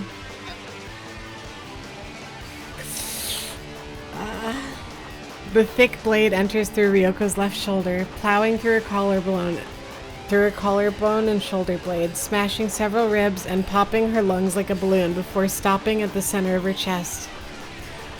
Her expression frozen and shocked by the impact, she sprays a geyser of blood from her mouth. She should have died instantly, but through some unimaginable force of will, Ryoko clings to life for a few seconds more. Grinning through blood-stained lips, she raises her shotgun. Not to the front, but to the side. Beyond the barrel of her gun, wearing a 77-degree Kelvin mist like a white cloak of death, is the weakly wriggling Saya.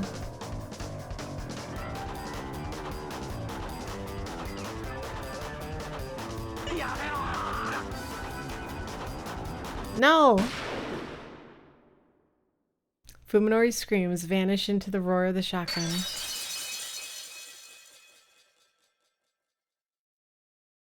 The destruction is absolute. The impact of the shotgun pellets obliterate that half of Saya's body that fell prey to the liquid nitrogen. The frozen particles of Saya's shattered flesh drift to the floor like snow. Even the creature's special biology is insufficient to seal a wound of this size. From the opening pore of its internal organs, a tide of liquid, slime, and fat whose color is far too foul to belong to any living creature.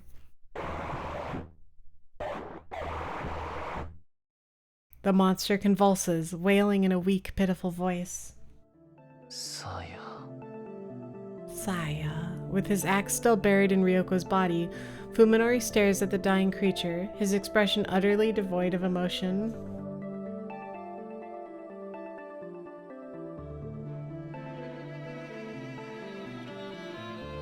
Interstellar nerd. Koji grabs his pipe and prepares to attack Fuminori from behind, but freezes when he sees the emptiness on the face of the man he hated. Fuminori pulls his axe out of Ryoko's corpse, then looks at Koji with glazed eyes. There is no recognition in them, nor hate, nor rage. When Koji meets Fuminori's blank stare, he knows. There is nothing left in him to kill. Fuminori grips the axe closer to his head and raises it high, the blade towards his face. Koji doesn't know whether he should interfere, but even if he wanted to, what could he say to stop Fuminori? Fuminori pulls his head back slowly, then drives his face into the blade of the axe like a spring-loaded toy.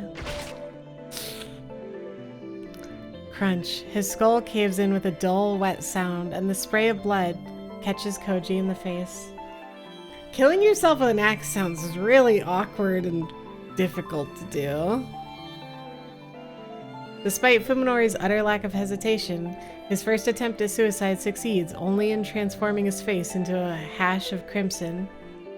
Fuminori pulls his head back one more time, even slower than before.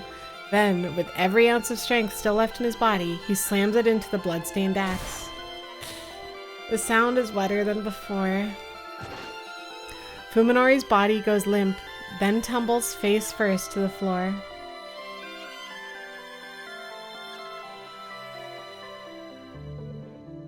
Yeah. Koji stares at the two mangled corpses for a while.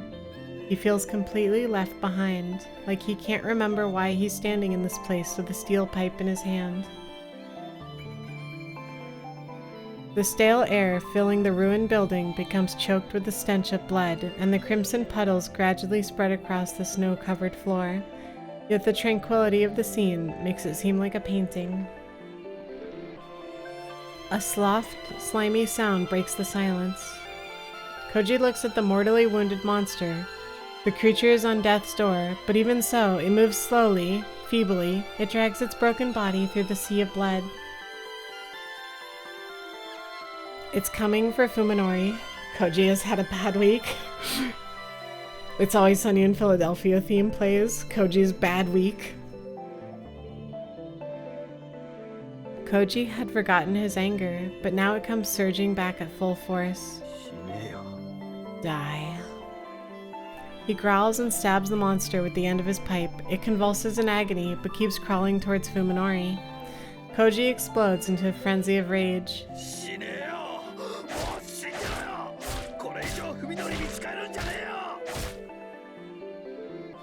Die, you monster. Just die already. Stay the hell away from him. Also, that was kind of weird, because I'm very certain I did not click next, and yet it just kind of skipped at the next one. Again and again, he smashes the helpless flesh beast with his pipe. Something tells him that if he does not stop it here, he will truly have lost. The monster, however, never succumbs. It struggles on beneath his blow until it finally reaches Fuminori's corpse.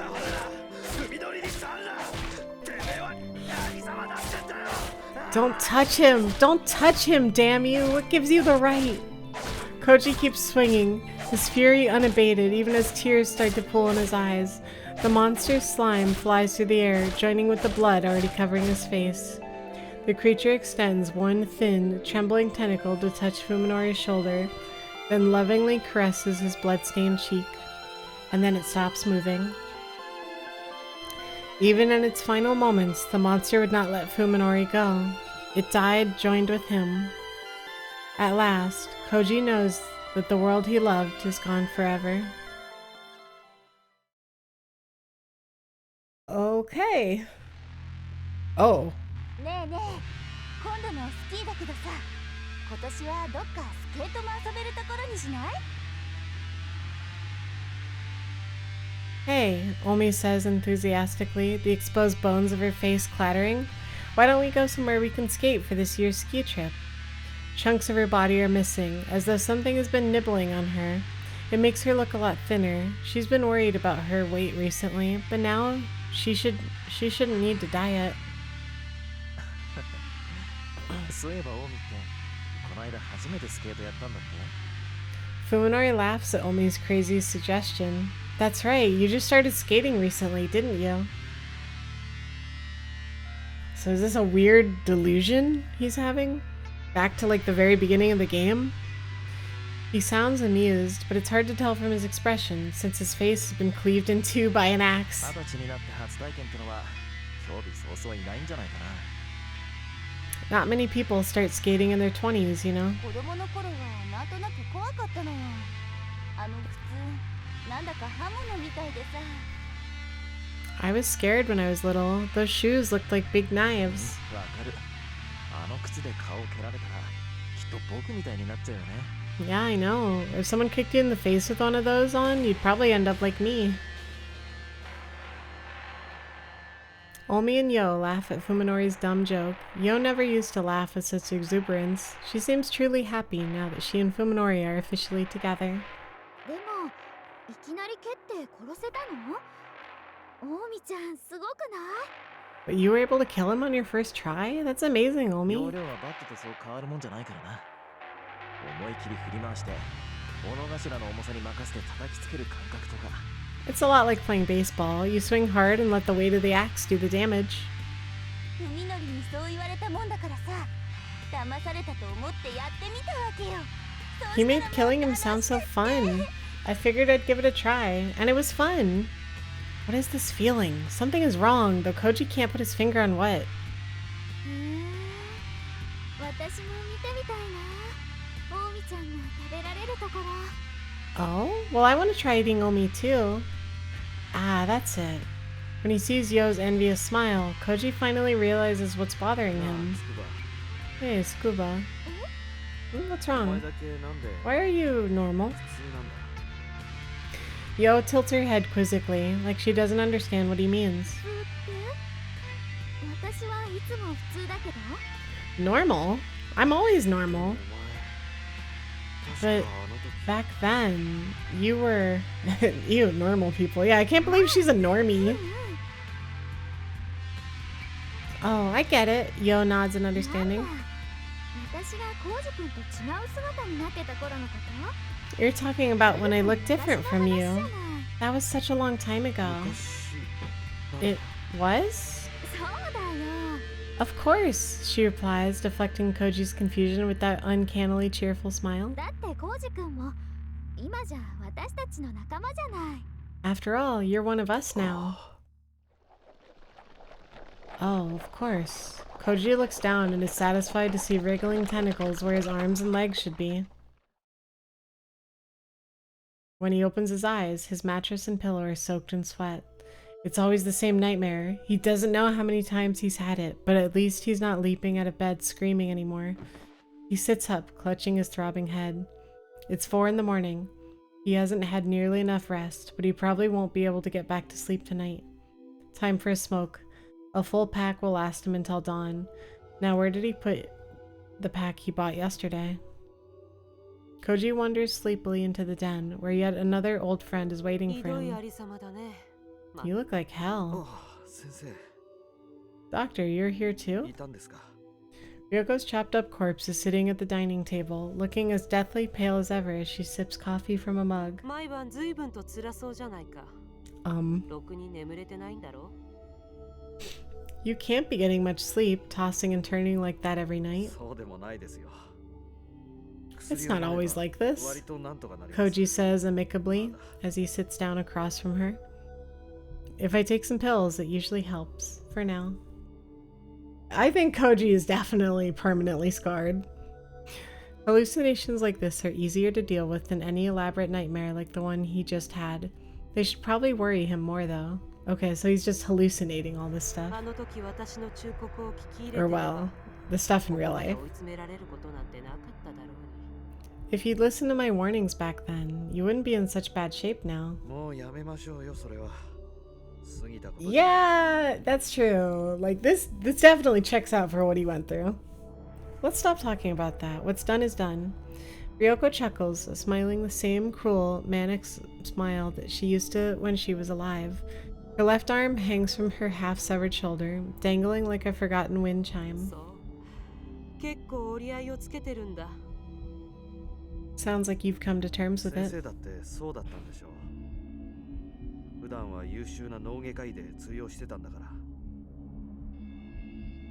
You were the same, weren't you? You managed to pass yourself off as an elite neurosurgeon most of the 上 time. 辺だけ取り繕うだけならそんなに難しいことじゃないからね It's not that hard keeping up appearances when you have to.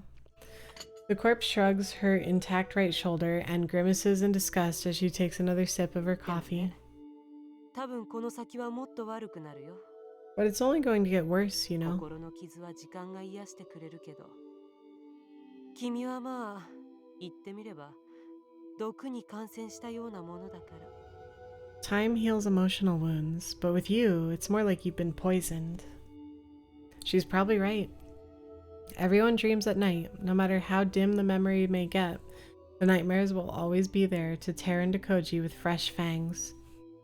The insanity that has taken root in his heart will grow, eventually consuming everything that's left inside of 俺 him. の場合、先生っていう前例を見て学んでますからね。抜かりはありませんよ。 In my case, I've had you to learn from. I'm ready for anything. へえそうなの Is that so? Koji nods, smiling confidently, then stands and walks to the bathroom, where he retrieves the weapon that he keeps hidden behind the mirror. Ogai's revolver, the one souvenir that Koji brought back from the other world that も night. のすごい苦労したんですけど、結局、ようやくその筋の人と渡りをつけましてね。 It was tough, but I finally found someone who deals in these things. Oh, did he buy a bullet? 弾も買ってあります。驚きましたよ。銃そのものより高いなんて。 I bought bullets for it. Can you believe that ammunition is more expensive than the gun itself? おやおや How about that? Alright, Koji. Koji wants to game over. In the mirror, Koji sees Ryoko with her axe-inflicted gash reversed. She raises her mug in toast to Koji's resourcefulness. 何発買ったわけ弾は So how many shots did you buy? 一発だけです。 Just one.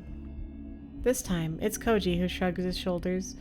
He uses both, exercising his privilege as the それ以上 survivor. 必要になるような状況は、俺は願い下げなんで。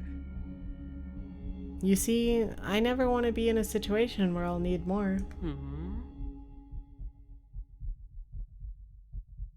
Oh? The corpse in the mirror nods sagely, her smile approving. ほんと You really do get it. トノ君 There is brief silence. Koji doesn't really feel like getting all melancholy with a dead woman. ねえ先生、いい加減ファミレスのコーヒーはやめましょうよ。なんなら Hey, 新しいの入れますか doctor, ら。 let's give this diner coffee a rest. If you want, I'll put on a new pot of... When Koji turns around halfway through his sentence, he realizes that the room is empty, but for the silence of the night. And so, Koji returns to the world of the sane. He lights the first cigarette of the night and takes a deep drag. While sitting alone in his den, puffing on his smoke, he stares at the gun in his hand. He knows just how precarious a cliff he's standing on. The final line of which Ryoko spoke is now one step behind him. Koji no longer has anything to protect his soul. Now that Ogai Masahiko's fantasies and Tanbo Ryoko's delusions have all become tangible horrors, he knows what insanity and despair truly are. Back in the real world, Sakisaka Fuminori is wanted for several gruesome murders. It didn't take long for someone to discover the stockpile of human meat in the empty Sakisaka and Suzumi homes. In the 2 refrigerators were found the remains of Suzumi Yosuke, his wife and daughter, and Takahata Omi. They found the clothes and the other effects of Tsukuba Yo, but were unable to locate any trace of her among the various body parts, a fact that made Koji's nightmares all the more vivid. Dr. Tanbo Ryoko of the T-Universe Hospital vanished mysteriously around the same time. Because she was Fuminori's chief physician, the police have been investigating her connection to the crime. As for the 2 corpses secretly buried in the backyard of a certain ruin, well, they'll probably never be found, and this incident will become just another cold case. Koji alone knows what really happened, and he has no intention of revealing it. Not now, and not ever. Ogai's writings were nonsense, which means that everything else, or were not nonsense, which means that everything else was. What a fool was it who said that men are the lords of creation. Those who can believe in paltry things like human wisdom and valor are those lucky innocents who have not looked into the abyss. Koji can no longer share in this blessed ignorance. He knows he has been defiled by the insanity called truth, and he will never believe again. If he had been poisoned, as Ryoko's ghost said, then that poison is none other than the truth itself. Just as pure oxygen is harmful to the body, the naked truth has the power to destroy man's minds. Only by diluting it with lies and taking it in small doses can humans maintain a healthy soul. No matter what horrors the world might hold, words once spoken by the living Tanbo Ryoko passed through Koji's mind. I still had some power against the madness. That, without a doubt, was the comfort that she kept hidden in her bosom, the only thing that allowed her to face her dreams each night. Koji has taken his predecessor's lessons to heart. He's prepared for anything. Need to get the emergency bunny for the truth. Am I an emergency bunny? Do I help people when they're having mental crises? One bullet is always behind the bathroom mirror, promising him salvation.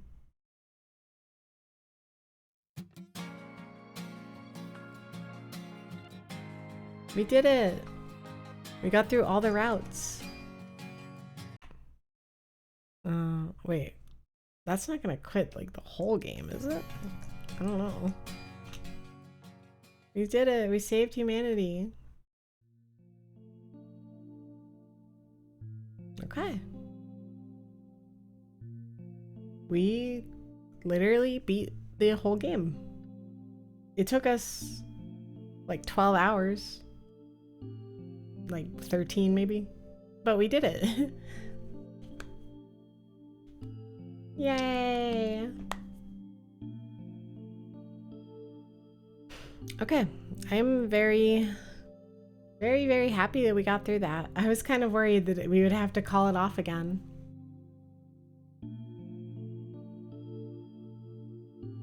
Yeah, I don't know. I wonder what would have happened. I still have a lot of like questions, but also a lot more things were answered than I expected. Overall, fantastic game, and I can definitely see why it is so highly recommended and so many people love it and stuff. Really, really good game.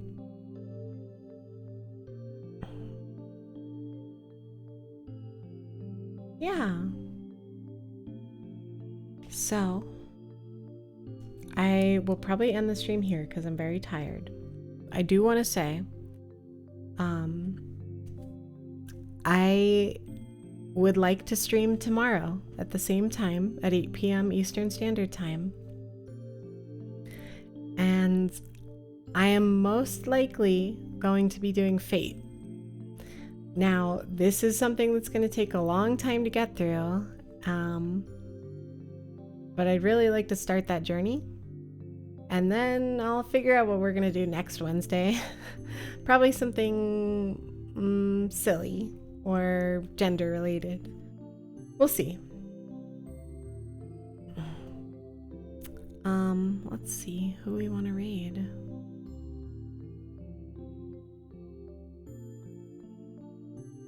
Sure, that sounds like a good person to raid.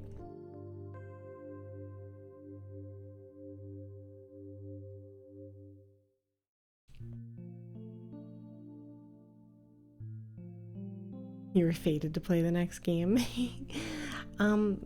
Thank you all so much for being here. I really, really appreciate it. You're all wonderful, and I love you.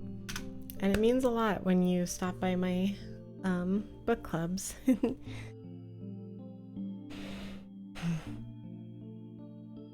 Anyway, I'm gonna get to bed for now.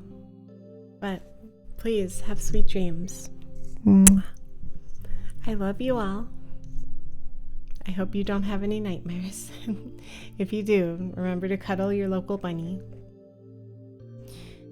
Okay. Bye-bye. Bye-bye.